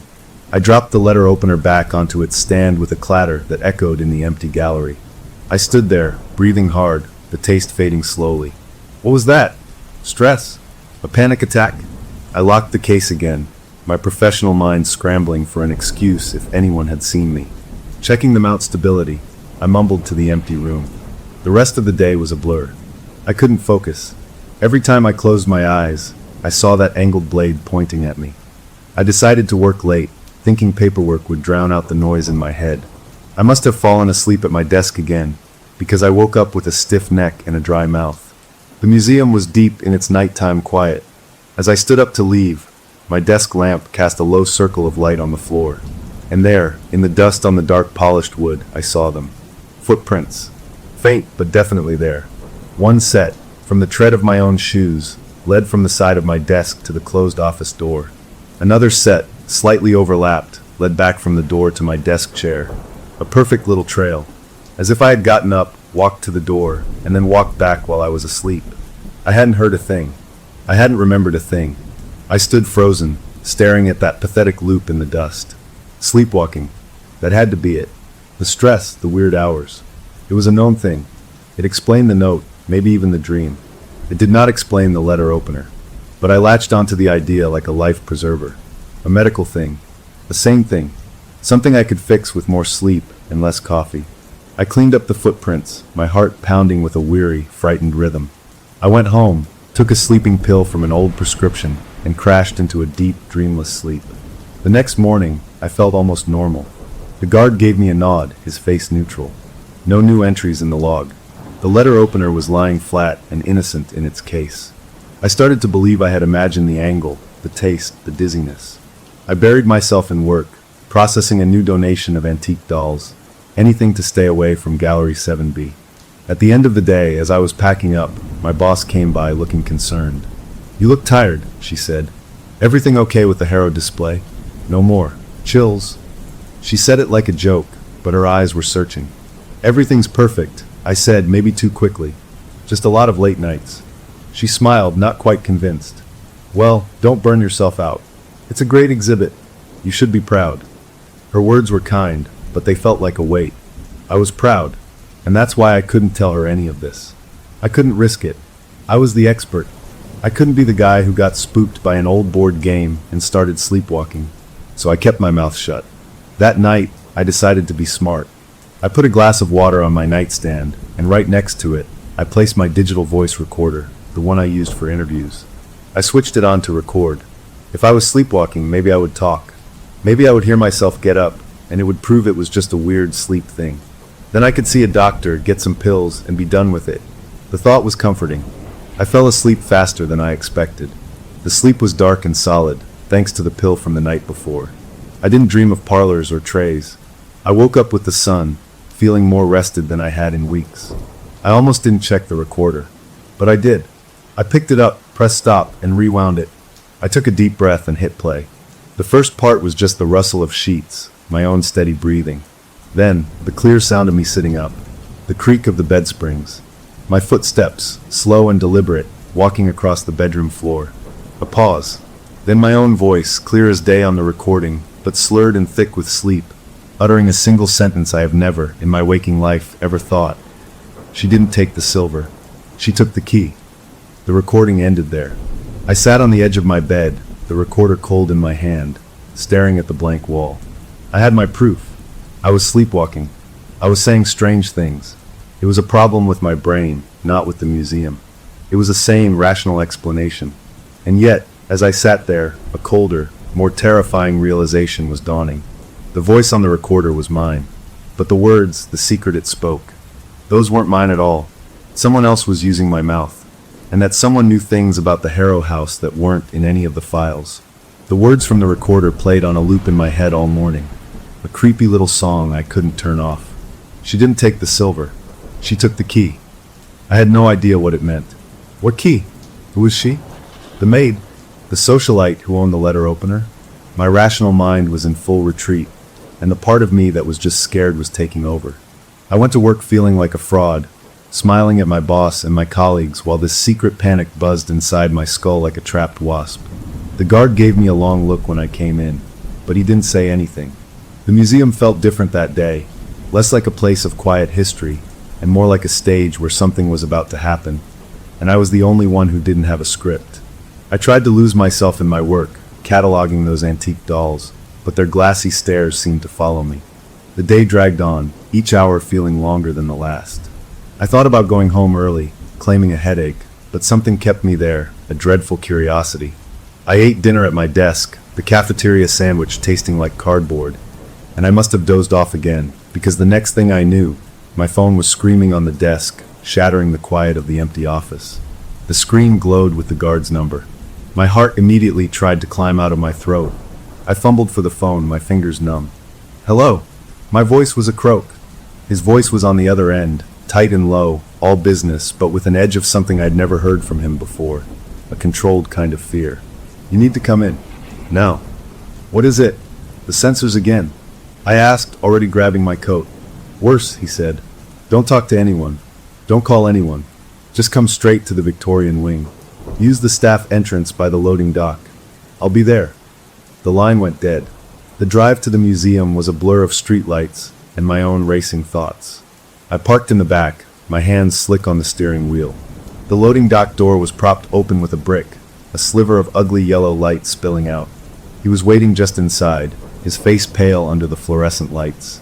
He didn't speak, just jerked his head for me to follow. We moved through the back corridors, our footsteps the only sound in the huge, dark building. The usual night lights were on, casting long, strange shadows from the covered exhibits. When we reached the entrance to the Victorian furniture wing, he stopped and put a hand on my arm. His grip was firm. Brace yourself, he said, his voice a rough whisper. Then he pushed the door open.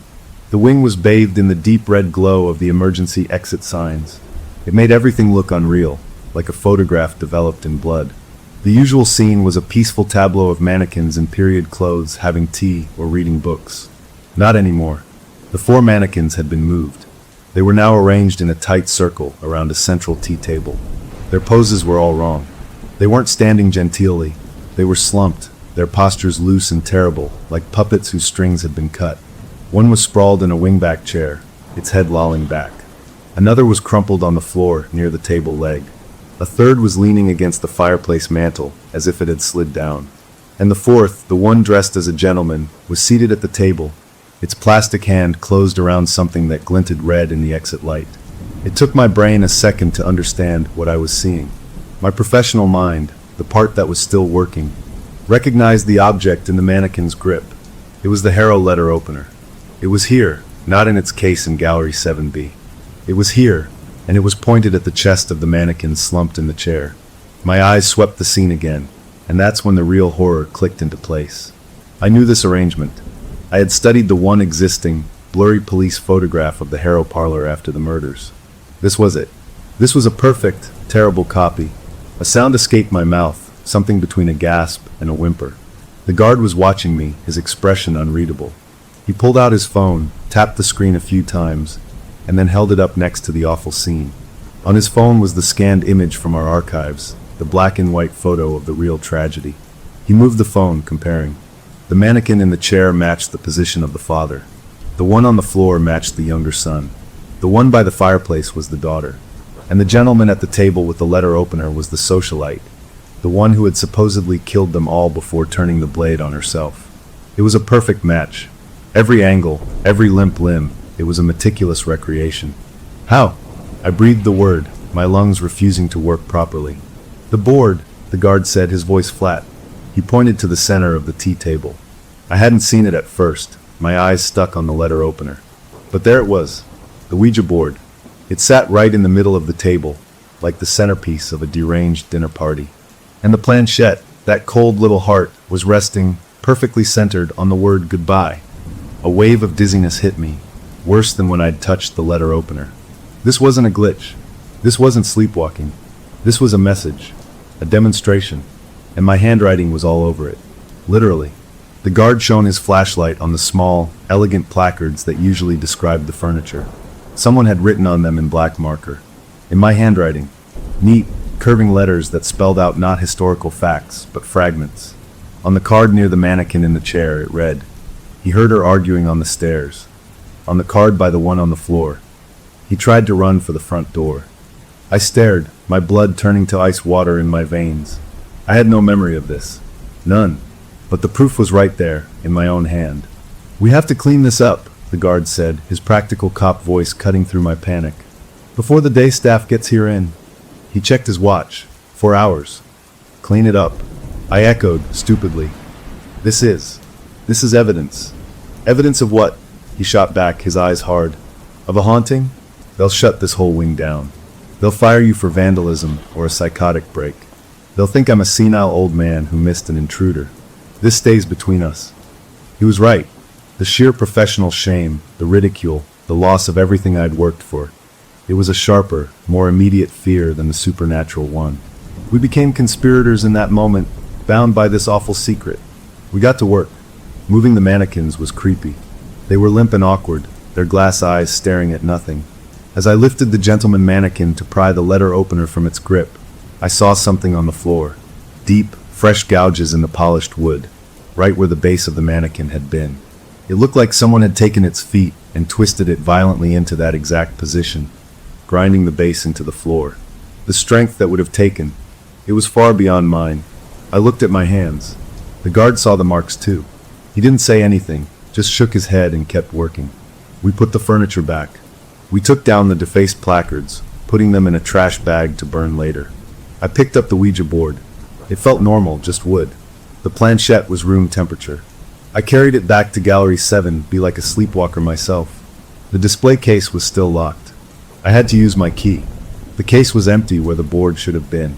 How did it get out? I placed it back on its velvet stand, my hands trembling. I returned the letter opener last, laying it flat on its stand, making sure it wouldn't move.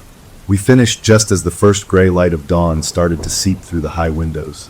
We stood in the now normal-looking Victorian wing, breathing hard, two men who had just buried a secret. "What do we do now?"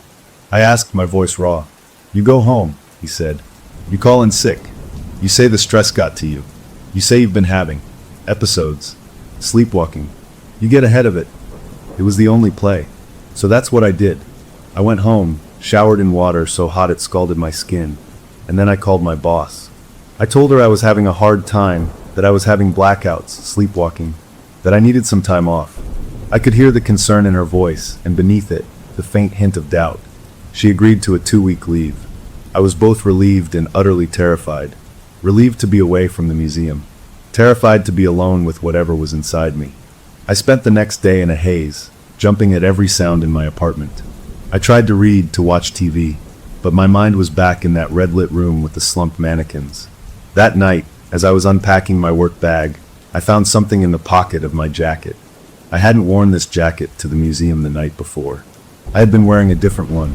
I reached in and pulled out a small, curled sliver of wood. It was pale with a dark stain. I held it under the lamp. It was walnut. And the stain wasn't a stain. It was a tiny bit of faded black paint, with the very edge of a curved letter. It was a piece of the Ouija board's frame. a piece that had been shaved off recently. The last thing I remembered was sealing that board in its case. A cold, solid certainty settled in my stomach, heavier than any fear. The sleepwalking, the voice on the recorder, the recreated murder scene. It wasn't just happening at the museum. It had followed me home. The board hadn't left the museum on its own. I had taken it. I had brought a piece of it back with me. And if I could bring a piece of it home in my sleep, what else was I capable of doing without knowing? The 2-week leave stretched ahead of me, not as a respite, but as a sentence. I was now a prisoner in my own apartment, with a cellmate I couldn't see and didn't understand. The mystery of the Harrow house was no longer a historical puzzle. It was a live thing, and it was using me to write its next chapter. I locked my doors, closed my blinds, and sat in the middle of my living room, staring at that sliver of walnut wood on the coffee table, wondering what key the maid had taken, and more importantly, what door it was meant to open. The terror of sleepwalking isn't the part where you lose control. It's the moment you come back and find your hands have been busy while you were gone. That first full day of my forced leave, I woke up on the living room floor, my cheek pressed against the cold hardwood, and my whole body ached like I'd been moving furniture. The morning sun was too bright, slicing through the blinds. I pushed myself up, groaning, and then I saw it. My living room wasn't how I left it. The coffee table was pushed to the side. In the center of the open floor, someone had made a little scene. My good steak knife from the kitchen was lying on its side. My expensive silk scarf, a birthday gift I never wore, was arranged in a weird zigzag pattern next to it. All the photo frames from the bookshelf were lined up in a row, but the pictures of my family and friends were gone, taken out and stacked neatly to the side, leaving just empty frames staring like blind eyes. My heart started that familiar, awful pounding. This was smaller than the museum tableau, more intimate, and 1,000 times more invasive. This was in my home. I didn't touch anything. I just stood there in my pajamas, feeling cold all over. It was so deliberate, so carefully arranged, but it meant nothing to me. It was like looking at a sentence in a language I couldn't read. My first, ridiculous instinct was to clean it up, to erase the evidence before I had to admit it to myself. But I stopped. The archivist part of my brain, the part that cataloged and documented, kicked in through the fear. This was data. Twisted, terrifying data, but data all the same. I got my phone and took pictures from every angle. I took close-ups of the knife, the scarf, the empty frames. Then, moving like a robot, I put everything away. The knife back in the block, the scarf folded in its drawer, the pictures back in their frames. I made the room normal again, but the feeling of violation wouldn't wash off. I sat at my laptop, the photos uploaded to a folder I labeled research. I stared at them. What was I supposed to do with this? Google, what does a knife and a scarf on the floor mean? Then I had a thought, a crazy professional thought. The museum had software, an internal database that could compare images against our digital archives. It was used to find similar artifacts or identify unknown objects in old photos. I still had remote access. My fingers shook as I logged in. I uploaded one of the clearest photos of my living room tableau. I set the parameters for a general search, my stomach churning. I didn't expect anything. This was a shot in the dark. The little hourglass icon spun for what felt like forever. Then, a single result pinged back.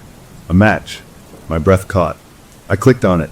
It was a scan of a very old, yellowed newspaper photograph from 1902.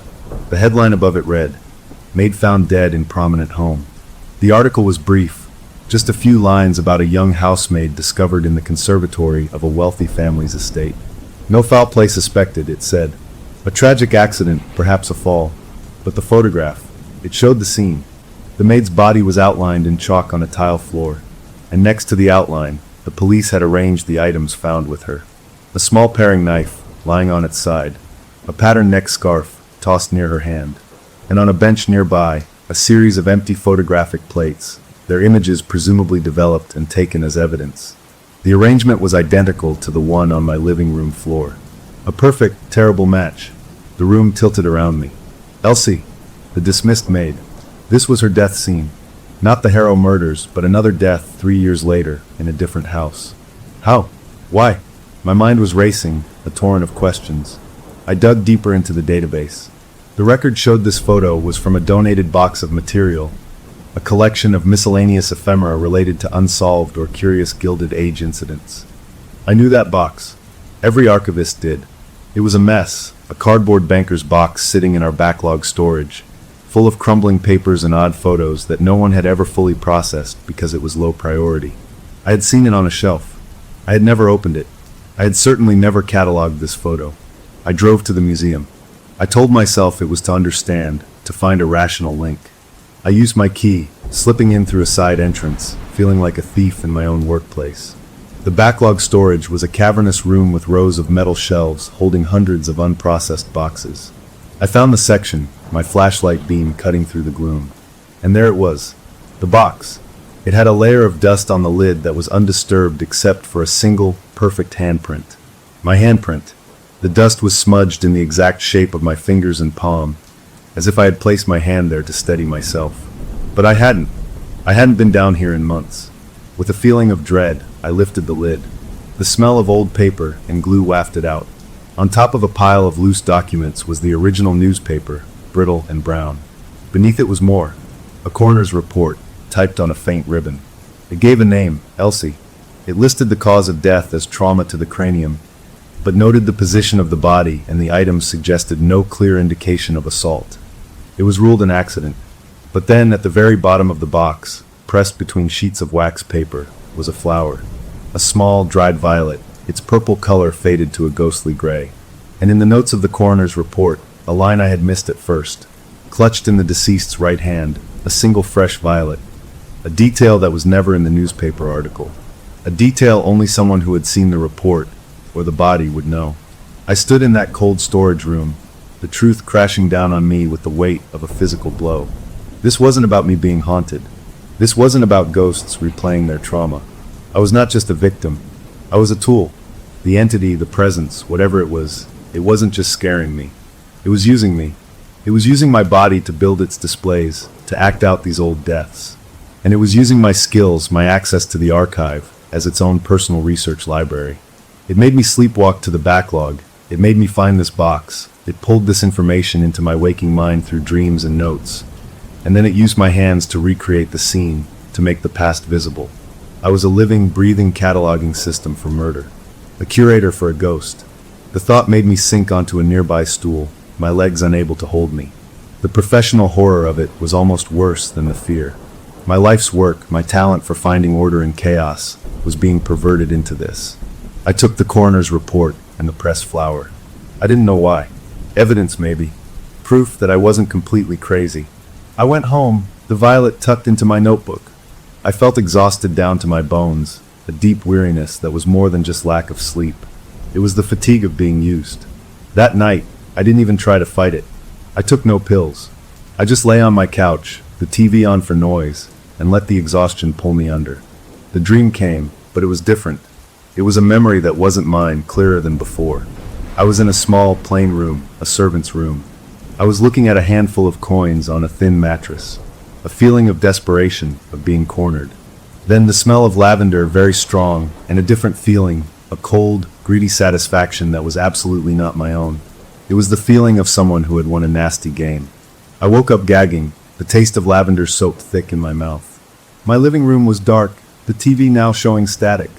And on the coffee table, where I had left my notebook, a new little tableau had been arranged while I slept. Paper clips linked together in a chain. Pens laid out like railroad tracks. My pill bottles standing in a little group. It was another scene, small and weird. And my laptop, which I had closed, was open and on. The screen showed the museum's image search software, still running. But it wasn't searching our internal archive anymore. The search bar showed it was pinging against a completely different public database. A national registry of unsolved cold cases from the last 50 years. The hourglass was spinning. It was looking for a match to the new arrangement on my table. It was no longer just interested in the Gilded Age. It was moving forward in time. I stared at the screen, the blue light reflecting in my wide eyes. The search finished. A single result popped up. A case file from 1974. A Jane Doe, found in a train yard. I didn't click it. I didn't need to. The message was clear. My curator was done with its old collection. It was acquiring new pieces. And I was its only means of acquisition. The 2-week leave wasn't a break. It was a head start, and the race was into a past that was getting closer and closer to the present day with every tick of the clock and every step I took in my sleep. I stopped asking, why me? That was a dead-end street. The only way to keep from screaming was to start asking, what for? I wasn't an archivist with a problem anymore. I was a detective assigned to a case by a phantom, and the first rule was to understand the pattern. So, with a grim kind of focus I usually saved for authenticating a rare document, I started my own secret research project. I bought a big roll of butcher paper and taped it to my living room wall. At the far left, I wrote 1895 Ouija board, then 1898 Harrow murders, then 1902 maid Elsie. I drew lines connecting them. The board came before the murders. The maid was dismissed before the murders and died years later. This wasn't one ghost. It was a timeline of connected events, and my unseen partner was making me act them out in order. The new development, the Jane Doe from 1974 that my sleepwalking self had looked up, was the next data point. I forced myself to open the case file on my laptop. It was sparse. A woman never identified, found near some railroad tracks in an industrial part of the city that 100 years ago had been the edge of the Harrow family's original land holdings. The connection was thin as a spider's web, but it was there. The entity wasn't jumping randomly. It was following a trail of blood and lost stories that were geographically tied to that original house, moving forward through history like a curator expanding a collection theme. This changed everything. The fear was still there, a cold rock in my gut, but on top of it now was a layer of frantic, professional curiosity. If I could predict the pattern, maybe I could interfere. I called the only person I could trust, the night guard. I went to his small, tidy house, a place that smelled of coffee and gun oil. I laid it all out, the living room scenes, the coroner's report, the violet, the timeline on my wall. I expected him to throw me out. He listened, his face like stone, sipping his coffee. When I finished, he set his mug down with a careful click. "I knew it wasn't you," he said finally. "That night in the museum, the way you moved when we cleaned up. It wasn't your walk. Your shoulders were different. It was someone else's walk." His belief was a solid thing I could lean on. We became partners. He was my lookout, my failsafe. I told him about the sleepwalking, the recorder. "We need evidence of what's really happening," he said. "Not just your notes. Proof." So we set up a test. In my apartment, I pointed a cheap webcam at the area where I'd been making the tableaus. I told the guard the login. He could watch from his home computer. That night, I did something else. I printed out a file from the museum archives about a murder from the 1920s, a famous case that was completely solved, a jealous husband who was caught and executed. I left this file open on my desk, right under the lamplight. Then, as an extra precaution, I used a bike lock to chain my ankle to the solid leg of my bed frame. I felt ridiculous, but I needed to know. If I was sleepwalking, the lock would stop me. If something else was happening, well, I needed to know that, too. I fell into a restless sleep, the metal of the lock cold against my skin. I dreamed of filing cards, endless rows of them, and a feeling of immense, impatient boredom. The next morning, I woke up exhausted, my body aching as if I'd been straining against something all night. The bike lock was still fastened, untouched. I hadn't moved an inch. A wave of relief washed over me, so strong it made me dizzy. It was sleep. It had to be. Then I looked at my desk. The file on the solved murder was gone from where I'd left it. It was now on the floor, next to the wastebasket. The pages were out of order. And across the photograph of the convicted husband, someone had placed a single red archival thread, the kind we used to tie old bundles of letters, in a sharp, deliberate X over his face. The message was as clear as if it had been shouted. He didn't do it. The lock hadn't stopped anything, because my body hadn't left the bed. Something else had. I checked the webcam. The footage was 6 hours of a still, empty living room. Nothing. But the file had moved. The guard called me, his voice tense. "The camera didn't see anything in the room," he said. "But pull up the footage again. Look at the wall, near the door to your hallway. Watch the shadows." I did. For most of the night, the shadow of my floor lamp was a long, still streak. But for about 10 minutes, around 3 a.m., that shadow changed. Another shadow fell across it, a taller, thinner silhouette that didn't match anything in my apartment. It moved slowly across the wall, pausing near the desk, then receding. It was there, and then it wasn't. "That's not your shadow," the guard said quietly. "The proportions are wrong. It's too tall." Denial was a luxury I could no longer afford. I started keeping a new journal, not of my feelings, but of the facts. Times, objects moved, phrases spoken or written. I treated it like a chaotic research project assigned by a malicious professor. I began to notice triggers. The episodes were worse, more detailed, after I'd physically handled original documents related to a case. The old police report, the coroner's inquest, touching them was like giving the entity a direct line. It wasn't just reading my mind, it was reading the paper through me, using my hands like scanners. This was a breakthrough. If I stopped handling originals, maybe I could blunt its ability. I focused on the timeline. The gap between 1902 and 1974 was huge. There had to be something in between. I spent days in the public library, away from the museum's archive, looking at microfiche of old local newspapers, searching for any strange deaths, unsolved incidents around the old Harrow properties. I found a few possibilities. A drowning in 1911, a suspicious fire in 1932. But nothing felt exactly right. The entity was specific. It wanted particular scenes. Then, one afternoon, as I was adding the 1974 Jane Doe to my butcher paper timeline, I noticed something my own hand had done. Weeks ago, in a sleepy daze, I had circled 3 dates on a calendar I kept on the wall. The dates of the Harrow murders, the maid's death, and the Jane Doe discovery. And next to the circles, I had drawn 3 small, clumsy violets. The same flower pressed in the archive box. The same flower from the maid's hand. It was a signature, a collector's mark. The entity wasn't just cataloging murders.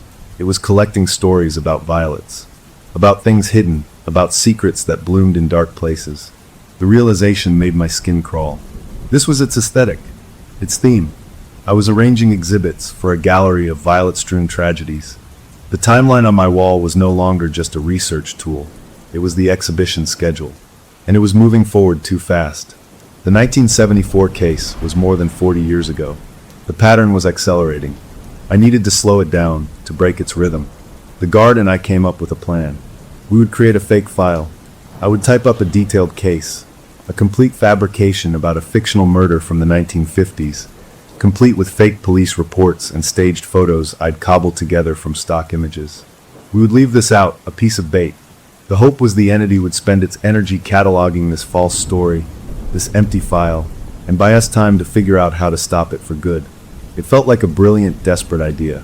I worked for 2 days on the forgery. My archivist skills turned to deception. I made it convincing. I placed the thick, fake file on my coffee table that night. I didn't chain myself up. I wanted it to take the bait. I went to sleep hoping I had created the perfect distraction. I woke up feeling more rested than I had in weeks. The sun was up. The apartment was still. The fake file was gone from the table. A surge of triumph went through me. It had worked. It had taken the false lead. Then I walked into my kitchen to make coffee. There, on the small kitchen table, the fake file was open. Every page was shredded into long, thin strips, piled into a neat mound, and stuck into the center of the paper mound, like a flag on a grave, was a single, fresh violet. Its purple was shockingly bright against the white paper. It hadn't been fooled.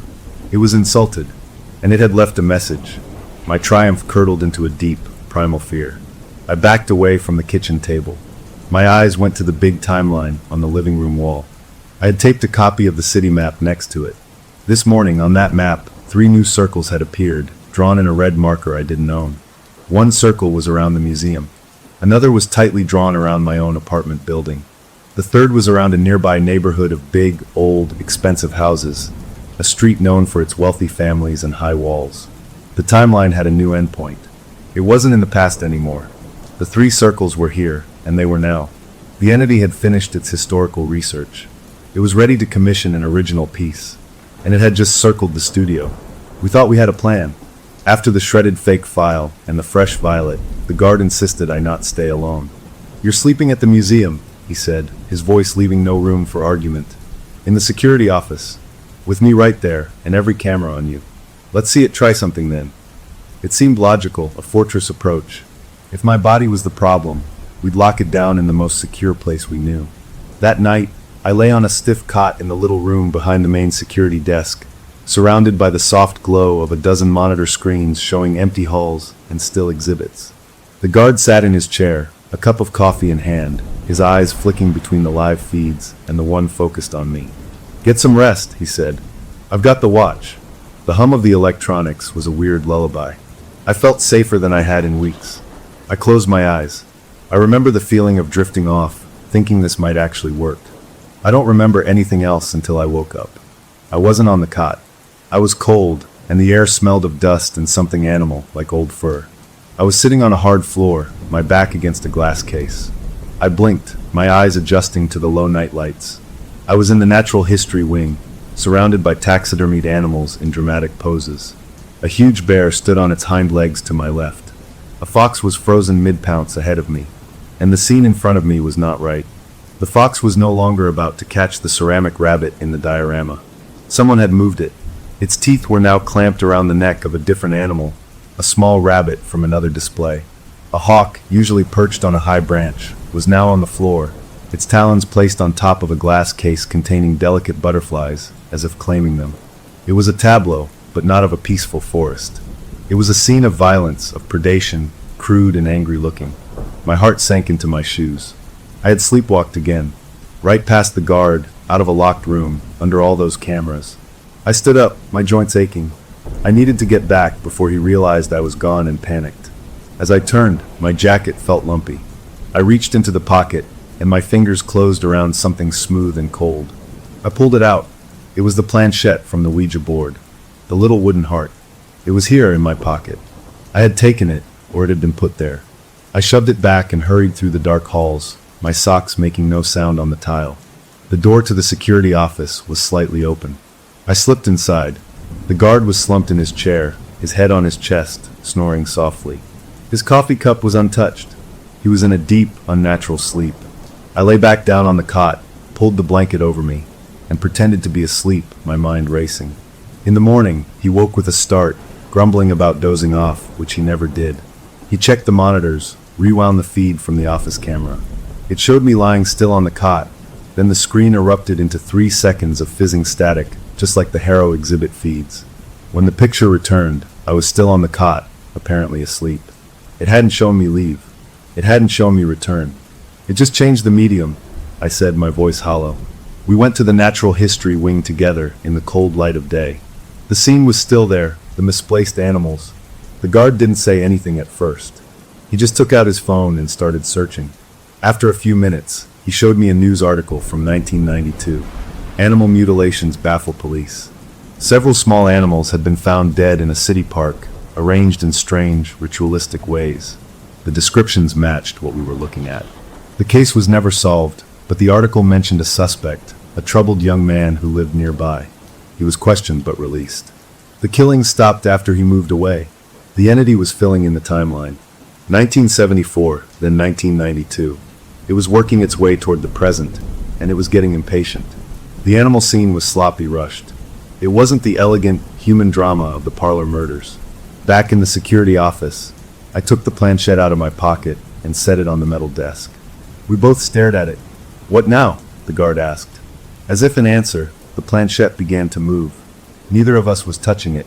It slid smoothly, purposefully, across the polished metal surface. It spelled out letters. S-O-N. It paused. Then F-R-E-S-H. Another pause. Then B-L-O-M. Soon. Fresh. Bloom. The words hung in the air between us. The guard, the former cop, went very still. His face lost a shade of color. Fresh, he repeated, the word flat. That's cop talk. It means a recent kill. Within 72 hours. It's not talking about the past anymore. The understanding was a physical blow. The entity wasn't a historian. It was a connoisseur. And a connoisseur, after studying the classics, eventually wants a live exhibition, a new masterpiece. The fresh bloom was a murder that hadn't happened yet. It was selecting a subject, and it was going to use me to arrange it. The planchette was still. I picked it up, a sudden reckless anger cutting through my fear. "We break it," I said. "We find the board and we burn it, smash it, destroy it." The guard nodded slowly. "It's the only thing left, but it's in a locked case." "I have a key," I said. "We do it tonight." The plan felt desperate and right. We were done being archivists for this thing. We would become vandals. That afternoon, I tried to act normal. I went home, showered, ate something. I kept seeing those 3 red circles on the map. The museum. My apartment. That wealthy street. Which one was the target? I turned on the local news, half expecting to see a report about a strange prowler in that neighborhood. Instead, there was a lifestyle segment. An interview with a woman in a sleek, modern apartment. She was a popular true crime podcaster. She was talking about her latest series, which dissected famous local crimes with, as she put it, a healthy dose of skepticism and humor. The banner under her smiling face read, "Debunking the Haunting, Podcaster Takes on Harrow Myth." My blood froze. I knew her. Not personally, but I knew the type. And I knew her street. It was the one circled in red on my map. The camera showed a quick shot of her building's elegant facade. I turned up the volume. The interviewer asked about the Harrow murders, specifically about the rumors of the Ouija board's involvement. The podcaster laughed, a bright, dismissive sound. "Oh, please. A board game didn't make her kill her family. She was just a rich brat with a temper and a sharp letter opener. The whole haunted object thing is just a spooky story we tell to make a simple, ugly crime more interesting. It's an insult to the real victims." A loud crack echoed from my kitchen. I jumped, my heart in my throat. I went in to find a cabinet door, a solid piece of wood, splintered from the inside out, as if a great force had shoved against it. The entity hadn't chosen a random victim. It had chosen a critic, someone who mocked its existence, who called its story a lie. This was personal. This wasn't just about collecting anymore. It was about revenge, and about proving its own power. The fear curdled into a desperate resolve. We had to destroy the board tonight. After dark, I met the guard in the alley behind the museum. He had a small backpack with tools, though we hoped my key would be enough. We slipped inside through the loading dock, just like that first terrible night. The museum was a maze of shadows, the exit signs casting their bloody light. We didn't speak. We moved quickly through the back halls, our footsteps the only sound in the world. We reached the Gilded Age wing. The door creaked as we pushed it open. The Harrow exhibit was at the far end, a pool of darkness. We walked toward it, my key already in my hand. As we got closer, I could see the outline of the display case. Something was wrong. It looked empty. We reached it, and the guard shone his flashlight beam through the glass. The velvet stands were there. The letter opener gleamed. The clock, the candlesticks. But the space where the Ouija board should have been was just empty, dark velvet. The board was gone. My breath caught. Had someone else taken it? Then the flashlight beam moved, and I saw it. A square of white paper taped to the inside of the glass, right in the center of the empty spot. On it, in my own handwriting, were the words, "You cannot deaccession a collection. It deaccessions you." Deaccession is a museum word. It means to permanently remove an item from the collection, to sell it or give it away. It's a serious, final act. The board was telling me I couldn't get rid of it, because I was part of its collection now, and it was removing me from my own life. The guard swore under his breath. "It's in your apartment," he said, his voice certain. "It has to be. It's drawing you back there, to that street." We ran. We didn't care about noise now. We burst out of the museum into the cold night air, jumped into his car, and he drove toward my place, his tires squealing. The whole way, I had a terrifying thought. If the board was in my apartment, and it was controlling me, then going home was walking into a trap. But we had nowhere else to go. We pulled up in front of my building. My lights were off. Everything looked normal. We went upstairs, and I unlocked my door with trembling hands. We stepped inside. The apartment was icy cold, colder than the night outside, and on my dining table, under the glow of the streetlight coming through the window, was the Ouija board. It sat there waiting. The planchette was not on it. It was in my pocket, all around the apartment, on the floor, on the couch, on the kitchen counters. Every single note, photocopy, photo, and timeline I had made was spread out. But they weren't in the order I had left them. They were arranged in clusters, connected by red threads and drawn on arrows, a sprawling, insane map of connections only the entity could understand. It had been busy. It had been curating its own research. My home was no longer my home. It was the entity's gallery, its study, its preparation room. And we had just walked right into it. The guard looked around, his face grim. "We burn it right here," he said, pointing to the board on the table. But as he took a step toward it, a crushing fatigue washed over me, a wave so powerful it buckled my knees. It was the same feeling that had put the guard to sleep at his desk. It was being directed at me now, a forced sedation. I fought it, gripping the back of a chair. I saw the guard reach for the board. Then my vision tunneled, and the last thing I heard was his voice, shouting my name from very far away, as the darkness swallowed me whole, and I knew the final cataloging was about to begin. The darkness wasn't empty. It was full of pressure, like being deep underwater, and through it came memories that were not my own. I wasn't asleep. I was a prisoner behind my own eyes, watching a film I couldn't stop. I saw the hero socialite, not as a monster, but as a young woman, restless and furious, trapped in a beautiful life. She sat at the elegant parlor table, her fingers on the planchette. But she wasn't asking questions of the spirit world. She was whispering to it, confessing. She laid out a plan, not in a rage, but with the cold, precise excitement of an artist describing a new painting. She talked about angles, about timing, about the poetry of using the family silver. And she felt a presence listening, not judging, but appreciating. It admired the craft of it. The entity wasn't her ghost. It had been her audience, her one fan, and now its favorite performer was gone, and it had been waiting a long, long time for a new one to put on a fresh, original show. The memory faded, and I felt myself surfacing, but not to wakefulness. To a terrible, lucid paralysis. I was standing up. I was in my apartment. I could see the room, but I couldn't turn my head. My body was no longer mine. It was a rented vehicle, and someone else was in the driver's seat. From the corner of my eye, I saw the guard. He was on the floor near the door, stirring, shaking his head as if trying to clear it. He looked up and saw me standing by the dining table.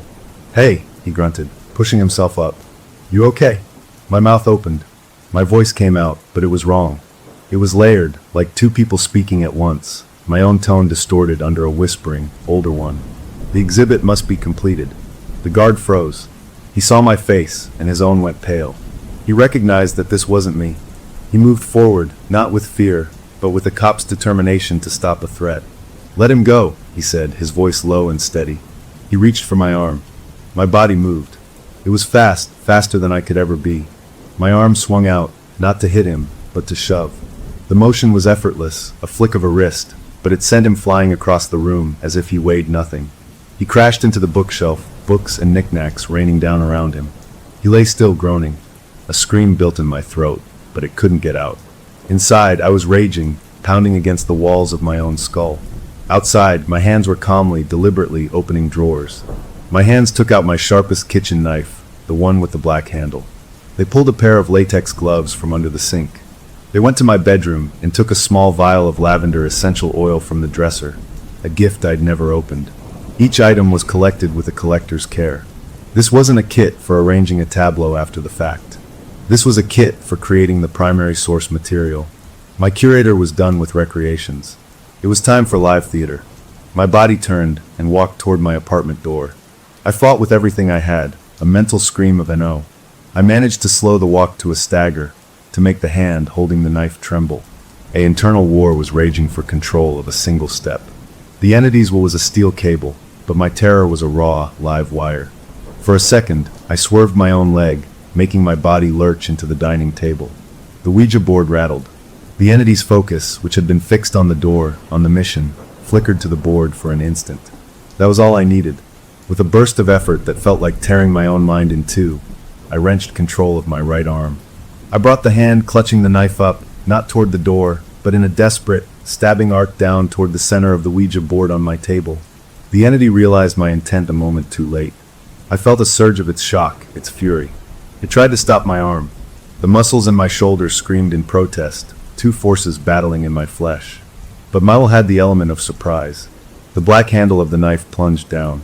The point hit the smooth walnut of the board, right on the painted moon. There was a sound, not a crack of wood, but a deep, wet thud, as if I'd stabbed into living flesh. A shockwave, silent but physical, rolled out from the board. The windows in my apartment rattled in their frames. Every light bulb flared blindingly bright for a second, then popped, plunging us into darkness lit only by the streetlights outside. The pressure holding me vanished. I collapsed to my knees, gasping, my hand stinging where it still gripped the knife handle. The knife was buried to the hilt in the board. The wood hadn't just split, it had splintered in a jagged, sprawling pattern around the blade. And as my eyes adjusted, I saw the pattern wasn't random. The cracks radiated out from the wound in the shape of a wide, grotesque smile.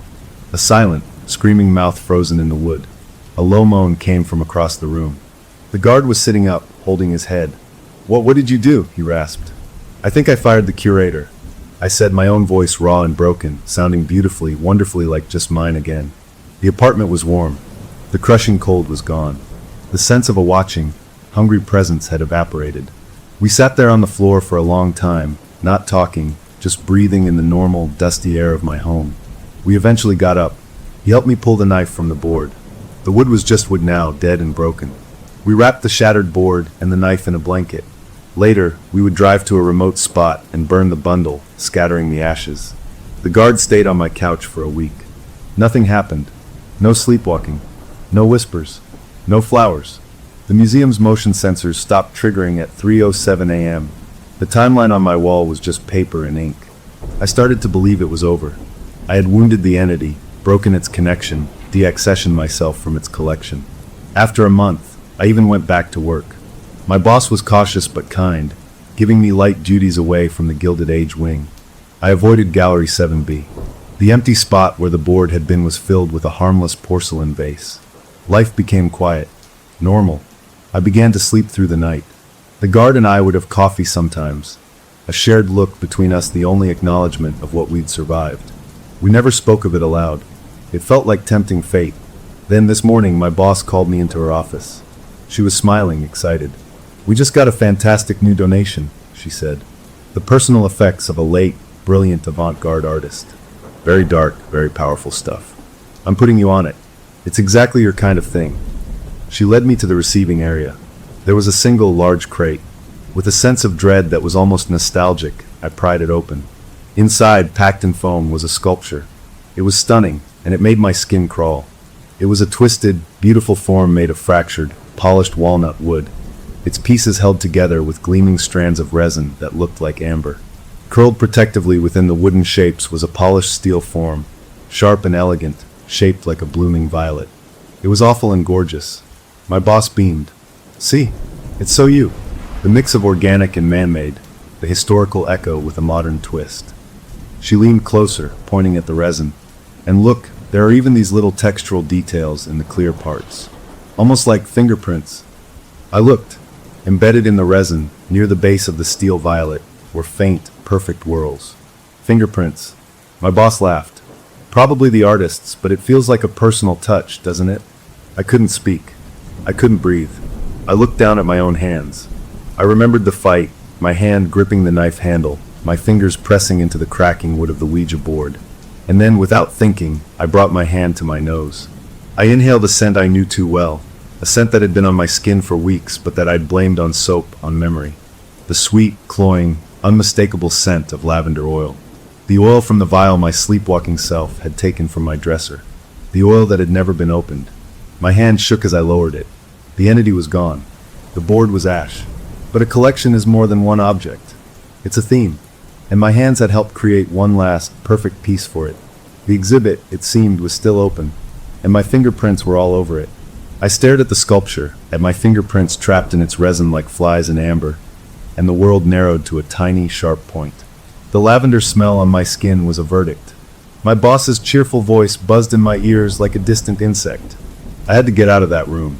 I muttered something about needing air, about being overwhelmed by the piece's power, and I stumbled out into the hallway, leaving her looking puzzled but pleased by my apparent artistic sensitivity. I didn't stop walking until I was outside, the cold sun hitting my face. The guard. I had to talk to the guard. He was off duty, but I drove to his house anyway, my knuckles white on the wheel. He answered the door, took one look at my face, and wordlessly let me in. Over coffee I didn't taste. I told him about the sculpture, the walnut, the violet, the fingerprints. I showed him my hands, the lingering scent. He listened, his cop face back on, unreadable. When I finished, he sat back. "The board is gone," he stated. "We burned it. We saw the ashes." "I know," I said, my voice ragged. "But what if the board wasn't the source? What if it was just a tool? A favorite tool? A paintbrush? You can burn a paintbrush, but that doesn't kill the artist. Or the idea." He was quiet for a long time. "The artist is dead. The socialite. You said it yourself. The entity was her audience, not her." "Maybe an audience needs a performer so bad it becomes one," I whispered. The theory formed as I spoke it, pieces clicking into a horrible new picture. It watched her create her masterpiece. It loved the craft. For over a century, it's been appreciating, collecting echoes of that craft, other stories that fit its taste. But it's been stuck with leftovers, with history. It wanted to make something new, and it tried to use me to do it. But I fought back. I broke its favorite brush. I looked at my hands again. So it found another way. It didn't need to control my body this time. It just needed to inspire me. To use my fear, my memories, my trauma as ingredients. The guard's eyes widened slightly. He understood. The sculpture. It's made of what? Walnut? Resin? Steel? Walnut from a board that doesn't exist anymore. Resin that caught my fingerprints in a moment of sheer terror. Steel shaped like the flower from all its collected tragedies. It didn't make a new murder. It made a monument to its whole collection. And it used my hands, my experience, to build it. But how? He asked, practical as ever. You didn't sculpt it. Some artist did, who's now dead. I don't know, I admitted, despair creeping in. Coincidence? A twisted kind of synchronicity? Or something persuasive? Maybe it whispers to other people too, people who are more open, people who call themselves artists. Gives them dreams, ideas. Use walnut. Use steel. Make a violet. And they do, thinking it's their own brilliant inspiration. We sat with that awful idea. The entity wasn't haunting a place or an object. It was haunting an idea, a theme, aesthetics of violence and loss. And ideas are contagious. The rest of that day was a blur. I went back to the museum, my professional self on autopilot. I had to process the new donation. I had to catalog the sculpture. It was my job. The irony was a bitter taste. I put on white gloves, the familiar ritual calming my nerves.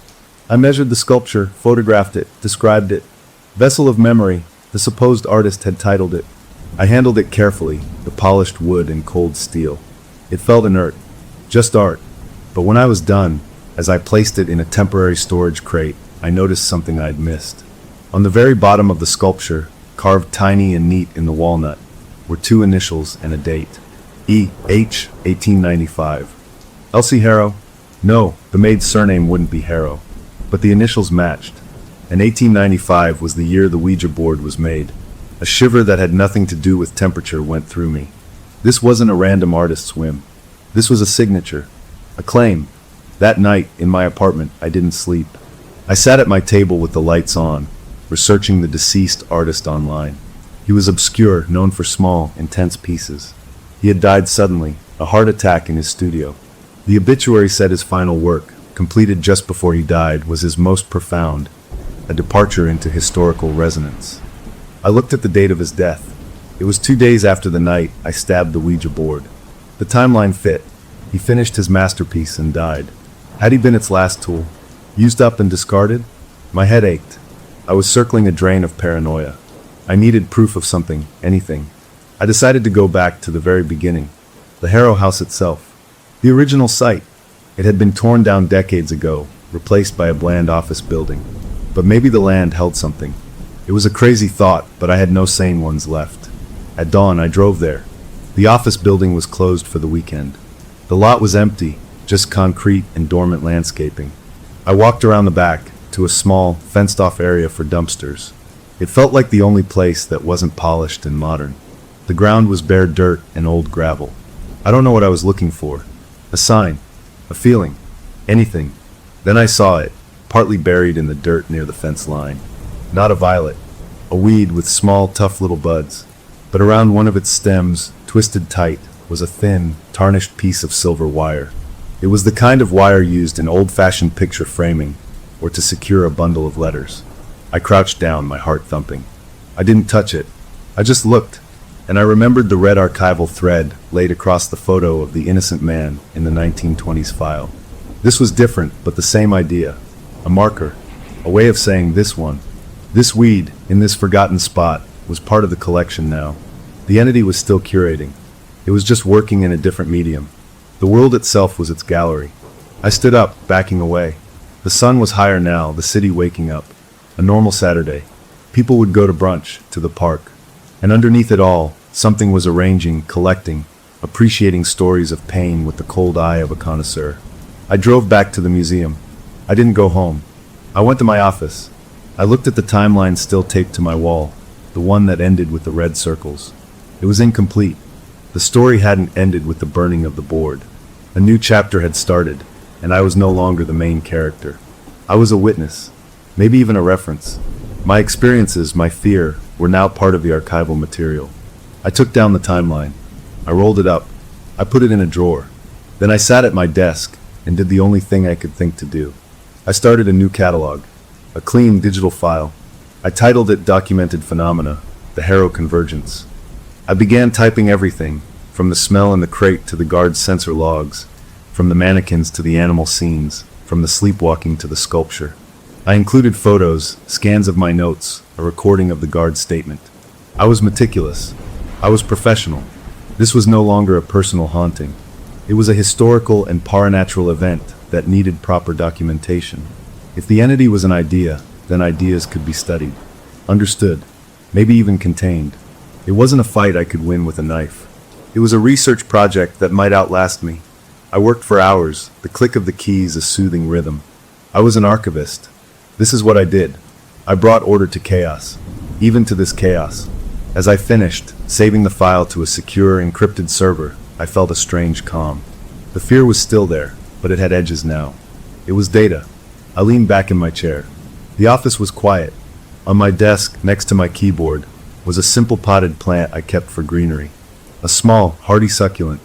I looked at it, and there, nestled at its base, half hidden in the potting soil, was a single dried grayish petal.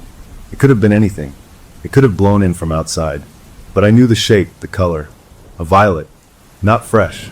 Old. Pressed. Placed. A quiet, persistent bookmark.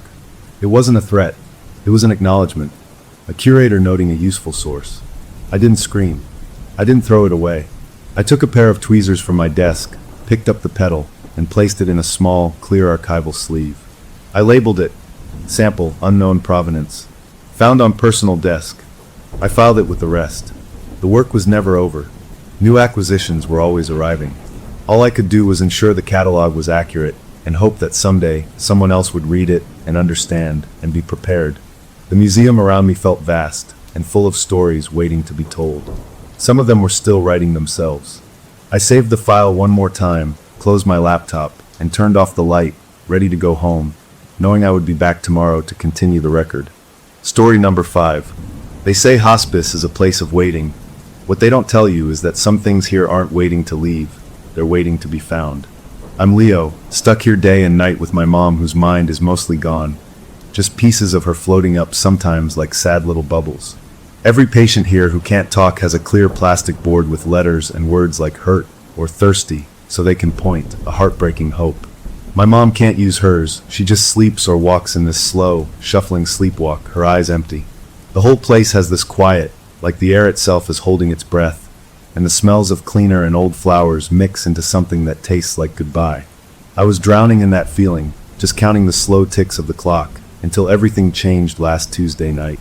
The head nurse, a tough woman with kind eyes who has seen it all, pulled me into the hall with a look on her face I couldn't read, something between wonder and plain fear.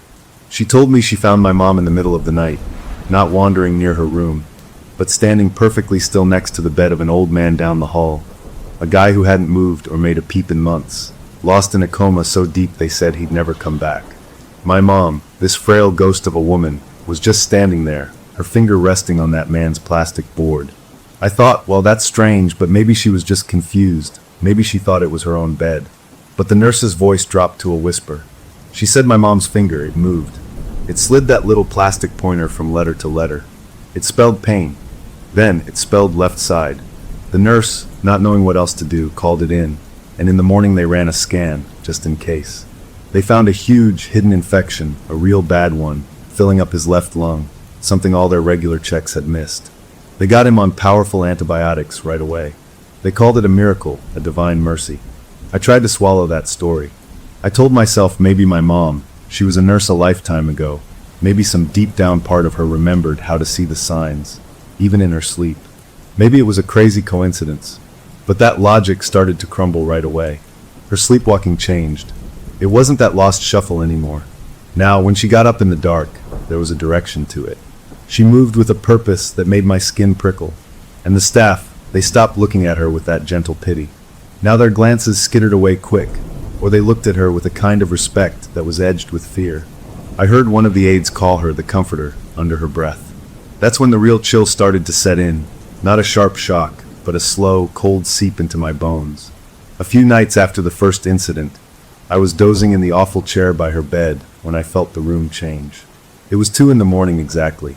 She sat up, her eyes open but seeing nothing in this world, and she got up and walked out. My heart was a hammer in my throat as I followed her. She passed her own door, past the nurse's station, and went straight into room 307.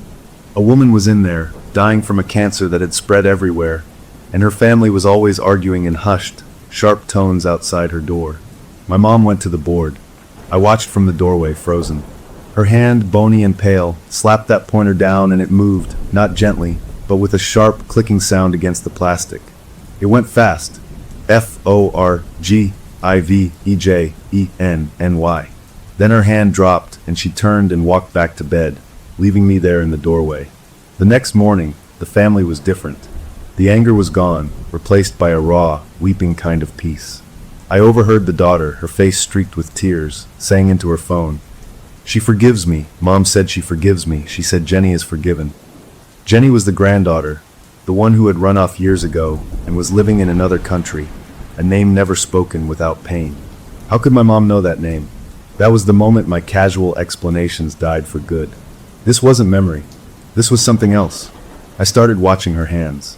In the light of day, I took her frail fingers in mine, and I saw it. Faint marks, little indentations on the tips of her index finger and thumb, like she'd been pressing hard on something for hours. Like she'd been typing on a keyboard that wasn't there. I didn't sleep that next night. I watched her. At the same time, 2:17 a.m., her eyes opened. She got up. This time, she didn't go to a patient's room.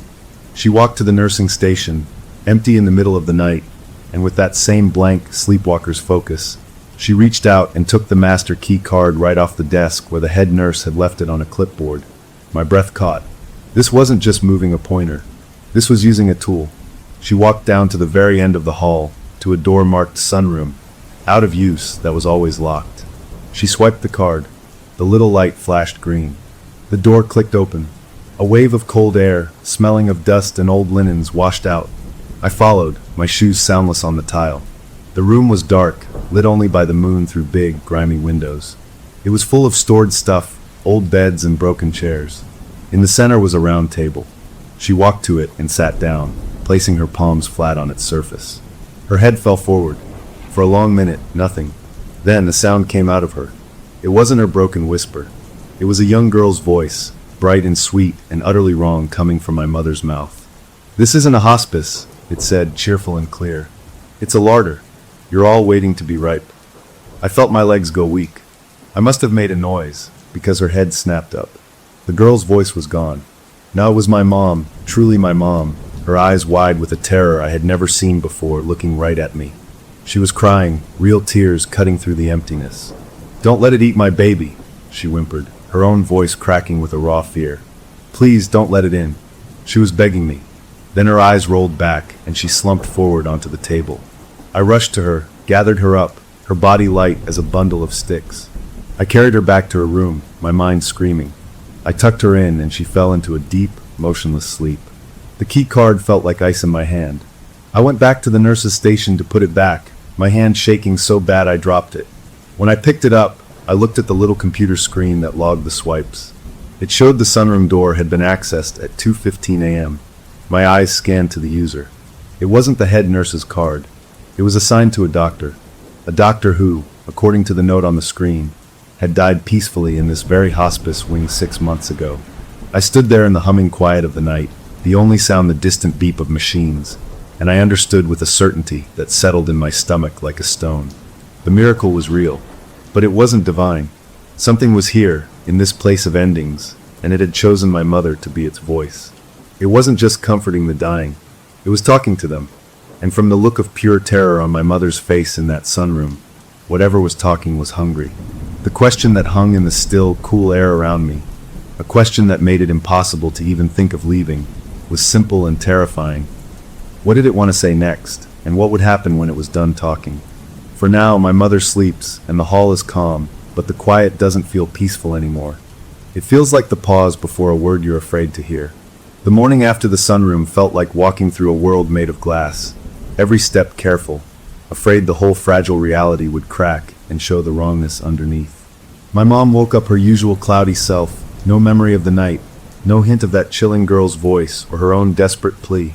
I sat with her, feeding her applesauce, and the normalcy of it was the most frightening thing of all. The head nurse came in, her kind eyes shadowed with new lines. She didn't ask about the key card. She just said, "We need to talk." We went to a small office cluttered with files. She closed the door and let out a long breath. "It happened again last night," she said, her voice low. "Not just your mom. The lights." I must have looked confused because she turned her computer monitor toward me. It showed a grainy black and white view of the hallway from a security camera. The timestamp read 2:14 a.m. Everything was still. Then, exactly as the clock ticked to 2:15, every single one of the overhead lights in the hall dimmed. They didn't flicker. They just got darker for a count of 3 slow seconds, then brightened back to normal. "The power log shows no dip," she said, pointing to another screen full of numbers. "Nothing from the grid. It's like something here just drank the light for a moment." My mouth was dry. "And then?" I asked. She fast-forwarded the footage. At 2:17, my mom's door opened, and she walked out, that purposeful sleepwalk carrying her down the hall. She went into room 308. The nurse skipped ahead. "The patient in 308, Mr. Evans, he passed this morning. Just before he did, he woke up for the first time in weeks. He was clear as a bell. He told his wife he loved her, that he was sorry for the fishing trips he missed, and that he wasn't scared anymore. Then he closed his eyes, and he was gone." She looked at me, a profound unease in her expression. Peaceful. More peaceful than any passing I've seen in 20 years. "Your mom came out of his room after 5 minutes. She went back to bed." She paused, choosing her words. "We checked his board this morning. There were marks on it. Indentations. It spelled, 'No more tackle box regrets.' His wife confirmed he always talked about those missed fishing trips, about his old tackle box sitting in the garage." A cold understanding was dawning on me, worse than any simple scare. This thing, whatever it was, wasn't just pointing out infections. It was finishing things. It was tying up loose ends of the soul. I spent the next 2 days in a state of numb observation. The pattern held like a grim schedule. Miracles have a timetable, and hers began at 2 a.m. The next night, she visited a woman drowning in lung fluid, a woman who fought for every breath. The message on her board the next morning read, "The water won't hurt you now." She died that afternoon, and the aide said her face at the end was smooth, calm, like she was just floating away. The night after that, she went to a man whose heart was a failing, frantic drum. His board spelled, "Look to the chest, not the heart." His daughter, a doctor, pushed for a new scan. They found a massive, previously unseen aortic aneurysm, a ticking time bomb. They couldn't save him, but they managed his pain perfectly because they knew the real culprit. He went quietly, knowing what had truly been wrong. The hospital administration was in a quiet uproar. I overheard meetings behind half-closed doors, words like phenomenon and liability and theological implications. They installed another camera, a small discreet one, pointed right at my mom's door. They were studying her. I felt like I was living in a cage with a sleeping lion, watching scientists take notes from a safe distance. Not understanding the lion was just a tool for something in the shadows. I had to see it for myself. I couldn't just watch the footage. I had to be there. So the next night, I made a nest in the recliner in her room, a coffee cup cold in my hand, and I waited. The room got that feeling again, that waiting feeling, like the air was charged before a storm. At 2:17, right on schedule, she sat up. Her eyes were open, that glassy, empty look. She swung her legs over the side of the bed and stood. I said her name, softly then louder. Nothing. She walked past me like I was part of the furniture. I followed, my pulse pounding in my ears. She didn't go for the key card this time. She went straight to room 310. The door was ajar. I stayed in the hallway, peering in, hidden by shadow. An old man lay in the bed, his breathing shallow. His board was on the rolling table beside him. My mom walked to it, picked up the pointer, and her hand moved. It wasn't gentle or spiritual. It was sharp, mechanical, a rapid tap-tap-tap against the plastic. THEDEBTISPAID. She set the pointer down. At that exact moment, the old man in the bed let out a long, slow sigh, a sound that seemed to come from the very bottom of his lungs, a sound of release. Then she turned and walked back to her room, past me as if I were invisible. I stood there in the hall, trembling. The next morning, I learned the rest. The old man's family had gathered. They weren't crying in grief, but in a kind of shocked relief. His son told the head nurse, last night he woke up. He grabbed my hand. He said, Tell Marjorie the debt is paid. She'll know. Marjorie was his sister, who had loaned him a life savings 40 years ago, a debt he never repaid and that had festered between them, a secret shame he carried. He died an hour after waking. The head nurse and I reviewed the new camera footage together, the one on her door. It showed the same thing. At 2:14, the hall lights dimmed for 3 seconds. At 2:17, she exited. But as we watched her walk down the hall, something else happened. On every door she passed, the small red call nurse button, the one patient's press for help, gave a single, faint pulse of light. Not enough for an alert to sound at the station. Just a quiet, red blink, one after another, like a silent acknowledgement of her passing. A wave of nausea hit me. This wasn't random. This was a system. The place itself was awake and responding to it. I spent the day in a daze, trying to act normal for my mom, who smiled at her pudding unaware. That night, exhausted beyond fear, I fell into a hard sleep in the chair. I woke up suddenly, not to her moving, but to a sound. It was my mom's voice, but it was clear, stronger than I'd heard it in years. She was asleep, her eyes closed, but she was smiling. A wide, easy, peaceful smile that looked nothing like her. And she spoke. The voice wasn't the young girl's. It was calm, adult, almost businesslike. Inventory, she said, the word clear as day in the dark room, is progressing nicely. Then the smile faded, and she was just asleep again. I sat there until the sun came up, watching her, the word inventory turning over and over in my mind. It wasn't a word of comfort or mercy. It was a word for counting stock, for assessing value, for preparing items for use or for sale. The patients, their secrets, their regrets, their pains, it was all just inventory, and my mother was the counter. The sense of closure was cold but solid. I now knew the pattern, the method, and the horrifying, efficient purpose. The miracles were a harvesting of peace, a settling of accounts that made the dying perfect for whatever came next.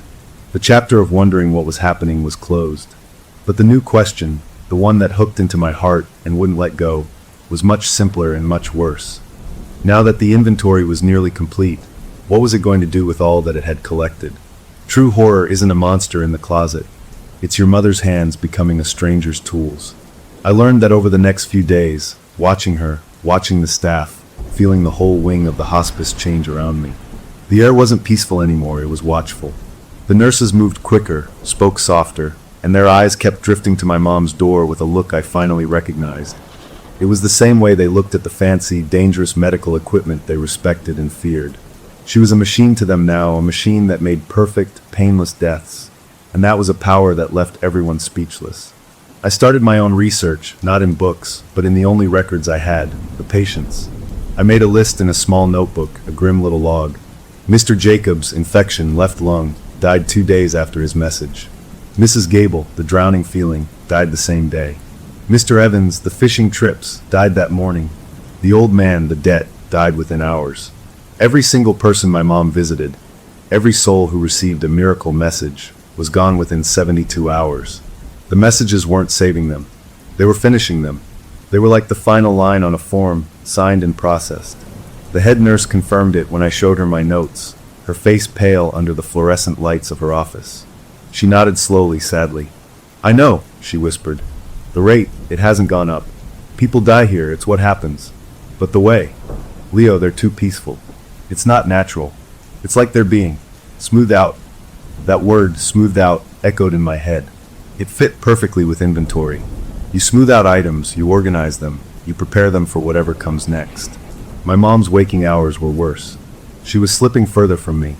She'd cringe away from the sunlight streaming through the window, whimpering and turning her face into the pillow. She'd scribble on napkins with a shaky hand, not words, but shapes. Spiral shapes, over and over, coiled lines that went round and round with no beginning and no end. They filled the margins of her menu, the back of her medication schedule. She'd draw them while staring at the wall, her mouth moving silently. I tried to ask her about them, but she'd just look at me with a confusion that was tinged with a new, deeper fear, like she was trying to remember a terrible dream. I needed to understand the sunroom. That was the source, the valve box as the dead doctor's notes had called it. I waited for a busy moment in the afternoon, when the shift changed and the halls were full of clattering carts and chatting aides. I took a deep breath and walked down to the end of the hall. The door still said sunroom, out of use. I looked both ways, my heart doing a clumsy dance against my ribs, and I tried the handle. It was locked, but I remembered the key card. The head nurse kept hers in her pocket now, but the spare, the general one, was in the top drawer of the med cart during the day for emergencies. I waited until the nurse doing rounds went into a patient's room, then I moved.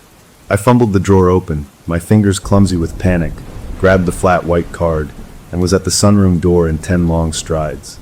A swipe, a green flash, a click that sounded louder than any alarm. I slipped inside and closed the door behind me, leaning against it, listening. No shouts, no running feet. I was in. The room in the daytime was just a sad, dusty storage space. Old 4 poles huddled in a corner like skeletons. Boxes of paper towels were stacked next to a broken recliner. The big round table sat in the middle of it all, a layer of gray dust covering its surface. I walked to it, the dust puffing up under my sneakers. This was where she sat. This was where the girl's voice came from. I brushed the dust off the center of the table with my sleeve, and there it was. My breath caught. Carved into the wood, worn smooth by time but still perfectly clear, was a large, intricate design. It wasn't a normal Ouija board with letters and numbers. This had symbols, weird angular shapes that looked like twisted letters from no language I'd ever seen. And in the very center, dominating the whole table, was a spiral. The exact same spiral my mother had been drawing on every piece of paper she could find. It wasn't a doodle. It was a brand, a signature. This was its mark. The room felt different now, knowing this was here. It wasn't just a room, it was an instrument, a telephone line to somewhere else. I pulled out my phone and took pictures, my hands shaking, making sure to get every strange symbol. As I put my phone away, my eyes adjusted to the dim light, and I saw something else. On the floor, partly under the table, was a single sheet of yellowed paper. I picked it up. It was a photocopy of a handwritten journal page, the writing frantic, slanting all over. It was the dead doctor's notes. The top read Subject A, the beacon. My eyes scanned the messy writing. Not a sensitivity, but a conduit, a valve. The subject does not predict the terminal state, she attracts it. She focuses the process.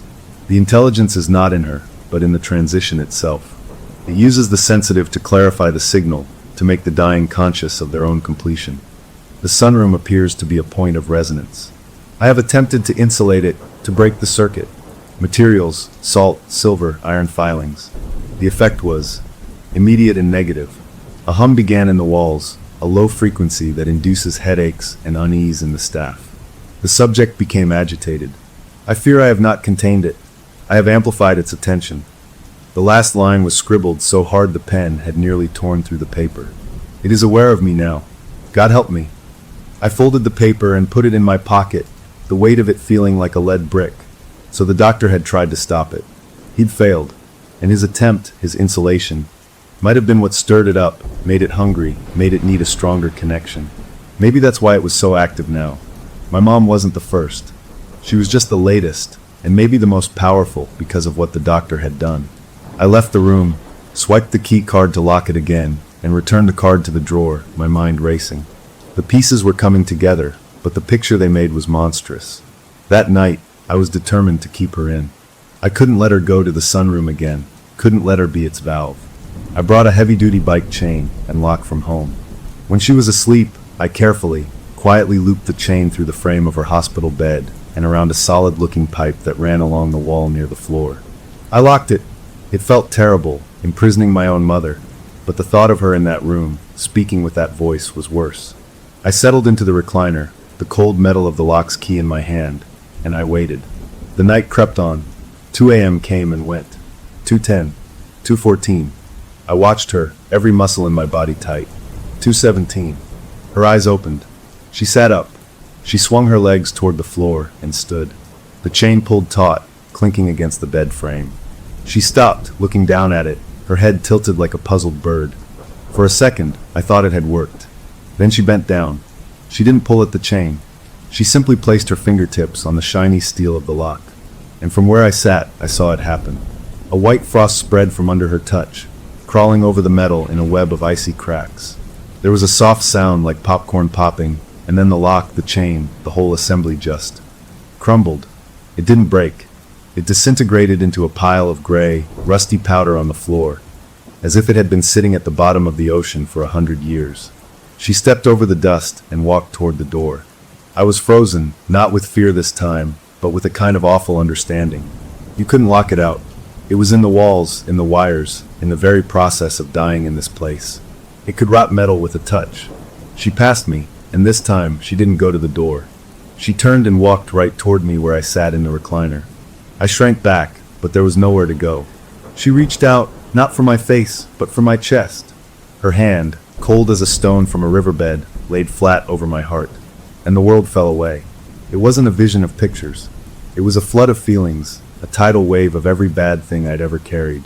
The sour, guilty taste of wishing my dad's long sickness would just end already. The sharp, lonely ache of seeing my friends move on with their lives while I was stuck in this room. The hollow, cold spot where I'd secretly felt relief when the doctor said my mom wouldn't know me much longer, because the burden would be lifted. It was all there laid bare, felt as fresh as the day it happened. It was an inventory of me, my soul's unfinished business. I couldn't breathe. I could feel her hand, cold and steady, and behind it, a presence, vast and patient, sorting through my regrets like cards in a file. And then, in the middle of it, I heard a chorus of whispers, not from the room, but inside my head, using my mom's voice but speaking with many tones at once. Regret over the father's passing, fear of the inherited mind fading, secret relief at the end of the caretaking burden, a promising bloom of grief. They were cataloging me, assessing my ripeness. Just as suddenly as it started, it stopped. The weight lifted. The feelings receded, leaving me cold and hollowed out. She took her hand from my chest. The cold, young girl's voice came from her mouth, clear and final. Not yet ripe, it said, with a hint of clinical disappointment, but marked. The grief is a promising bloom. Then she turned, walked out of the room, and down the hall, leaving me slumped in the chair, gasping like I'd been hauled up from deep water. I was marked. Not for death, not now, but for later. I was on the shelf, in its inventory, the item waiting to mature. The closure was absolute and terrifying. I knew its purpose. I knew its method. And now, I knew I was in its sights. The question of what was happening was answered in the most personal way possible. But as I sat there in the empty room, the taste of my own secrets still bitter in my mouth, a new and more practical question took shape, one that offered a sliver of direction in the paralyzing fear. The doctor tried to fight it and failed. But what if I didn't try to fight it? What if I tried to understand what it wanted so badly that it would do all this? The answer, I was sure, was in that sunroom, in the symbols on that table. I had pictures of them. Maybe it was time to look for a translator. The cruelest trick the devil pulls is giving you back what you've lost, just before he takes everything else. I lived in the shadow of that mark on my soul for days, feeling it like a cold spot on my skin that wouldn't warm up. I avoided looking my mom in the eye, afraid I'd see that assessing stare again, that checker of ripeness. She was quieter, her drawing less frantic, almost as if her job was mostly done. The wing was quieter too. Fewer patients were left, and the ones who remained had a strange, calm look about them, like they were waiting for a bus they knew would arrive on time. I had to move. I couldn't just sit and wait to be harvested.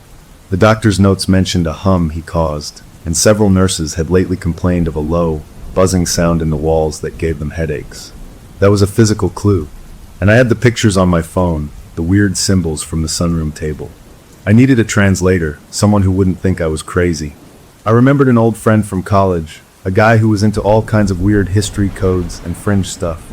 We hadn't spoken in years, but I found him online, still living in the city. I called him, my voice probably sounding as shaky as I felt. I told him I'd found some strange carvings in an old building, maybe some kind of old construction symbols, and could I send him pictures? He was intrigued. I emailed him the clearest photos. While I waited for his reply, I did the only other thing I could think of. I started to dig into the hospice itself. I spent hours in the local library's digital archive, looking for news about the building. It was built in the 1950s, but before that, the land had been part of a much older farm. I found a short article from 1972 about a small fire in what was then the long-term care wing. The fire was minor, but one patient, an elderly woman described as frail and mostly non-communicative, had died of smoke inhalation. The article quoted a nurse saying it was a mercy, as the woman had been in terrible, unexplained pain for weeks, pain that medication couldn't touch. A cold shiver went down my spine. A patient in terrible pain, a sudden fire. It felt familiar. My friend called back 2 days later, and he wasn't intrigued anymore. He was excited in a nervous, scholarly way. "Leo, where did you get these?" he asked, his voice tight. "They're not construction marks. They're not any formal language I've seen, but I've seen things like them. In old folklore indexes, in notes about supposed haunting phenomena. They're called transition sigils, or threshold marks by the few people who write about this stuff. They're supposed to be instructions, or maybe prayers, for things that exist in the space between states. Between awake and asleep, life and death, that kind of thing. The central spiral? That's a common one. It's supposed to represent a funnel, or a vortex. A way to channel something from a wide area into a single point. A funnel. A valve. Exactly what the dead doctor had said. What are they channeling? I asked, my mouth dry. Theories vary, he said, and I could hear him tapping on a keyboard. Some say it's souls. Some say it's the psychic energy left behind by intense emotion, particularly pain or relief. The idea is that these things, these non-human intelligences, they feed on that energy. They cultivate it. They help it along because a peaceful, resolved soul gives off a different, maybe purer, kind of energy than a tortured one. Think of it like farming. You tend the crop to get the best yield. Farming, larder, inventory, all the words lined up, painting the same horrible picture.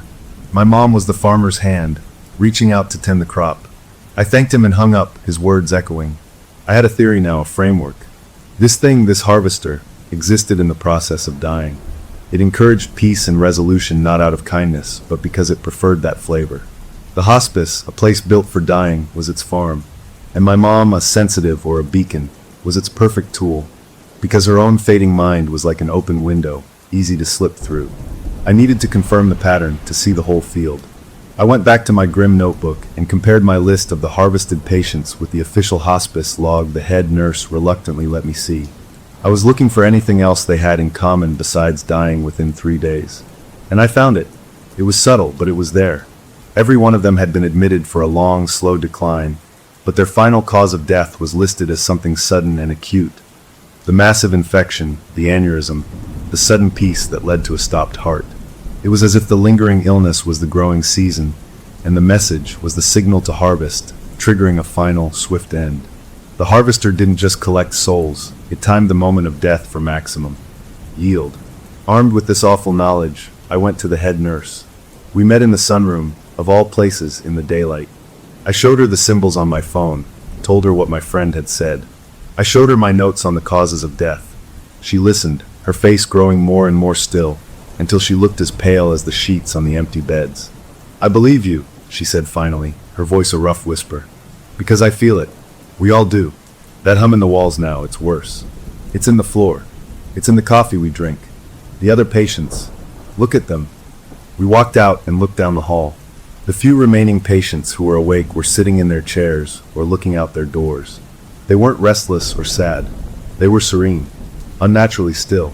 They were all facing the same direction, like sunflowers, but not toward the sun, toward the closed door of the sunroom at the end of the hall. "They're waiting," she said. "They know the call is coming. They're ready to be picked." The scale of it finally crushed down on me. This wasn't about a few messages. This was about the entire wing. The harvester was preparing to clear the whole field, and my mother was the signal to begin. That's when the idea came to me, desperate and probably stupid. The doctor tried to block it and failed. What if I didn't block it? What if I confused it? What if I introduced something into the system it couldn't process? Something that wasn't ripe, something that broke its perfect pattern. My mom was the conduit. What if the conduit became noisy? That night, I prepared. I waited until she was asleep. Then I did something that felt like a terrible betrayal. I took her hand, her frail, drawing hand, and I gently, carefully painted her fingernails. Not with polish, but with a cheap, washable kid's paint, a bright, sunshine yellow. Then, on the back of her hand, I drew a big, silly, smiley face with a black marker. It felt ridiculous, juvenile. But my thinking was this. Every time she touched a board, every time her hand moved that pointer, it was an extension of the harvester's will.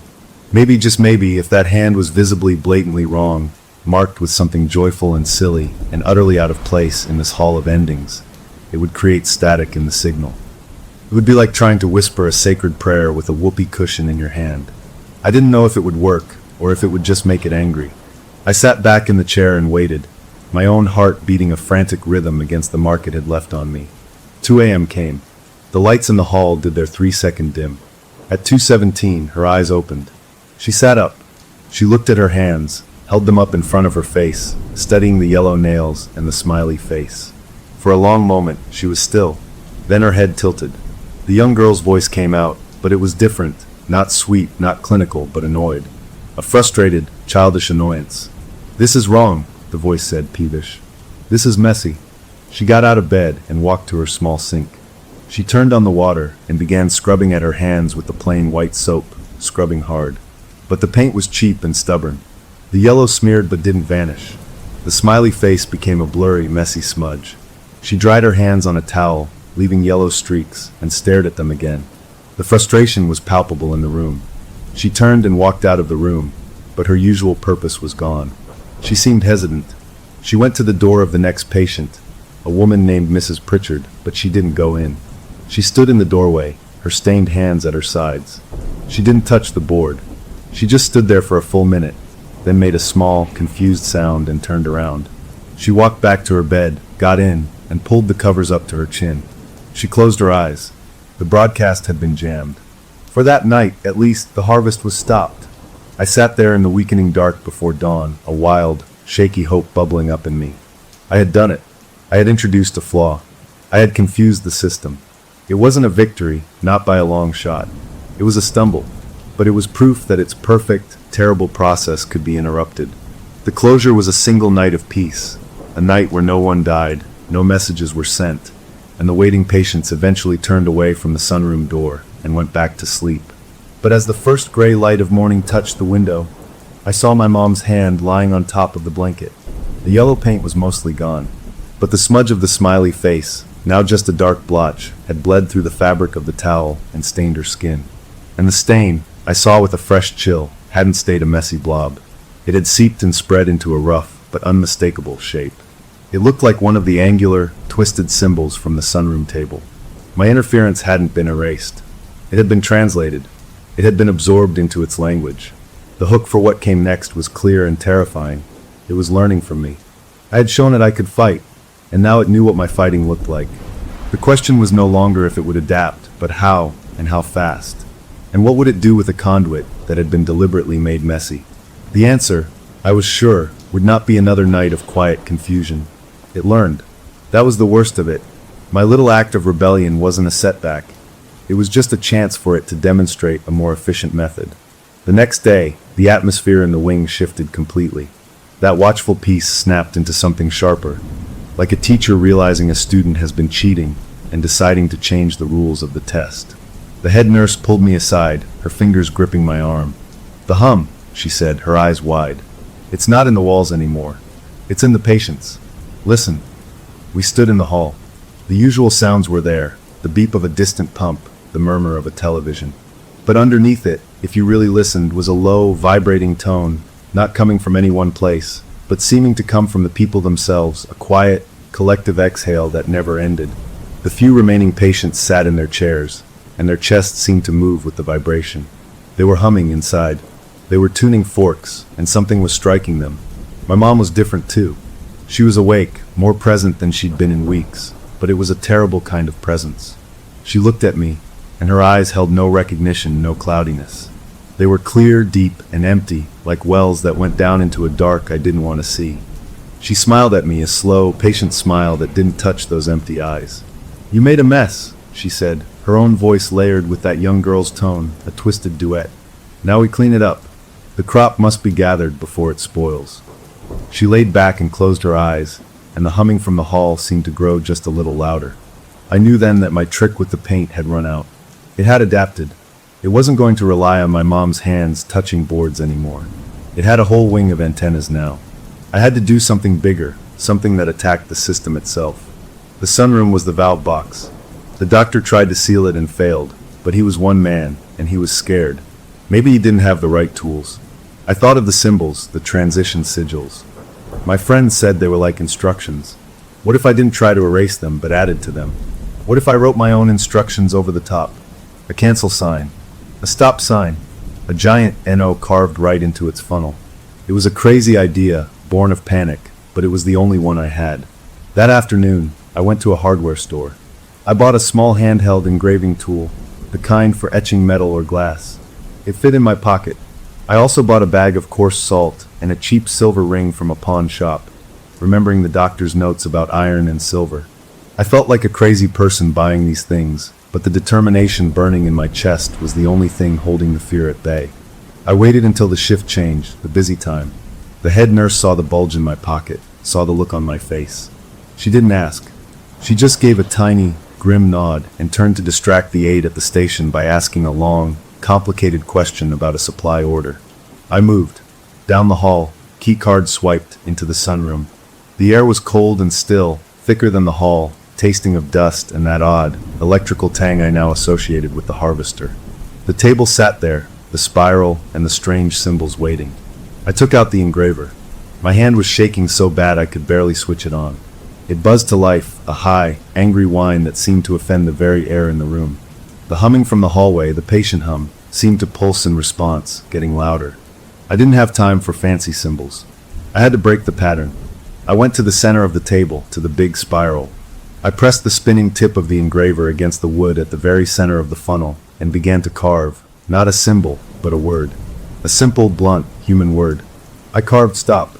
The wood resisted at first, then gave way, splintering under the tool. The sound was horrible, a screeching grind that felt like I was cutting into bone.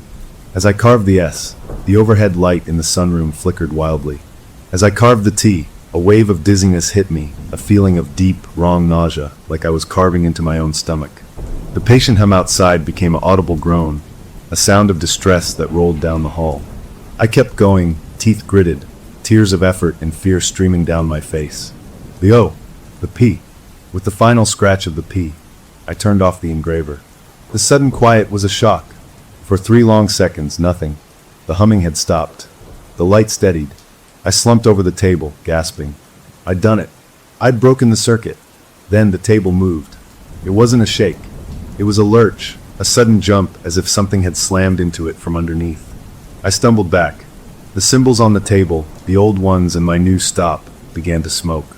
Not with heat, but with a cold, gray vapor that rose in thin threads. The threads didn't disperse.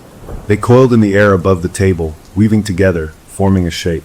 It was a face, a blurred, shifting face made of smoke. It had no features, but I felt it look at me. A voice filled the room, not from my mom, not the girl's voice, but a dry, rustling, ancient sound like pages turning in a tomb. Interference, it said. The word wasn't heard with my ears. It was stamped directly into my mind. Direct interference with the cycle. Assessment was incomplete. Judgment is required. The smoke face surged toward me. I threw up my hands, the bag of salt flying from my pocket, bursting open in a white cloud between me and it. The smoke recoiled, hissing like steam on a hot plate. The silver ring in my other hand felt suddenly freezing cold. I held it out like a shield. "Stay back!" I yelled, my voice cracking. The smoke swirled, agitated. "You are not ripe," the rustling voice boomed in my head. "You are a pest, a flaw in the grain. You will be removed." It flowed around the salt, reforming by the door. The door slammed shut with a force that shook the room. The lock clicked. I was trapped. The smoke condensed, becoming denser, more solid, until it wasn't smoke anymore, but a shape like a man made of dark water and shadow. It took a step toward me. I had nowhere to go. I backed against the cold glass of the windows. It reached for me, a limb extending, not to strike, but to touch, just as my mom had touched my chest. This was the judgment. It was going to inventory me completely, and then delete me from its system. As its cold, formless hand came within an inch of my forehead, I did the only thing left. I didn't fight it. I spoke to it. "What do you want?" I screamed, not in anger, but in raw, desperate curiosity. "Just tell me what you really want. You want peace. I gave you a night of peace. You want order? I'm trying to understand the order." The hand paused. The shifting face loomed over me. "We want the transmission." It rustled, and the sound was full of a longing so vast and old it made my knees weak. "The clear signal. The pain is noise. The regret is static. The fear is distortion. We collect the clarity. We seek the pure tone of a finished life. The beacon was our receiver. You have damaged the frequency." It wasn't evil in the way I understood it.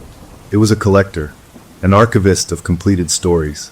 My mom was its best receiver, and I was adding scratchy noise to its perfect recordings. "She's my mother," I said, my voice trembling but clear. "You're using her up. You're burning her out. When she's gone, who will be your receiver? The doctor tried, and you scared him to death. You need someone who understands. Let me understand. Tell me how to fix the frequency without taking her." The shadow thing considered me. The pressure in the room lessened just a bit. "You are marked," it said. "Your signal is messy, full of conflict. But it is a strong signal. Unusual." It withdrew its hand. "A bargain, pest. The beacon is faltering.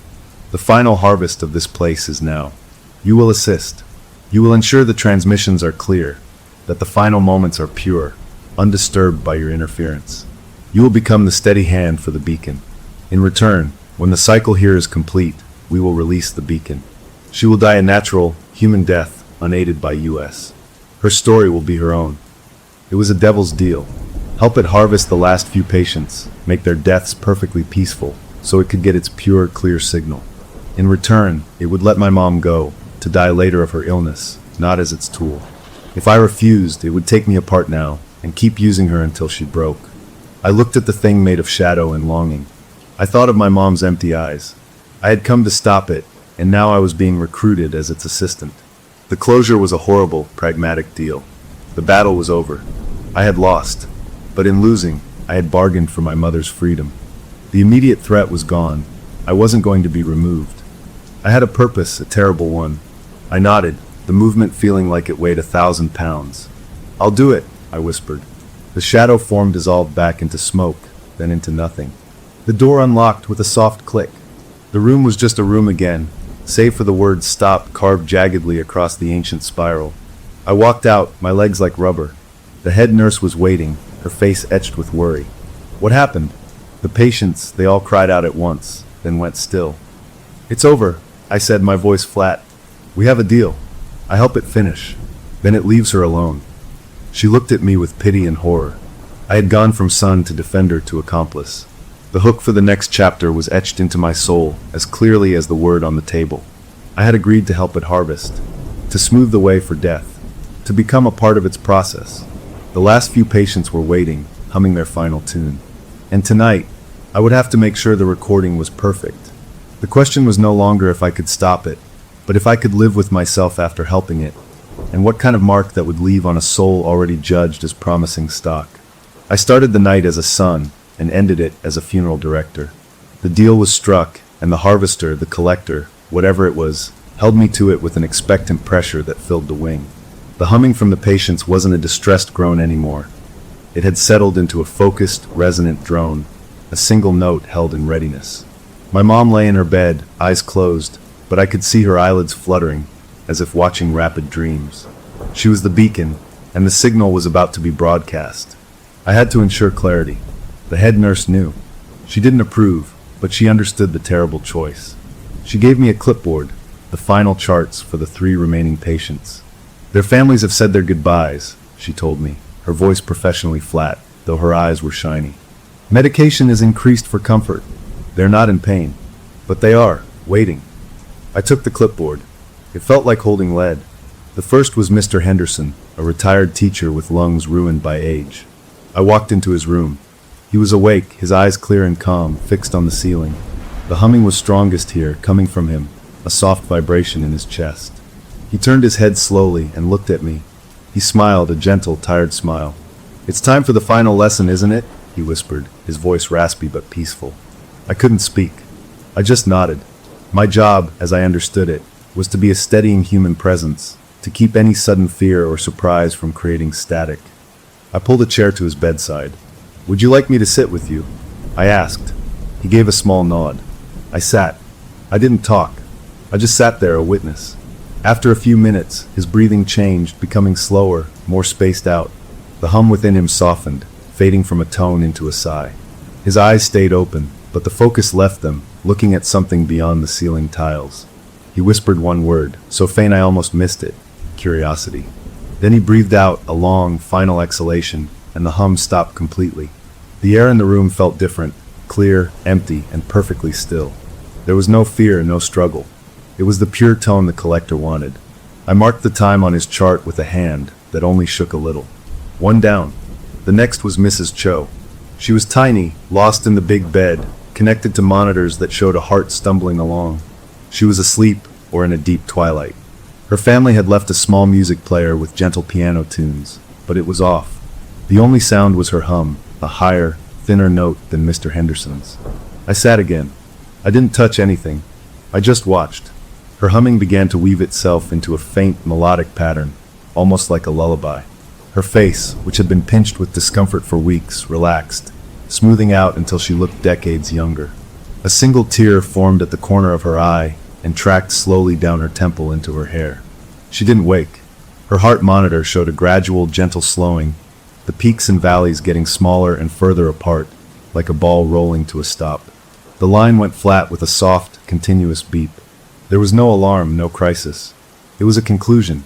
The hum melted away, leaving another room of clear, resonant emptiness. I marked her chart. 2 down. The last one was the hardest. It was Carl, a man my own age, with a body wrecked by a sudden, aggressive illness. He was awake, and he was scared. The hum in him was unsteady, wavering between the collector's note and his own ragged breath. He looked at me with wide, panicked eyes. "I don't think I'm ready," he choked out.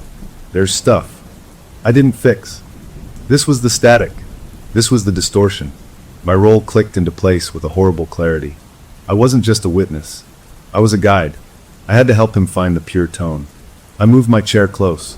"What didn't you fix?" I asked, keeping my voice low and even. He talked in broken pieces. A fight with a sister he never made up. A project at work he left for others to finish. A dog he loved as a kid that he felt he'd abandoned. Small human regrets, but to him, they were knots in his line. I didn't offer empty comfort. I just listened. I said things like, "She probably knows you loved her," and "Your team finished the project, they said you did the hard part," and "Dogs live in the moment, he only knew you loved him." Simple truths. I didn't know if they were true, but they were the kind of truths that untie knots. As I spoke, his breathing calmed. The panicked hum steadied, syncing with the deeper, collective tone from the hall. His eyes lost their fear. He looked at me, really looked at me. "Thank you," he said, and he meant it. "It's okay now." He closed his eyes. His hum became one with the others, strong and clear for a moment, a final, resonant chord, and then it faded with his breath. The monitor beeped its flatline song. I sat there for a long time, empty, a shell of a person. I had done it. I had helped usher 3 people into death, not with medicine, but with words, smoothing their passage for a thing that fed on peaceful endings. I had kept my bargain. The wing was now still, truly still for the first time since I'd arrived. The oppressive waiting was gone. The humming had ceased. There was just the ordinary quiet of an empty hospital ward at night. I walked back to my mom's room. The head nurse was there, checking her vitals. She looked up at me. "It's done," I said. She nodded. "The families have been called." It was gentle, for all of them. We both knew what I had done. There was no victory in it, just a bleak, hollow success. I looked at my mom. She was sleeping normally, the frantic flutter gone from her eyelids. Her face was relaxed, her own face again, not a mask for something else. The deal was complete on my end. Now I had to wait for it to complete on its end. It would release her. I spent the next day in a fog. The wing was active with practical matters. Families collecting belongings, cleaners preparing the empty rooms. The strange atmosphere had lifted. The lights didn't dim. The call buttons didn't blink. It felt like a normal, sad place. My mom woke in the late afternoon. She looked at me, and for the first time in months I saw her. Really her. Not a blank stare, not a channeled intelligence, just my tired, sick, elderly mother. "Leo," she said, her voice a dry leaf of a sound, but it was hers. "I'm thirsty." I cried then. I got her water, held the cup for her, and she sipped. She was weak, confused by the illness, but she was present. The beacon was gone. The collector had kept its word. That night, I slept deeply, a sleep of utter exhaustion. I dreamed of clear tones and empty, still rooms. I woke to sunlight and the sound of ordinary hospital noises. For 2 days it held. She was just a patient, fading slowly from her disease. The head nurse and I dared to hope. The horror was over. On the 3rd evening, as I was reading to her, she fell asleep mid-sentence. I tucked the blanket around her and went to get some coffee. When I came back 20 minutes later, she was sitting up in bed. Her eyes were open. They were clear, and they were looking at the door. Not with fear, but with expectation. A small, serene smile was on her lips. "Mom," I said. She didn't look at me. She slowly raised her arm, her finger pointing, not at me, but at the empty space beside me. She traced a shape in the air. A spiral. Then she spoke, but it wasn't the girl's voice, and it wasn't the rustling voice of the collector. It was a new voice, melodic and ancient, like many voices woven into one. "The debt of the beacon is paid," the voice said through her. "The vessel is cleared, but the connection remains. The frequency is known. A new crop will grow elsewhere. The seeker of understanding has been noted." Her hand dropped. She looked at me then, and her smile was her own, sweet and sad. "I love you, baby," she whispered in her own voice. Then she closed her eyes, sank back into the pillows, and went to sleep. I stood there frozen. The closure was real and bittersweet. My mother was free. The immediate haunting of the hospice wing was over. The harvester had moved on, its larder here empty. But the hook it left behind was not in the room. It was in me. It had noted me, the seeker of understanding. I had looked into the mechanism of death itself and bargained with it. I had helped it work. And in its final message, it hadn't said goodbye. It had said, "A new crop will grow elsewhere." The haunting was over here. But I knew about the cycle now. I understood the frequency. The question that settled onto my shoulders, lighter than a shadow but colder, was this.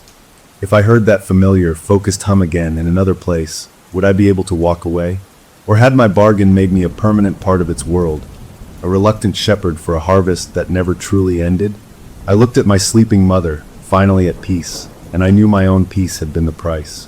The peace we won felt like a thin sheet of ice over a deep, dark lake.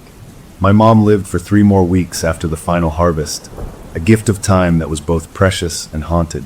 She was herself, just a very tired, fading version, and we had simple conversations about old memories, the taste of lemon ice, the color of her mother's dress. She never mentioned the sunroom, the messages, or the hum. It was as if that entire chapter had been neatly cut from her mind, a kindness from whatever rules the collector followed. She passed one quiet morning, holding my hand, and it was a normal human death. Grieving her was clean, sharp, and awful in the way grief is supposed to be, not tangled with the otherworldly dread that had coated everything before. I was grateful for that. The head nurse and I stayed in touch, bound by a secret we could never share. The hospice wing filled with new patients, ordinary people with ordinary ends, and the strange phenomena never returned. The sunroom was officially cleared out and turned into a storage room for linens, the table removed and probably destroyed. Life, in its stubborn way, moved on. I tried to move with it. I went back to my apartment, to my old job, to the rhythm of traffic and groceries and weekend laundry. But I was different. The world felt less solid. I'd see an old man sitting alone on a park bench, his face still, and I'd catch myself listening for a hum. I'd walk past a hospital and feel a pull, a warped curiosity about what might be happening on the top floor, in the quiet rooms. The collector's final words were a seed in my brain. A new crop will grow elsewhere. The seeker of understanding has been noted. I wasn't just a survivor, I was a marked man. I had understood its mechanism, and that knowledge was a door in my mind I couldn't close. About 6 months later, the call came. It was from my old college friend, the one who had translated the symbols. His voice was tense, excited in a nervous way. "Leo," he said, "you remember those symbols you sent me? I've been poking around, joining some forums, talking to weirdos like me. I think I found something. There's a place, a private care home upstate, for people with extreme, untreatable neurological conditions, things that lock them in. It's got a reputation. Families send people there as a last resort. And the stories from the night staff, they're familiar. They talk about patients who haven't spoken in years suddenly uttering crystal clear phrases before they pass. They talk about a feeling of perfect peace that settles on the whole floor beforehand. They talk about a specific room, always kept locked, that the patients seem to face toward." He paused. "They also talk about a hum, a low sound in the walls that comes and goes." My whole body went cold. The lake of peace I was standing on gave a loud crack. "Where is it?" I asked, my voice flat. He gave me the name, Rolling Hills Care Center. It was a 5-hour drive north. I told him thanks and hung up. I fought with myself for a week. I had a life to rebuild. I had my own grief to tend. Getting involved again was insanity. But the hook was in me, the seeker of understanding. If it was starting again, if the collector had found a new beacon, a new larder. Could I just ignore it? My bargain was done, but my knowledge wasn't.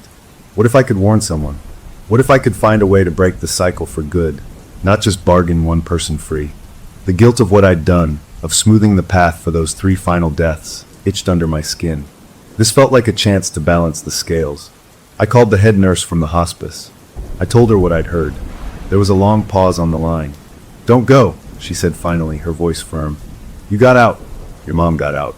That's a miracle. Don't walk back into the fire." "What if I can help someone else get out?" I asked. Her sigh was heavy. "You can't fight the ocean, Leo. You can only learn to swim away from the current." But I was already packing a bag. I drove north on a Thursday. Rolling Hills was a sleek, modern building tucked into pine trees, nothing like the old brick hospice. It looked expensive and sterile. I didn't have a plan. I couldn't just walk in and ask about their supernatural harvesting operation. I booked a motel room in the nearby town and spent a day watching the place, feeling like a criminal. I saw families come and go, their faces etched with a permanent, resigned sorrow. I saw staff in bright-colored scrubs. It all looked normal. That evening, I went to a local diner. I sat at the counter and ordered pie. The waitress was a woman in her 50s with kind, tired eyes. I made small talk, said I was visiting the area. Then, casually, I mentioned I had a relative with a severe condition and had heard about Rolling Hills. "Heard it's a good place," I said. "Very peaceful at the end." The waitress's smile faded a bit. She leaned on the counter, lowering her voice. "It's a good place. They're kind. But it's quiet up there. My niece worked nights there for a while.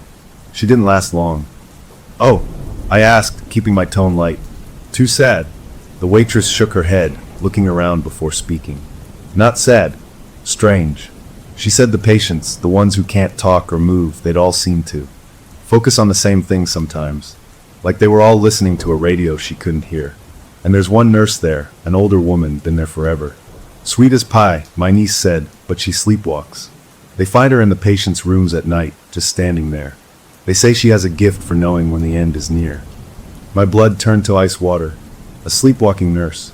A gift. A new beacon. The pattern was repeating perfectly. I thanked the waitress, left a big tip, and drove back to my motel, my heart pounding. I had found it. The new crop. The new valve. I sat on the scratchy bedspread, my head in my hands. What was my move? I could leave. Get in my car and drive home, and pretend I never heard any of it. Or I could try to make contact. With the nurse? With the families? I had no proof, only a crazy story. I decided on the simplest, most stupidly direct approach. The next morning, I dressed in neat clothes and walked into Rolling Hills. I went to the front desk and said I was considering the facility for a family member. I asked for a tour. The administrator, a polished man in a suit, was happy to oblige. He showed me the bright common areas, the spotless rooms, the garden. He talked about palliative excellence and dignity-centered care. I nodded and smiled, but I was listening for the hum. I felt nothing. The place was quiet in a normal way. Then we turned down a hallway on the 3rd floor. And I felt it. A subtle vibration in the floor, not a sound, but a feeling in the soles of my feet. A familiar, focused pressure in the air. The administrator didn't seem to notice. He gestured to a door at the end of the hall. "This is our specialized care suite for our most critical residents." As he said it, a nurse came out of a room halfway down the hall. She was older, with gentle eyes and a warm smile for the administrator. But when her eyes flicked to me, the smile didn't change, yet something behind it recognized me. Not me, Leo, but the mark on me. The understanding. Her gaze held for a half-second too long, and in that moment I saw it. The same empty depth I'd seen in my mother, but controlled, veiled. This wasn't a fading mind being used. This was a conscious collaboration. This beacon was awake. I looked away quickly, my throat tight. The tour ended. I took brochures, shook the administrator's hand, and left. I sat in my car in the parking lot, trembling. It was worse here. The beacon was a willing participant. That changed everything. The harvest here would be more efficient, more complete. I was out of my depth. I drove back to the motel, defeated. I had found it, but I was powerless. I was just one man with a terrible secret. That night, I couldn't sleep. I stared at the ceiling. Around 2 in the morning, my motel room phone rang. A shrill, old-fashioned sound that made me jump. Nobody knew I was here. I picked it up. "Hello." There was a pause, then a voice. It was the melodic, woven voice from my mother's final message, the voice of the collector itself. It sounded closer now, clearer, as if the distance between us had shrunk. The seeker has followed the frequency. It said, not as a question. Your curiosity is strong. The new beacon is stable. The yield will be superior. Your assistance is not required, but your observation is permitted. The line went dead. I held the buzzing receiver, cold sweat on my back. It knew I was here. It was allowing me to watch. I was not an enemy, not a bargainer. I was an audience. The closure of this chapter was a journey completed. I had sought the new crop, and I had found it, confirming my worst fear. The cycle was eternal, moving from place to place, finding new vessels. I was not going to be a hero here. I couldn't stop it. The hook it left me with was a twisted invitation. I had permission to observe, to watch a more perfect, more terrible harvest, conducted by a willing servant. The question was not if I would stay and watch. The sheer, morbid gravity of the thing was already pulling at me. But what would happen to a seeker of understanding after he witnessed the process from start to finish, not in panic and rebellion, but as a cold, invited witness? Would the understanding finally set me free, or would it weave me permanently into the pattern, a silent historian for a hunger that never died? I looked at the phone, then at my car keys. The road home was still open, but the road to the third floor of Rolling Hills was open too, and it felt, horribly, more like the road I was meant to be on. I chose the road to the third floor. I told myself it was to bear witness, to gather proof, to maybe find a weakness in the new, more stable system. But deep down, I knew the awful truth. The collector was right. My curiosity was strong. After touching that other world, the ordinary one felt pale and fake. I checked out of the motel and rented a cheap apartment in a complex that had a direct view of the Rolling Hills parking lot and the back of the building, where the third floor windows were. I got a job at a nearby print shop, a mindless task that paid the rent. I became a ghost, living only to watch. I learned the patterns. The willing beacon, the nurse, worked the night shift, 7 days on, 7 off. On her weeks on, the feeling on the third floor changed. From my apartment, even from a distance, I could sense it, a gathering focus, like the air itself was being pulled toward a single point. On her weeks off, the place just felt sad and normal. I started taking walks on the grounds during visiting hours, always polite, always just a man getting fresh air. I saw her sometimes, the nurse. We never spoke, but our eyes met once across the garden. She gave me a small, knowing nod, a gardener acknowledging a fellow enthusiast who appreciates the work, not the beauty. It made my stomach turn. I used my old friend's online connections, his forums for weirdos, to dig deeper. I posed as a researcher into thanatology, the study of death, and asked careful questions. I learned Rolling Hills had been built on land that was once a sanatorium for nervous disorders in the early 1900s, a place where many people died in states of great mental anguish. The perfect soil for the harvest. I learned the locked room on the third floor was formerly a hydrotherapy suite full of water tanks. Water was often a symbol of transition. It fit. The pieces were all there, a perfect, terrible puzzle. My chance to get closer came unexpectedly. I saw a help-wanted sign in the Rolling Hills kitchen for overnight dishwashers. It was a job with access to the building after hours, no questions asked. I applied, using a vague story about saving for school, and got it. 2 nights a week, I pushed a rack of steaming trays through the quiet halls at 3 a.m., taking the service elevator. I listened. I felt. And on the nights she was working, I heard it. The hum. It wasn't in the walls here. It was in the pipes. A low, resonant vibration that traveled through the water lines, up from the ground, humming through the sinks I sprayed. It was the same tone, just using a different wire. One night, after my shift, I couldn't leave. The pull was too strong. I hid in a linen closet until the halls were empty. I felt drawn, like a metal filing to a magnet, toward the third floor. I took the stairs. The door to the specialized care wing was locked, but the hum was loudest here, vibrating the handle. I knew I shouldn't go further, but the collector had said I was permitted to observe. I tested the door. It was unlocked. It swung open smoothly. The hall was lit by soft night lights. The doors to the patients' rooms were open. I walked slowly, peering in. In each room, a person lay in a bed, connected to monitors, and each one was awake. Their eyes were open, staring at the ceiling. From each of them came the hum, not from their mouths, but from their chests, a visible, slight vibration. They were in unison. They were a choir, and they were all facing the same direction, toward the end of the hall, toward the locked hydrotherapy room. The beacon's work was almost done. The crop was ripe. I saw her then. The nurse. She walked out of a patient's room, her steps quiet. She held a small, old-fashioned slate board, the kind with a piece of chalk. She saw me. She didn't startle. She walked toward me, her face serene. She held up the slate.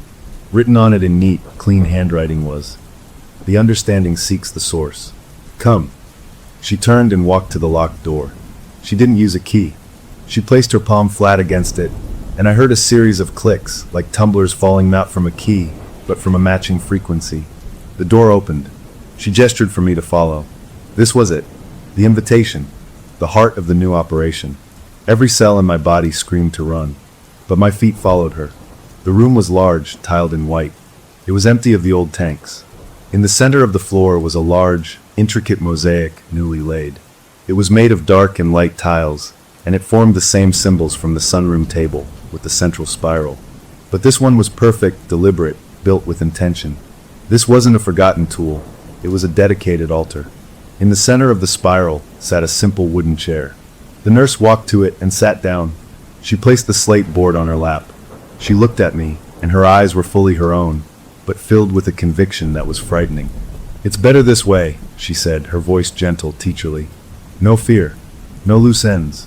They come here in fragments, and they leave whole. I help them become whole. You saw the chaos of an unwilling vessel. This is harmony." She was a true believer. The collector hadn't just found a tool, it had found a priestess. "What does it give you?" I asked, my voice echoing in the tiled room. "Peace," she said simply, "and purpose. I was a nurse for 40 years. I saw the terror, the unresolved pain, the messy, ugly endings. This is clean. It has a logic. It appreciates the order." She closed her eyes. The hum from the hallway grew louder, flowing into the room, focusing through her. The mosaic on the floor seemed to glow with a faint, mother-of-pearl light. She picked up the chalk. On the slate, her hand moved, not writing words, but drawing one of the angular sigils. As she finished it, from down the hall, I heard a single, clear, word spoken in unison by every patient. "Release." It was followed by the sound of monitors, not flatlining in alarm, but issuing a soft, melodic chime, one after another, a cascade of perfect cadences. A harvest. A full, harmonious harvest. I watched, numb, as she drew another symbol. Another chorus of release, another gentle chime. She was conducting a symphony of death. I was not horrified anymore. I was mesmerized. This was the understanding I had sought. This was the pure, undistorted process. And it was beautiful in a way that shattered my soul. When it was done, the hum faded. The light in the mosaic dimmed. She opened her eyes, tired but fulfilled. She looked at me. "It would like to speak with you," she said. "Directly. Now that you understand." She gestured to the floor in front of her. I stepped onto the mosaic. The tiles were warm. The air above the central spiral shimmered, like heat on a road. The voice came, not through her, but from everywhere, the rustling, ancient voice I knew, but now it was clear, without static. "Seeker, you have observed the purified cycle. You have seen the resolution of the noise. Your own signal remains cluttered with the grief of the old vessel, with the guilt of your assistants. This is useless to us, but your capacity to learn, that is value." I stood there, a man on a giant target. "What do you want from me?"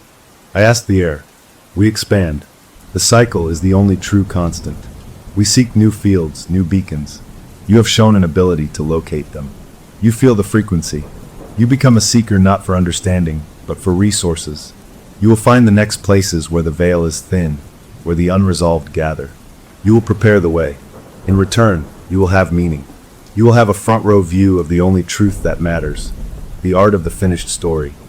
It was a promotion. From bystander to bargainer to observer and now to scout. A procurer for a god of endings. The ultimate closure for my restless, haunted life. A purpose. I looked at the nurse. She smiled, a beatific smile. She had found her heaven. I thought of my mother's final, natural sleep. I thought of the 3 deaths I had eased. I thought of the endless, quiet horror of watching this happen again and again, forever. The hook it offered was the end of all my questions, the end of my drifting. It was a job. A terrible, magnificent, eternal job. I didn't answer aloud. I simply knelt on the warm tiles, placing my own palm flat against the central spiral, feeling the residual vibration of the finished harvest humming up my arm. I bowed my head. It was acceptance. The voice rustled through me, a feeling of cold, vast satisfaction. Go. Rest. You will know when to begin. I left the room. I left rolling hills. I quit my dishwashing job. I drove back to my old city. I live my normal life. I go to work. I see friends. But I am listening. Always listening. I feel the world differently now. I know the signs. The places of concentrated, lingering suffering. The certain kind of quiet. The specific taste in the air. I am waiting for the pull, for the faint trace of the hum on a new frequency. I am the seeker, and the harvest is eternal. The story ends here, with a man who found the answer to every mystery that haunted him, and in doing so, lost himself completely to the service of the most ancient farmer of all. The closure is absolute. The cycle continues, and I have found my permanent and perfectly terrible place in it. Story number 6. Look, I'll tell you the whole story just like it happened, plain and simple. My name is Leo, and it all started on one of those boring, hot Saturdays where you'll do anything just to get out of the house. Me and my buddy, we decided to hit the flea market over on the east side, mostly as a joke, thinking we'd find some weird old records or broken tools to laugh about. We were wandering past tables of cracked dishes and boxes of dusty books when I saw it, tucked between a broken lamp and a stack of old magazines. It was a Ouija board, but not like the cheap plastic ones you see at the toy store around Halloween. This thing was solid, made of real wood that was smooth and dark, and it had this heavy, serious feel when I picked it up. The letters and numbers were painted on in this fancy, old-fashioned style, and the little heart-shaped pointer thing, the planchette, had a clear window in the middle and felt like cool glass under my thumb. My friend whistled low and said it looked like it had seen some things. The guy running the table saw us looking and just said, $5. We glanced at each other and grinned. For $5, how could we not? It was the perfect stupid thing to buy, a spooky prop we could pull out at parties to freak people out. We paid the man, took the board, and carried it back to my car, joking the whole way about the angry ghost we'd probably just adopted for the price of a fast food meal. We brought it back to my place, and for the first few days, it just sat on my coffee table as a conversation piece. My buddy came over, and we'd point at it and make dumb jokes. Ask it if it knows any lottery numbers, he'd say, and we'd laugh. We were totally not taking it seriously. It was just a piece of wood with letters on it. But then, maybe a week after we bought it, we were hanging out one Friday night. We'd ordered pizza, had a couple of beers, and the mood was easy and lazy. The board was just sitting there on the floor, and my friend nudged it with his foot. You want to actually try this thing? He asked, his eyebrows wiggling. I shrugged. Why not? It was all just nonsense anyway. We turned off the big overhead light, left a lamp on in the corner so we could still see, and sat on the floor facing each other with the board between us. We put our fingers very lightly on the planchette, just the tips, like you're supposed to. I felt kind of silly. He asked the first question, his voice trying to sound dramatic and spooky. Oh great spirit, are you with us? Nothing happened. We sat there for a minute, the planchette not moving at all. I was about to call the whole thing off when he asked another question, this time more normal. Is there anyone there who wants to talk? That's when it happened. I felt a tiny twitch under my fingers. At first, I thought it was him pushing it as a joke. I looked at his face, and he looked just as surprised as I felt. His eyes were wide. The planchette didn't glide smoothly. It moved in these little, sharp jerks, like it was clicking from one letter to the next. It went slowly, but with a weird kind of purpose. It spelled out TONIGHT. My heart did a funny little jump in my chest. We both pulled our hands away like the thing had gotten hot. Did you do that? I asked him, my voice quieter than I meant it to be. He shook his head fast. No way, man. I thought you were doing it. We stared at each other in the dim light. The air in the room felt different all of a sudden, tighter. We tried to laugh it off, making jokes about how our subconscious minds were just playing tricks, how our muscles were twitching from holding our hands the same way for too long. But the laughter was weak and didn't last. We just sat there for a few more minutes, not saying much, before we both kind of mutually decided to put it away. I slid the board under my couch, out of sight. We turned the main light back on, and the normal brightness of the room made the whole thing feel more stupid than scary. He left not long after, and we didn't really talk about it again that night. I went to bed and slept okay, but when I woke up the next morning, the first thing I thought of was that word, tonight. Had something happened last night that I missed? I lay in bed and listened. The house was just my normal, quiet house. The pipes creaked a little, the fridge hummed in the kitchen. Everything was fine. I got up, made coffee, and felt like a total idiot. Of course it was nothing. We'd moved the thing ourselves without realizing it, getting caught up in the moment. I shoved the board from under the couch onto a high shelf in my home office, way in the back behind some old textbooks. A funny story to tell someday, that was all. But over the next few days, I couldn't shake this weird feeling. It's hard to describe. It wasn't that I heard noises or saw things. It was more like the feeling you get when you're in a room and you suddenly know, you just know, that someone is standing right behind you. I'd be reading or watching TV, and I'd get this prickly sensation on the back of my neck, like I was being watched. I'd spin around, and of course nobody was there. I told myself it was just my imagination running wild because of that silly board game. I was letting it get to me. About a week after our little seance, something changed. I woke up in the middle of the night, not from a noise, but just awake, and I realized right away that I was alone in my bed. My girlfriend, who had been sound asleep next to me when I drifted off, was gone. The covers on her side were thrown back. I sat up, my brain fuzzy with sleep. "Hey!" I called out, my voice rough. No answer. I got up, my heart starting to thump a little harder. I checked the bathroom first. Empty. I walked down the short hallway, the floorboards cool under my feet, and saw a line of light under the door to my home office. That was weird. She never went in there at night. I pushed the door open slowly. She was sitting at my desk, slumped over, her head resting on her arms. The harsh light of the desk lamp was shining right on her, and she was completely still. For a terrifying second, I thought something was wrong. "Hey," I said again, louder this time. I walked over and put a hand on her shoulder. She was warm. She stirred, lifting her head slowly. She blinked up at me, her eyes confused and full of sleep. "What?" she mumbled. "What are you doing in here?" I asked, helping her sit up straight. She looked around the office, totally disoriented. I don't know," she said, her voice shaky. "I was asleep. How did I get here?" She had no memory of getting out of bed or walking down the hall. That's when I saw the pen. It was still clutched in her right hand, gripped so tightly her knuckles were white. And under her arm was one of my legal pads. There was writing on it, not her usual neat handwriting for shopping lists or reminders. This was messy, scrawled in a hurry, the letters jagged and slanting across the page. My blood went cold. Sleepwalking. She must have been sleepwalking. She'd never done that before, not once in all the years I'd known her. I pried the pen gently from her fingers and helped her stand up. She was unsteady, leaning on me.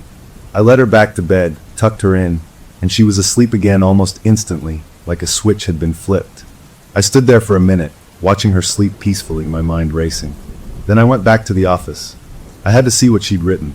I sat down in the chair, still warm from her, and pulled the legal pad into the circle of lamplight. At the top of the page, she had written, in that same frantic script, obituary. My mouth went dry. Below that, she had filled it out like it was some macabre form. Name, our next-door neighbor, Mr. Henderson. Date of death, today's date. Cause of death. This is what made my skin crawl. It didn't say heart attack or old age. It said, asphyxiation due to negligent packaging of prescription medication. It was so specific, so bizarre. Who dreams up something like that? It read like a line from a news report, not a dream. I stared at it for a long time, my mind trying to make sense of it. It had to be a crazy coincidence. She'd probably heard something about Mr. Henderson. Maybe he'd mentioned a new pill he was on, and her sleeping brain just cooked up this wild story. That had to be it.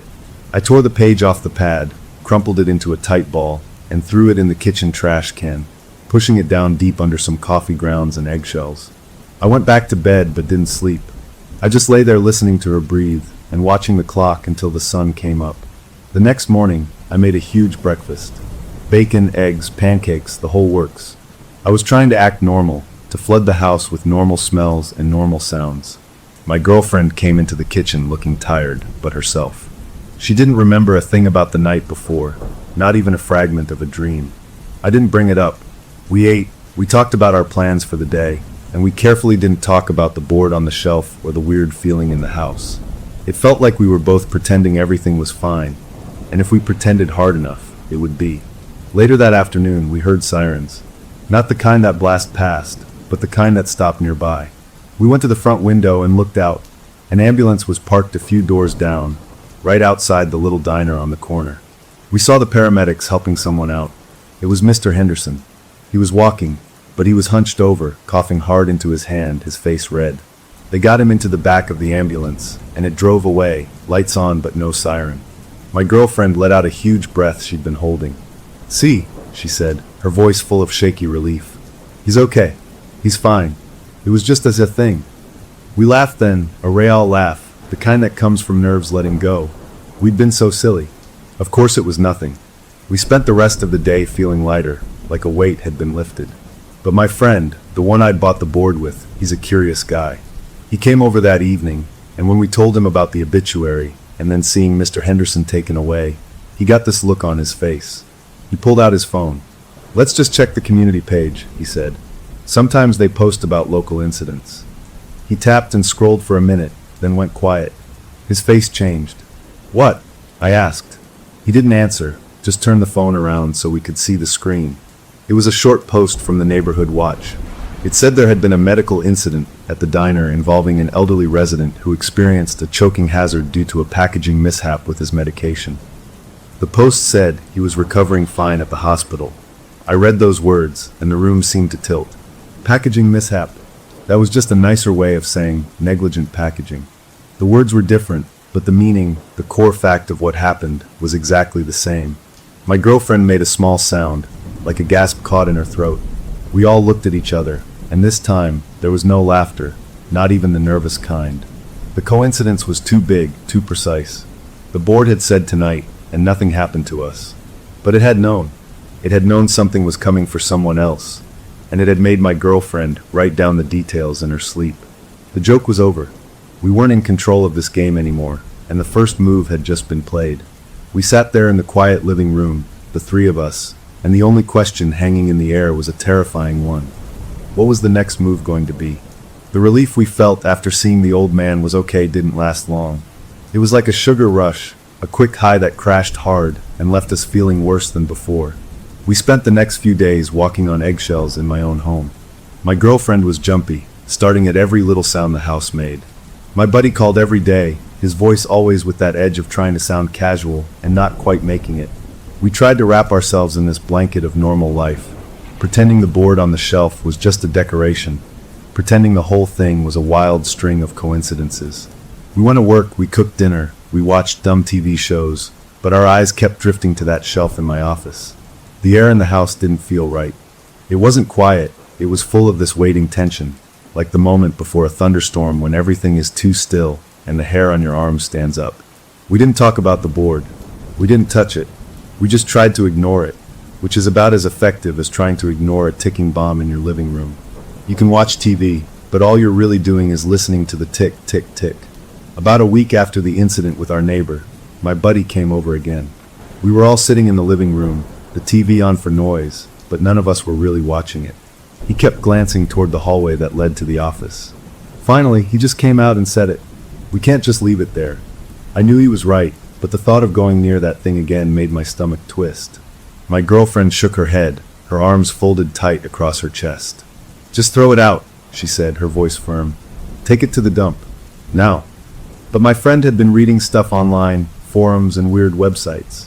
He said that according to a lot of people who believe in this stuff, you can't just throw a spirit board away. He said it could make things worse, like it was an insult. You had to break the connection properly. He talked about rituals, about saying goodbye, about being respectful even if you were scared. It all sounded like superstitious nonsense to me.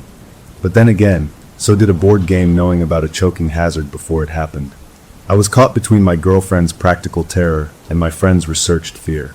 After a long, tense discussion where nobody really won, we agreed on a middle ground. We wouldn't just trash it. We would do a kind of ceremony, just to cover our bases, to politely tell whatever was hanging around that the party was over. It felt stupid, like we were following instructions for a toy we didn't understand, but we were desperate enough to try anything that might bring back the feeling of our old, boring lives. So that night, with the lights on bright this time, no moody atmosphere, we took the board down from the shelf. The wood felt cooler than it should have, and just holding it gave me a bad feeling, a deep unease in my bones. We placed it on the coffee table. My girlfriend refused to touch it. She sat on the far end of the couch, watching us with wide, worried eyes. My friend and I looked at each other, took a deep breath, and put our fingertips on the planchette. My heart was hammering against my ribs. This wasn't a game anymore. This was an eviction notice. My friend was the one who spoke. His voice was steady, but I could hear the tightness in it. "We appreciate you making contact," he said, sounding utterly ridiculous.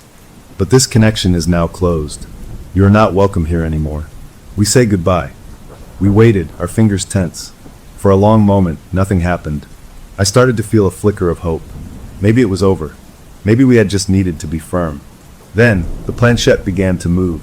It didn't jerk this time. It slid, slow and smooth and terribly deliberate, in a wide circle around the board. It went around once, twice, a third time, like it was tracing a boundary.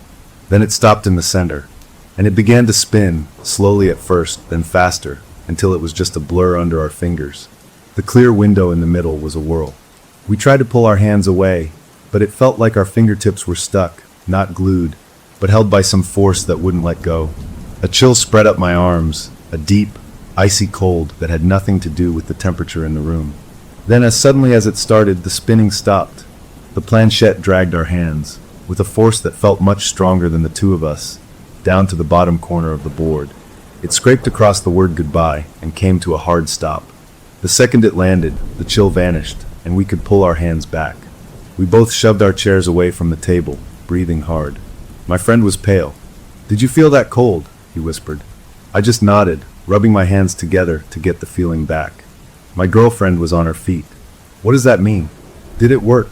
Before we could answer, the floor lamp in the corner of the room flickered.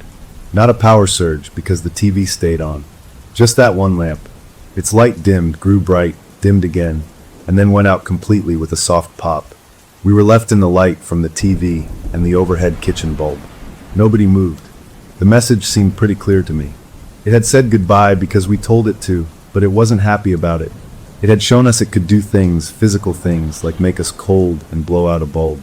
We put the board back on the shelf, not knowing what else to do. The ceremony felt like a total failure. We had tried to shut a door, and something on the other side had just reminded us it could kick it open anytime it wanted. For the next few nights, things were calm. Too calm. The weird waiting feeling was still there, but nothing happened. No sleepwalking, no strange messages. We started to relax again, just a little. Maybe the goodbye had worked in its own way. Maybe it had just been a final show of force before leaving. I even managed to sleep through a whole night without waking up and checking to see if my girlfriend was still beside me. Then, on the fourth night, I woke up. It wasn't a noise that woke me. It was that feeling again, the feeling of being alone in the bed. I reached out my hand. Empty space. My eyes snapped open. She was gone. A wave of cold dread washed over me, worse than before. I got up and saw the familiar line of light under the office door. Anger mixed with my fear this time. I was angry at the board, angry at the situation, angry that this was happening again. I pushed the door open, ready to shake her awake. But she wasn't at the desk. The office was empty. The light was on, but the chair was pushed in. Confusion cut through my fear. Then I heard a small sound from the kitchen. A faint scratching. I walked down the hallway, my bare feet silent on the floor. I peered into the kitchen. She was there, sitting at the kitchen table, her back to me, her head bent over something. The overhead light was off, and she was working in the dim glow from the stove's digital clock. I could see her hand moving, fast and frantic, scribbling across a notepad. The sound was the pen scratching against the paper. I walked closer, my heart a drum in my ears. She was asleep. I could tell by the slow, deep rhythm of her breathing and the completely slack look on her face when I got close enough to see her profile. But her hand was a blur of activity. I didn't wake her up right away. A horrible curiosity held me frozen. I had to see what she was writing. I leaned over, just enough to see the notepad. It was another obituary. The name at the top was a woman my girlfriend worked with, someone she talked about sometimes, a nice lady in the accounting department. The cause of death was written in that same messy, urgent script. Multiple traumatic injuries sustained from a structural failure and fall of an elevator carriage. It was so specific, so mechanical. It sounded like a line from a police report or an engineering assessment. This wasn't a dream about a car crash or a sickness. This was a technical diagnosis of a disaster. I couldn't watch anymore. I gently put my hand over hers, stopping the pen. "Hey," I said softly. "Wake up." She stirred, her hand going still under mine. She blinked, looked at the notepad, looked at her hand holding the pen, and then looked up at me. The confusion and fear in her eyes were real and total. "What?" she began, her voice thick with sleep. "I was having a dream about work." Her words trailed off as she looked back down at the words she'd written. Her face went pale. She didn't scream or cry. She just stared, as if the reality of it was too big for any normal reaction. I helped her up, led her back to bed, and she followed like a robot. I took the notepad and folded it, shoving it into the pocket of my sweatpants. I didn't want her to see it again. I stayed awake until the sun came up, sitting in the living room and staring at that folded piece of paper on the coffee table. I didn't have to look it up. I already knew with a sick certainty what I would find. The next day was a Tuesday. I went through my work routine like I was in a fog. My girlfriend called in sick, too shaken to face the office, especially the possibility of seeing the woman from the notepad. I waited until my lunch break. I found a quiet spot and pulled out my phone. My fingers felt clumsy as I typed in the name of the city and news elevator accident. For a second, nothing came up. A crazy hope flared in my chest. Maybe it was wrong.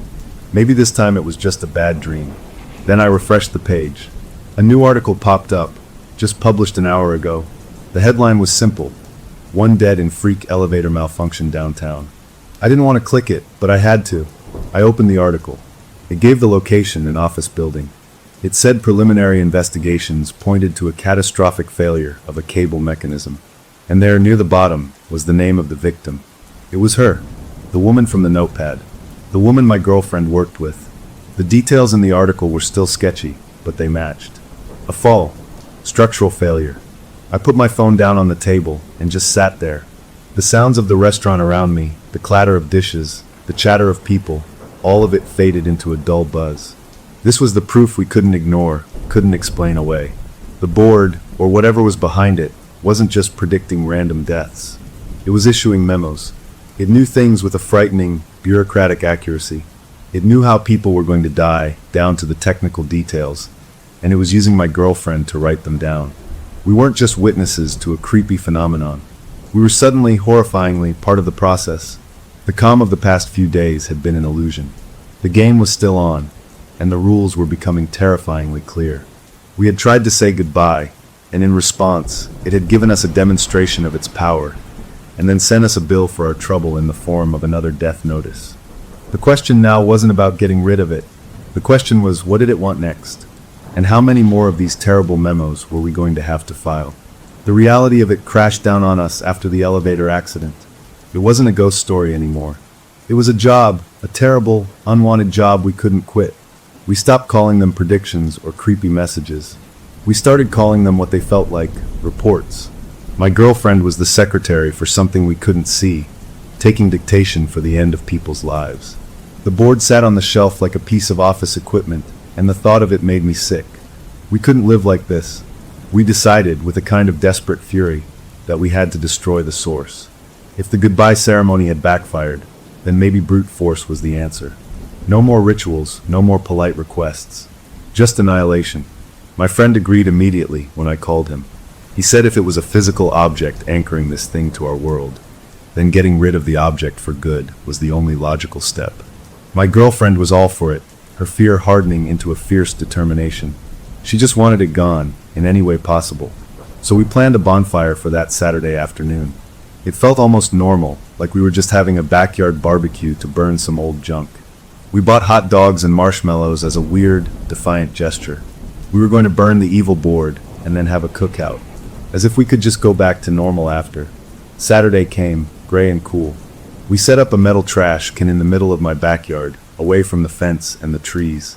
My friend brought lighter fluid. My girlfriend gathered up the board and the planchette, handling them with a dish towel, not wanting to touch them directly. We stood around the can, a little circle of nervous resolve. I took the board from her. It felt inert, just wood and paint. For a second, I doubted everything. Maybe we were being hysterical. Maybe this was just a piece of old game, and we were about to have a very strange picnic. But then I remembered the cold touch, the spinning planchette, the exact words on the notepad that matched the news. I tossed it into the can. The planchette followed with a clatter. My friend unscrewed the cap on the lighter fluid and doused it thoroughly, the liquid soaking into the dark wood, the smell sharp and chemical in the air. We all stepped back. He looked at me, and I nodded. He struck a long match and dropped it in. There was a soft hump sound, and flames erupted, orange and blue, licking hungrily at the board. The fire caught fast, warping the polished surface, blackening the beautiful old letters. We watched, not speaking, the heat warming our faces from several feet away. I felt a huge, swelling sense of relief. It was working. We were watching the thing turn to ash. This was it. We were breaking the connection. My girlfriend reached over and squeezed my hand. My friend let out a tense breath. "Good riddance," he muttered. The flames crackled, and the wood split with a sound like a gunshot, making us all jump. The planchette's clear window cracked and melted, twisting in the heat. We stood there until the fire burned down to glowing embers and black, crumbling chunks. We made sure every piece was completely burnt. Then, with a sense of ceremony that felt better than the last one, we took the garden hose and sprayed the ashes until they were a wet, black sludge in the bottom of the can. We had destroyed it. Completely. We looked at each other, and for the first time in weeks, I saw a real, unforced smile on my girlfriend's face. It was over. We had won. We actually cooked the hot dogs and ate them, the smell of smoke and charcoal mixing with the smell of burning wood that still hung in the air. It felt like a celebration. That night, we went to bed early, exhausted from the adrenaline and the weird day. I fell asleep almost instantly, a deep, dreamless sleep. I didn't wake up until morning. Sunlight was streaming through the blinds. I rolled over, expecting to see my girlfriend sleeping peacefully. The bed was empty. My heart, which had felt so light just hours before, sank like a stone in cold water. No, it wasn't possible. We burned it. I got up, my body moving on autopilot fueled by dread. I didn't see a light on in the office. The house was still. I checked the living room. Empty. The kitchen. And there she was, at the kitchen table again, in the early morning gloom. Her head was down on her arms, asleep. In front of her was a notepad, and in her loose, sleeping hand was a pen. The pen wasn't moving. The report was already finished. I walked over, my legs feeling like they were made of wood. I didn't wake her. I just looked at the notepad. The heading said obituary. The name was the owner of the little bakery 3 blocks over. A friendly guy who always gave my girlfriend an extra cookie. The cause of death was written with that same awful technical precision. Fatal anaphylactic reaction triggered by a previously undiagnosed nut allergy, specifically to pistachio cross-contamination in a batch of almond biscotti. It was so detailed it was clinical. It didn't just say allergic reaction. It named the nut, the specific pastry, the mechanism of how it happened. I stood there, staring at the words, and the victory of the previous day evaporated. The board was gone, reduced to wet ash. But the connection wasn't in the board. It was in her. Whatever this thing was, it had used the board to find us, to latch on, and now it was embedded in my girlfriend, like a parasite or a virus. Burning its favorite toy hadn't killed it. It had just made it move in deeper. I gently woke her. She came to slowly, disoriented, and then she saw the notepad. Her face crumpled. She didn't cry. She just looked utterly defeated, a look of complete hopelessness that was worse than any tears. "It's in me, isn't it?" she said, her voice flat. I didn't have an answer. We both knew it was true. We spent the next few days in a kind of numb haze. We tried to go back to pretending, but the pretense was thinner than ever. We were waiting for the other shoe to drop, for the news about the baker. 2 days after the sleep writing, my girlfriend was scrolling through her phone on the couch while I tried to read a book. She went very still. Then she turned the screen toward me. It was a local news alert. The baker had died at the hospital. The article was brief, but it mentioned he had collapsed after eating a pastry from his own shop and that he had a severe nut allergy. It didn't give the details of pistachio or biscotti, but the framework was there. Another match. Another report filed correctly. The entity, as we had started to call it in our heads, was batting 1,000. We were trapped. We couldn't destroy it. We couldn't stop it from sending its memos through her. We were stuck in a nightmare with no waking up. My friend came over after we told him, and he looked as lost as we felt. His idea of research had led us to burn the board, and that had accomplished nothing. We sat around my living room, a council of war with no weapons. "We have to get you help," I said to my girlfriend. "Real help, not online forums." She agreed, her eyes hollow. We needed a doctor, someone who might understand sleep disorders, even if we couldn't tell them the whole truth. Maybe there was a medical explanation, a way to stop the sleepwalking, and if we could stop that, we could block the messages. It was a slim hope, but it was all we had. We found a sleep specialist and made an appointment. The waiting room was nice, calm, with soft colors. It felt surreal to be there for something so normal sounding when our problem was so far from normal. We went in together. The doctor was a kind-looking woman with a calm manner. We told her a heavily edited version of the truth. We said my girlfriend had started sleepwalking recently, with episodes of sleep writing that were very disturbing to her. We said she was writing strange, troubling things and had no memory of it. We did not mention the Ouija board. We did not mention that what she wrote came true. The doctor listened carefully, asked questions about stress, about her diet, about her family history. She nodded and suggested a sleep study, where my girlfriend would spend a night in a clinic hooked up to machines to monitor her brain waves and movements. It sounded scientific and safe. It felt like a real step, a sane step in an insane situation. We scheduled the study for the following week. As we left the office, I felt a tiny flicker of optimism. Maybe this was a way out. Maybe her brain was just misfiring, creating these awful scenarios, and the fact that they sometimes matched reality was just a string of unbelievable coincidences that would run out. I had to believe that, because the alternative was too much to carry. That night, we tried to have a normal evening. We made dinner together, something we hadn't done in a while. We talked about anything but the board, the writing, the doctor. We talked about movies we wanted to see, about maybe painting the living room a different color. It was fragile, but it felt good. When we went to bed, I held her close, feeling the steady beat of her heart against my chest. "We'll figure this out," I whispered into her hair. She just nodded, snuggling closer. I fell asleep holding her, thinking about the sleep study, about machines and doctors and rational explanations. I must have been more tired than I thought, because I slept deeply. I woke up because I felt her move. Not the big movement of getting out of bed, but a small, insistent motion. Her right hand, which was draped over my side, had started to twitch. Then her index finger began to move, tracing something on the fabric of my t-shirt. Up and down, side to side. I lay perfectly still, barely breathing. I turned my head just enough to see her face in the moonlight from the window. Her eyes were closed. She was asleep. But her finger was moving with purpose, tracing shapes, tracing letters. She was writing on me. The need to record the death notice was so fundamental, so baked into whatever this connection was, that if it couldn't find paper, it would use skin, it would use fabric, it would use anything. The sleep study wouldn't fix this. A machine measuring her brain waves wouldn't see the thing dictating to her. The problem wasn't in her sleep. The problem was in her, a part of her now, and it was practicing its memos on my shirt. I lay there until her finger stopped, until her hand went still.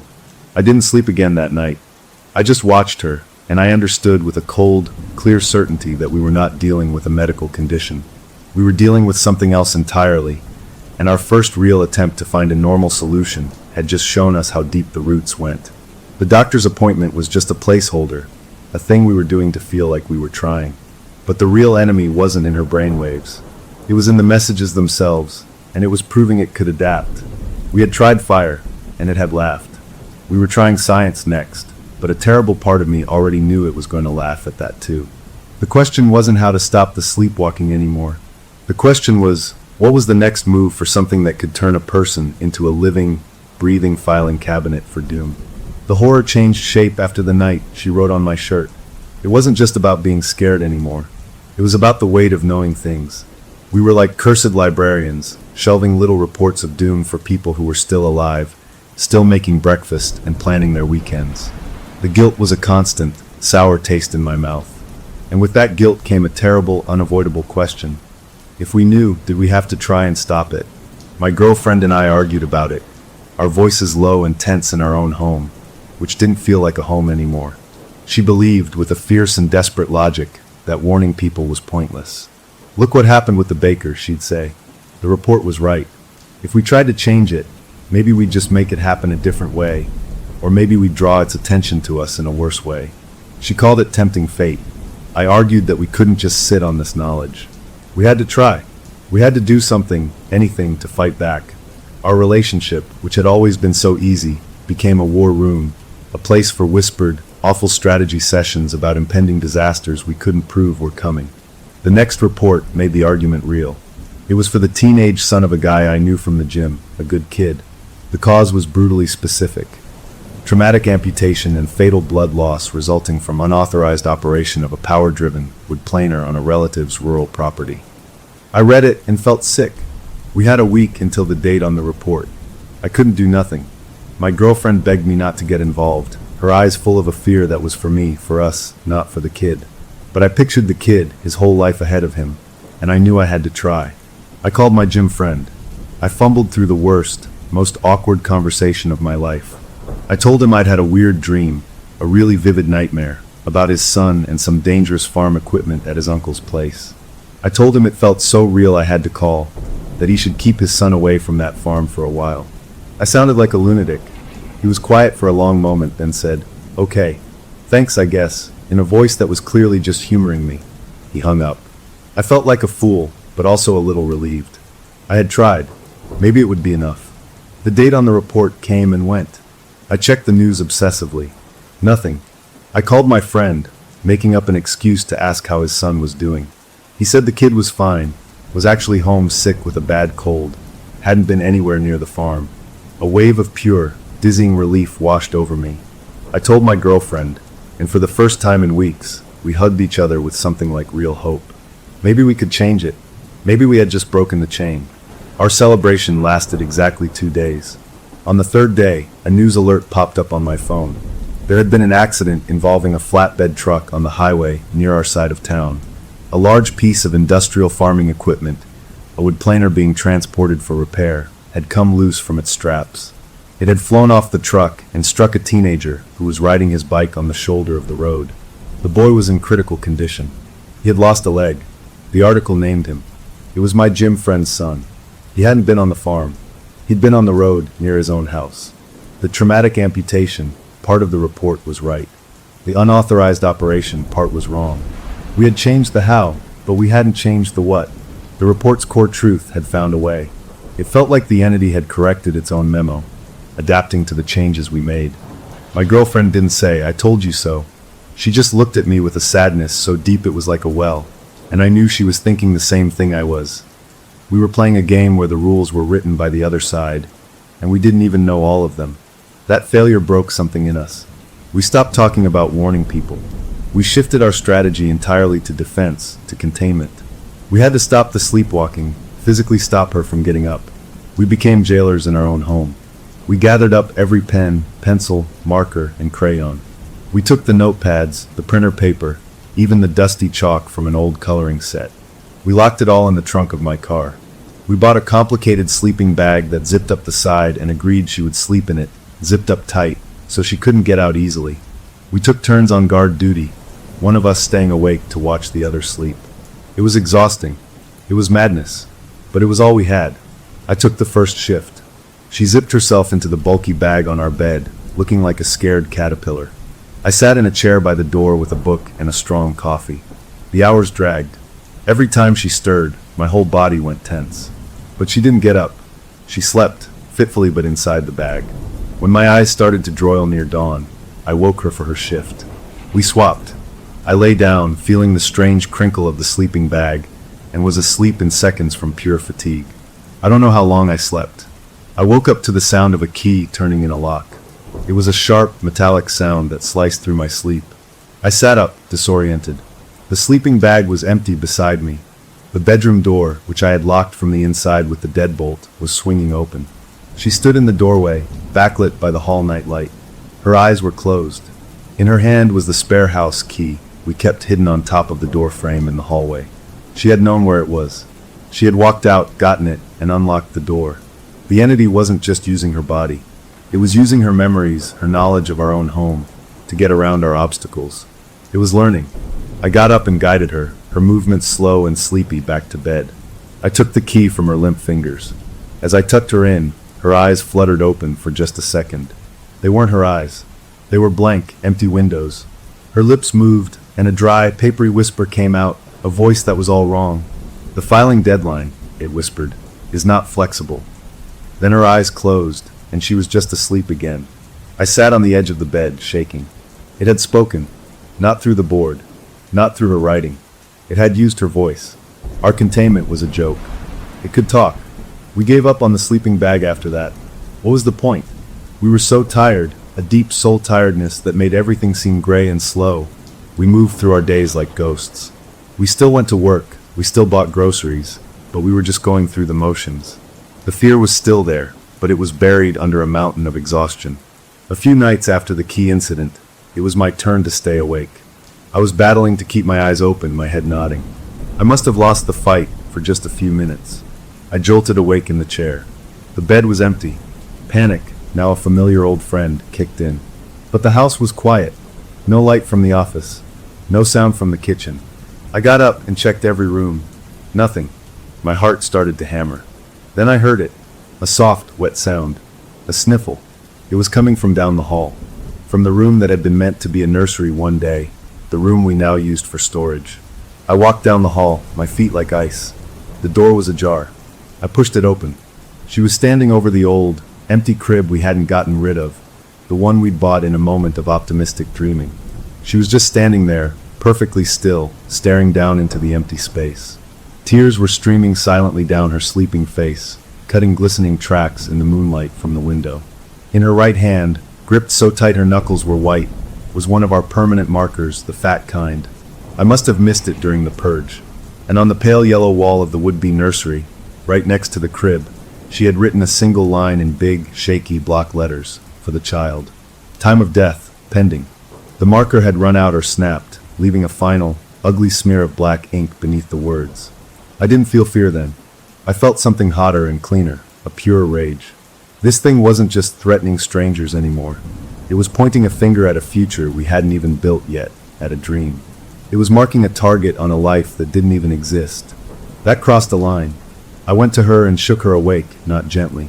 She came to, saw the wall, saw the marker in her hand, and crumpled to the floor. She didn't scream. She made a small, broken sound, like a wounded animal, and then curled in on herself. The mother in her, the part that dreamed of that room filled with laughter, had just been shown its own nightmare.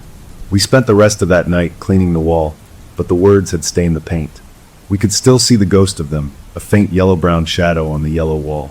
We moved a big bookcase in front of it the next day. We didn't talk about what it meant. We didn't need to. The fight had changed. It wasn't about saving others anymore. It wasn't even about saving her from sleepwalking.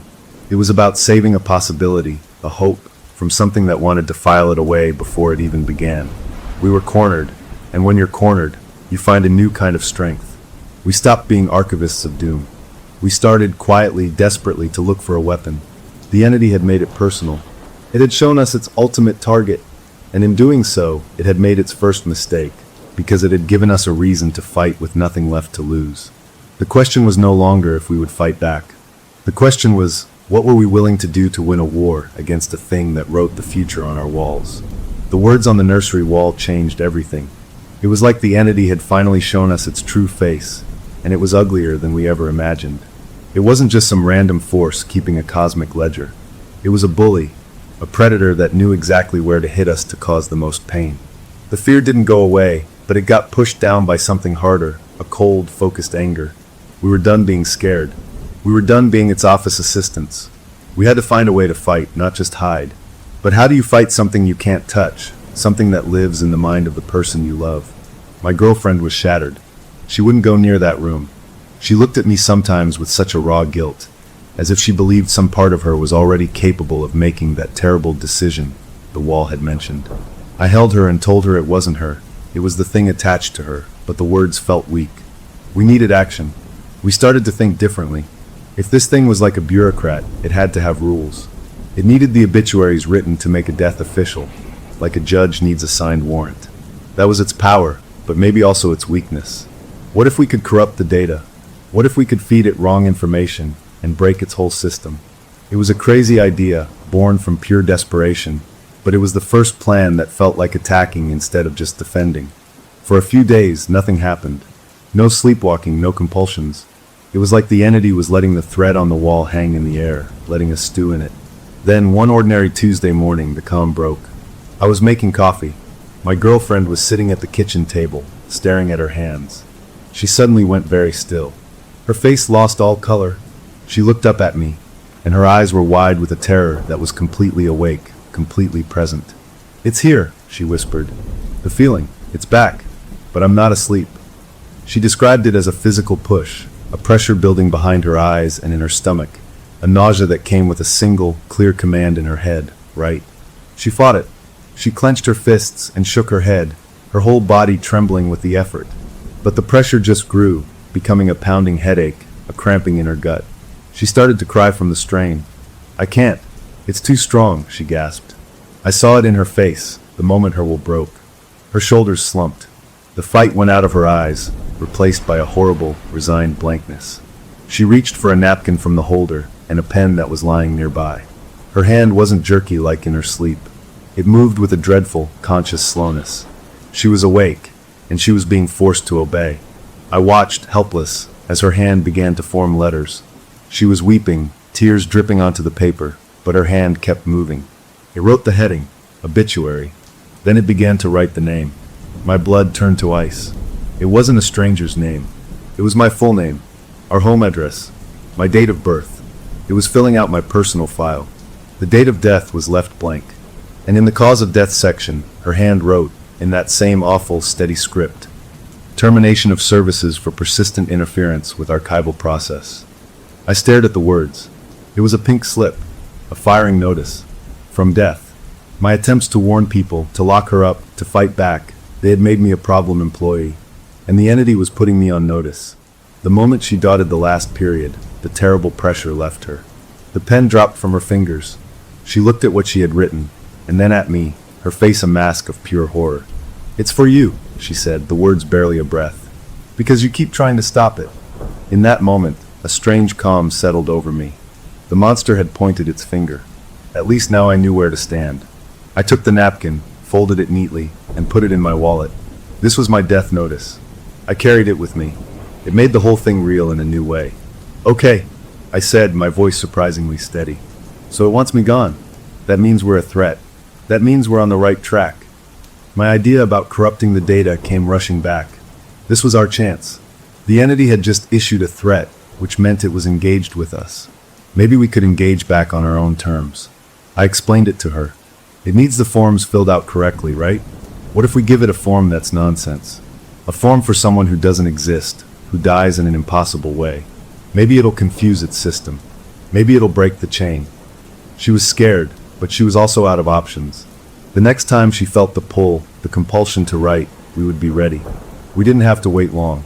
That evening, as we were trying to eat dinner, she put her fork down.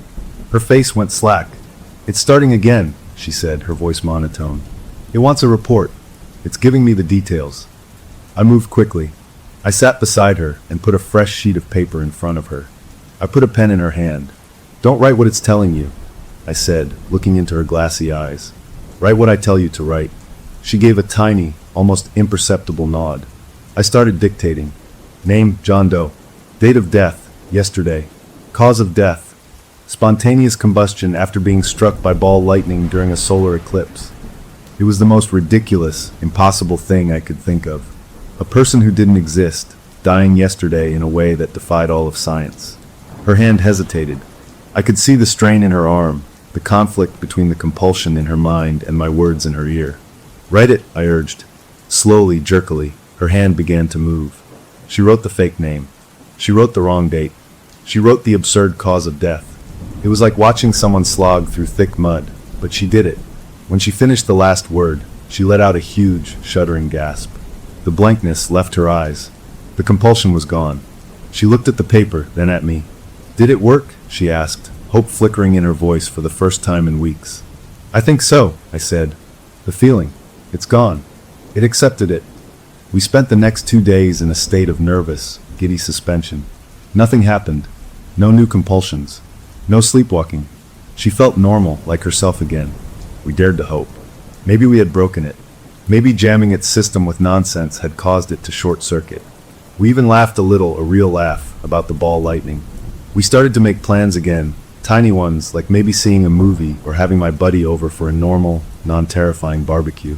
The shadow of the nursery wall seemed to recede just a little. On the third morning, our hope died. I was in the shower when I heard her call my name. It wasn't a scream. It was a small, defeated sound. I got out and found her in the kitchen. She was standing by the counter, holding her head in her hands. "It's back," she said, not looking at me. It's not asking for a new one. It's demanding a correction. She looked up, her face pale. It says the John Doe file was an error. Invalid entry. It needs a valid, factual report to clear the backlog. The pressure. It's worse than before. She sat down heavily. It's angry. My heart sank. Our trick hadn't broken the system. It had just created a paperwork error, and now the cosmic office manager was demanding we fix our mistake, with interest. We were right back where we started, but now the entity was annoyed with us.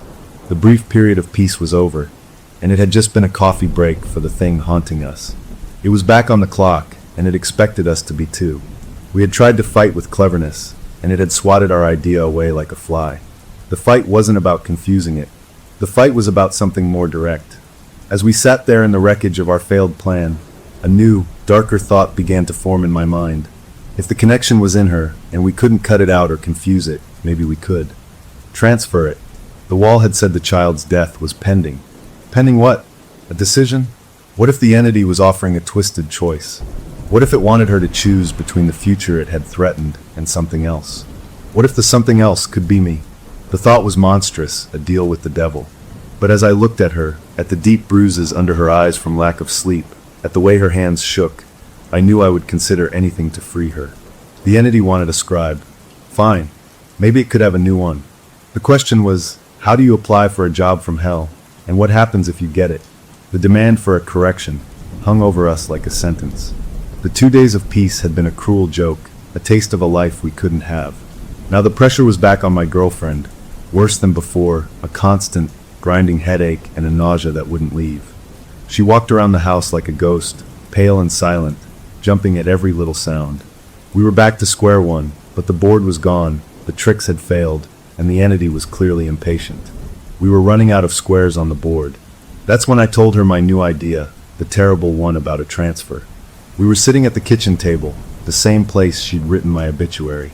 The morning light felt too bright, too normal for the conversation we were having. It needs a scribe, I said, keeping my voice low and even. It's attached to you. But what if attachments can be moved? What if we can convince it to take me instead?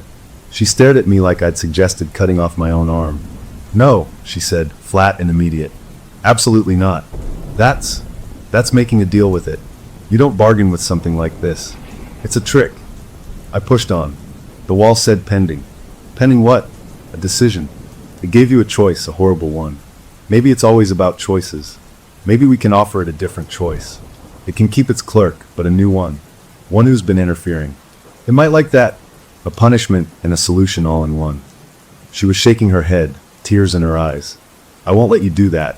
I won't trade you for me. That's not a choice, that's a nightmare. But I could see the logic working behind the fear in her eyes. The mother in her, the part that had been shattered by the words on the nursery wall, was listening. If the entity wanted a sacrifice, and the sacrifice was me instead of a future child, wasn't that a trade she had to consider?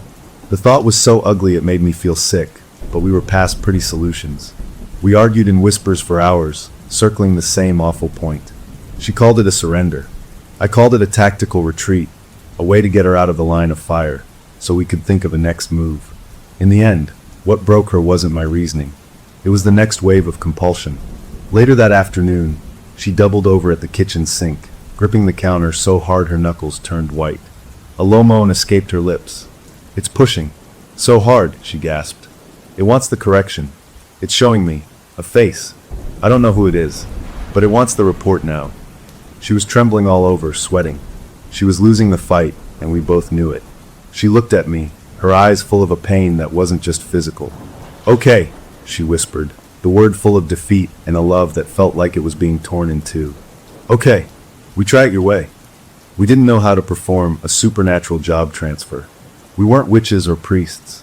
We were just two scared people. So we did what felt logical in our shattered state. We treated it like a business transaction.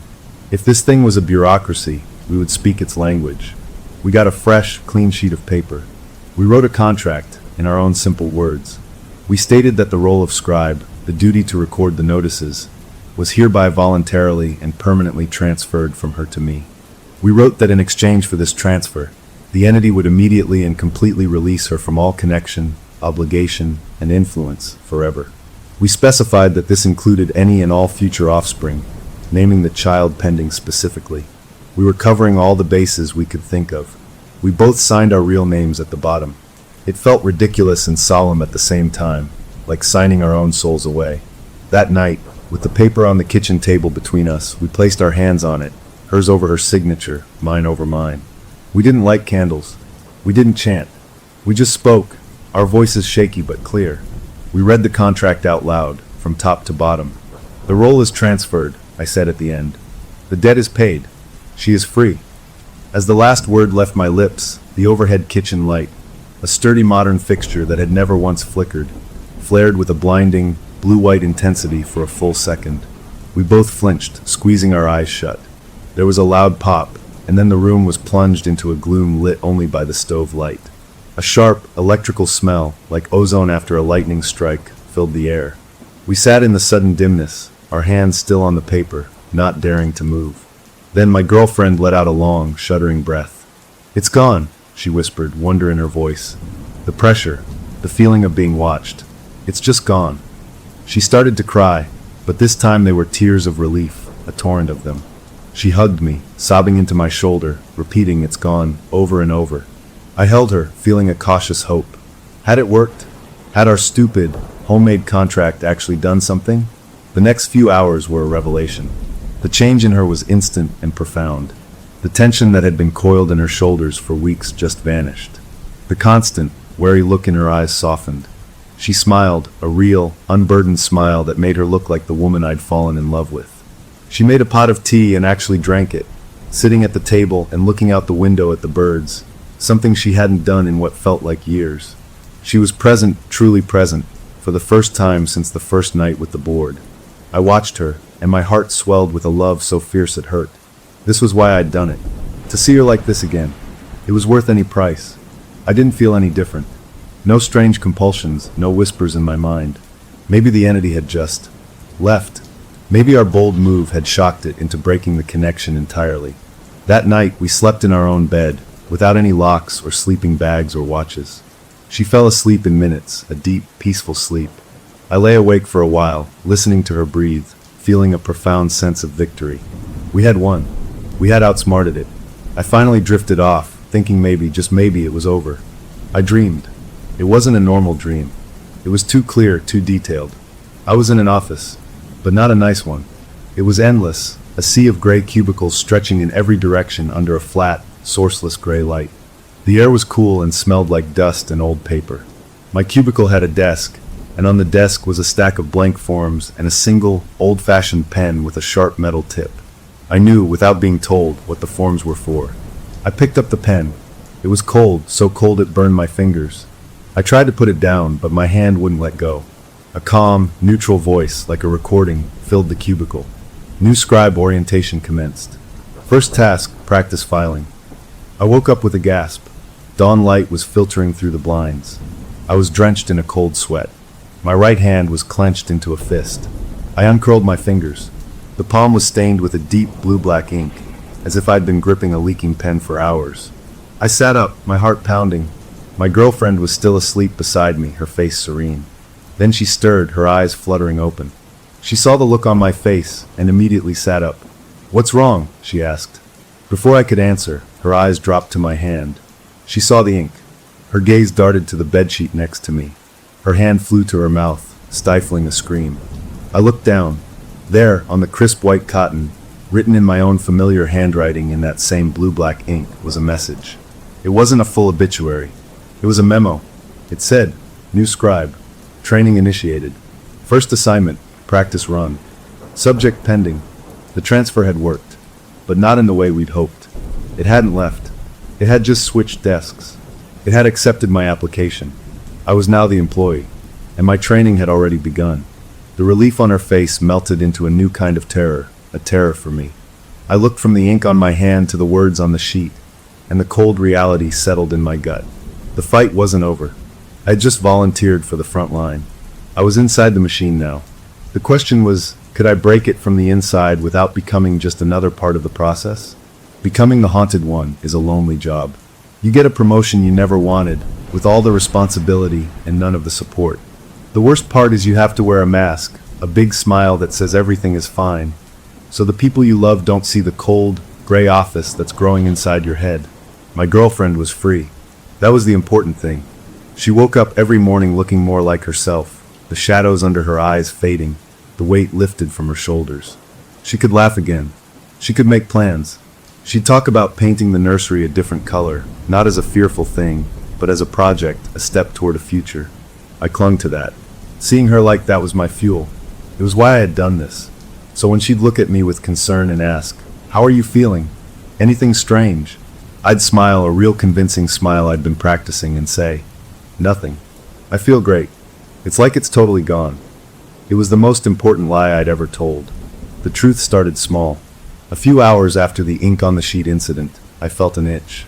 Not a normal itch, but a deep, twitchy need in the bones of my right hand, in my fingers. It was a physical craving to hold a pen, to move it across a surface. I ignored it. I made a fist and stuck my hand in my pocket. The itch faded after a few minutes, but it left a dull ache behind, like I'd sprained something. That was the first day. The next morning, the itch came back, stronger, accompanied by a low, steady throb behind my left eye. A name floated into my mind, not my own thought. It was the guy who worked in the cubicle next to mine at my job. A quiet man named Phil I barely knew. With the name came a cause, clear as a printed sentence in my brain. Cardiac episode brought on by concealed emotional distress. It wasn't a voice. It was just knowledge, implanted like I'd always known it. And with that knowledge came the overwhelming, nauseating need to write it down. The itch in my hand became a burning. The headache spiked. It was the compulsion she had described, but now it was mine. I was at work. I locked myself in a bathroom stall, gripping the sides of the toilet until my hands hurt, fighting the urge to pull out a pen and scribble the words on the wall. I lasted almost 3 hours. The pain became unbearable, a white-hot drill bit behind my eye. My vision started to blur. I couldn't think. All I could see was the name and the phrase, over and over. In a moment of sheer, fractured will, I gave in. But I didn't write it correctly. I fumbled a pen from my pocket, and on a tiny sticky note, I scrawled just the name and 2 words, heart trouble. The moment the pen left the paper, the pressure vanished. The headache disappeared like it had been switched off. The sticky note felt like nothing, just a scrap of paper with a vague worry on it. I flushed it down the toilet. Had I beaten it? Had my incomplete, incorrect entry failed to file? I went home and told my girlfriend it had been a totally normal day. She was making pasta, humming to herself. The lie felt good because it protected that scene, that moment of normalcy. That night, I started researching again, but now from a new angle. I wasn't looking for how to break a connection. I was looking for how a scribe could quit. Every myth, every story about deals with death had a loophole. A riddle, a task, a substitute who outsmarts the boss. I needed to find the employee handbook for this cursed job. 2 days after my bathroom stall incident, my colleague Phil didn't come to work. His wife called the office. He'd been rushed to the hospital with a severe anxiety attack, something he'd never had before. They were running cardiac tests to be safe. My heart trouble note had been wrong, but it had brushed against the truth. I hadn't finalized a death, but I had somehow nudged fate toward sickness. I wasn't just recording reality anymore. I was influencing it, bending it slightly with my mistakes. That was a terrifying power, and a terrifying clue. Maybe the system wasn't perfect. Maybe it could be hacked with errors. But the cost of those errors was still someone's suffering. The real test came a week later. The compulsion hit me like a truck while I was watching TV. It wasn't just a name and a cause. It was a full data packet, name, address, the exact time of day, and a cause so vividly specific it played like a movie in my head. A man slipping on a freshly washed kitchen floor, his head striking the corner of a marble countertop with a precise, sickening crack. The details were crystal clear. The pain that came with it was immense, an immediate, vice-like grip on my skull. I doubled over on the couch, a grunt of pain escaping me. My girlfriend jumped up. "What is it?" she asked, her voice tight with a fear she thought she'd left behind. "Migraine," I gasped through clenched teeth. "Bad one. I'm gonna lie down." I stumbled to the bedroom, locking the door behind me. The pain was blinding. I couldn't fight this one. I grabbed a pen and a notebook from the nightstand. My hand was shaking, but it moved toward the paper to write the details it had been given. But then I stopped. A new idea, born from my research and my own stubborn anger, flashed through the pain. What if I didn't write its assignment? What if I wrote my own? What if I wrote a report for the only subject I had total control over? Gritting my teeth against the agony, I forced my hand to move. I didn't write the stranger's name. I began to write my own. I put down my full name, my address. In the cause of death field, I wrote, "Scribe termination via willful noncompliance." I was filing a report on myself for insubordination. The moment I started writing my own name, something shifted. The pain didn't vanish, but it changed. The relentless, driving pressure eased. The entity's presence in my mind, which had been a roaring command, suddenly went still. It was listening, watching. When I finished the last letter, a new thought entered my head. It wasn't a command. It was a flat, administrative statement, calm and clear as a computer notification. Error. Conflict of interest detected. Subject cannot self-report for final termination. Initiating audit protocol. The words hung in my mind. Then my hand, which I thought was under my control, moved again. It wasn't obeying the original compulsion. It was writing something new on its own. The pen flew across the paper in my handwriting, but faster than I could ever write. It wasn't an obituary this time. It was a heading that made my blood run cold. Audit file, the family unit. Subjects, scribe current, scribe previous, associated offspring, potential. Status, under review. Risk assessment, pending. The pen stopped. The last of the pain drained away. I was left sitting on the edge of the bed, staring at the words. I had tried to trick it, to force its hand by targeting myself. And in response, it hadn't gotten angry. It had started an audit. It was reviewing the whole account. Me, my girlfriend, our future. We were no longer just employees or problems. We were a case file, a risk to be assessed. The fight had just moved to a whole new level. The entity wasn't playing for obedience anymore. It was evaluating the threat we posed to its orderly system. I tore the audit page from the notebook, folded it, and hid it with my own obituary napkin in my wallet. I unlocked the bedroom door.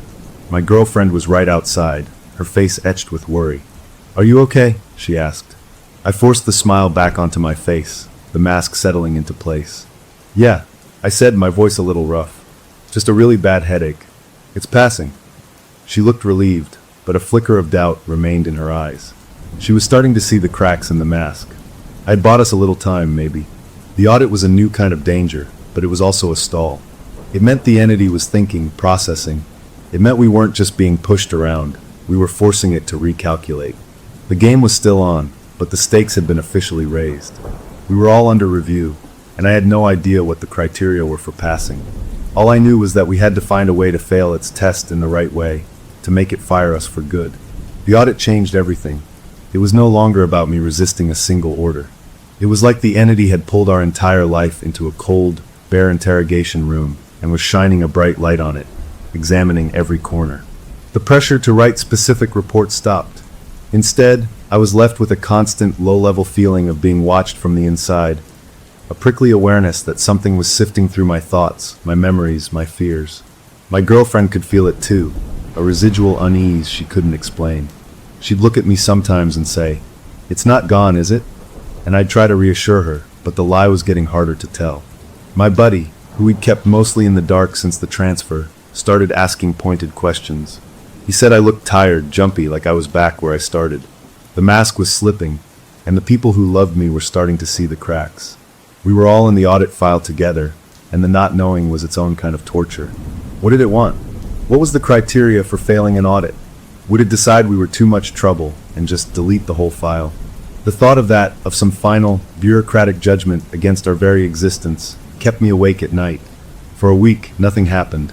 No compulsions, no dreams of the gray office. Just that eerie, watchful feeling. Then on a Saturday morning, the audit moved to its next phase. My girlfriend and I were cleaning up after breakfast. She was washing dishes, her back to me. I was wiping down the table. A sudden, intense chill swept through the room.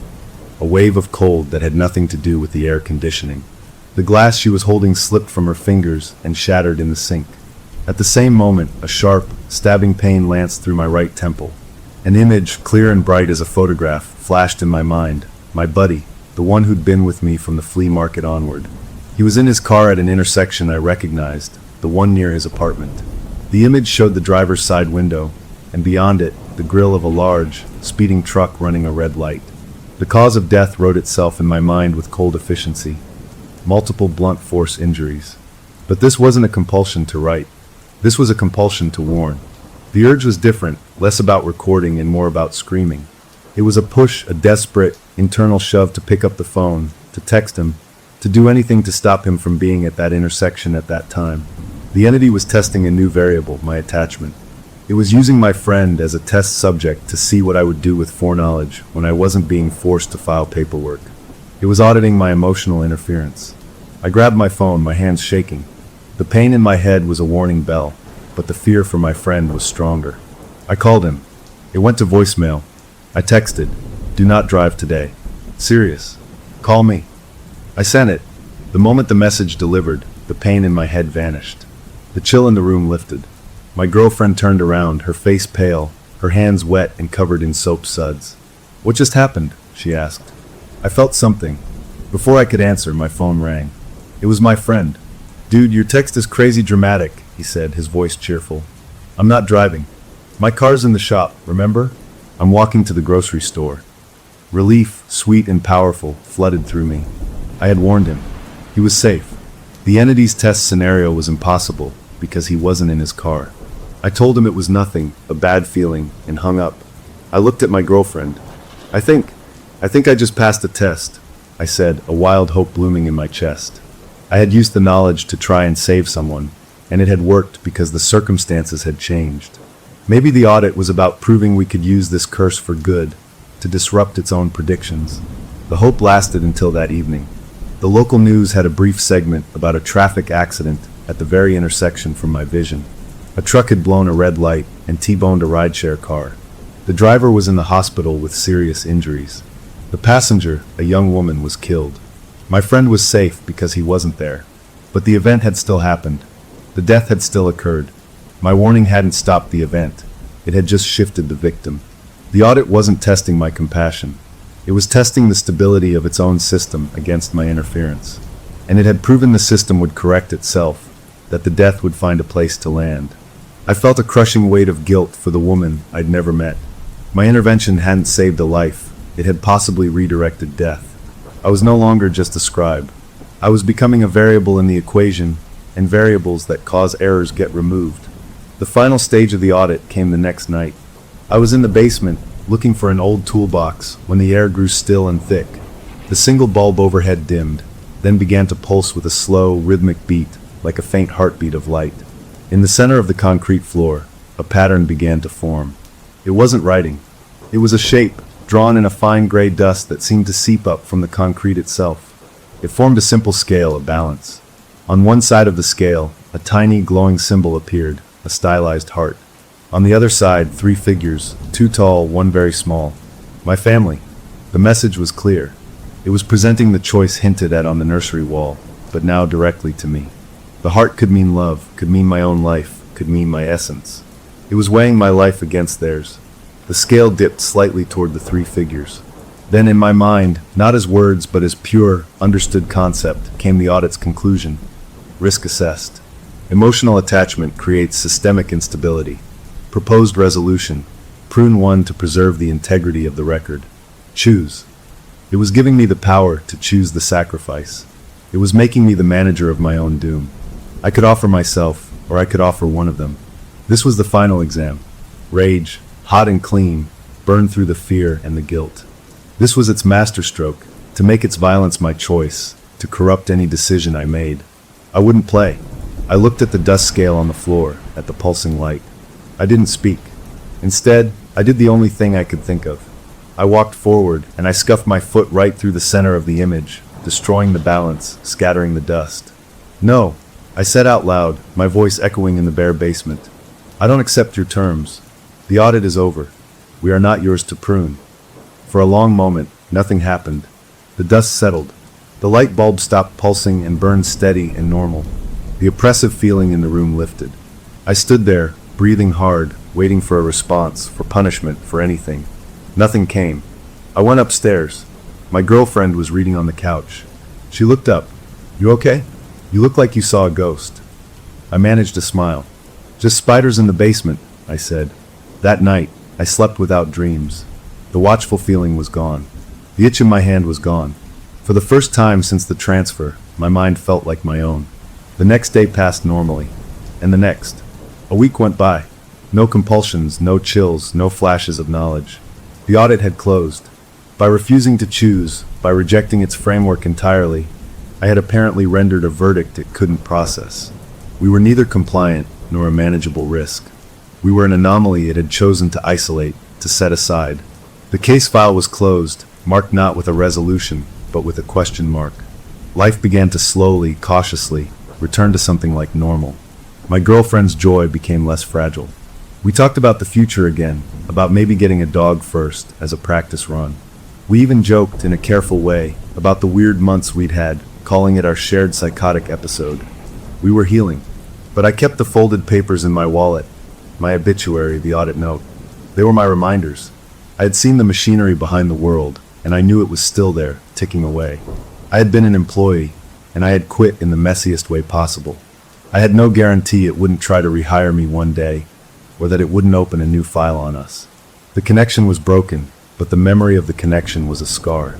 We had won our freedom, not by beating the entity, but by confusing it into dropping our case. We were free, but we would always know the office was out there, with its endless gray cubicles and its cold, waiting pens. Our story felt over for now.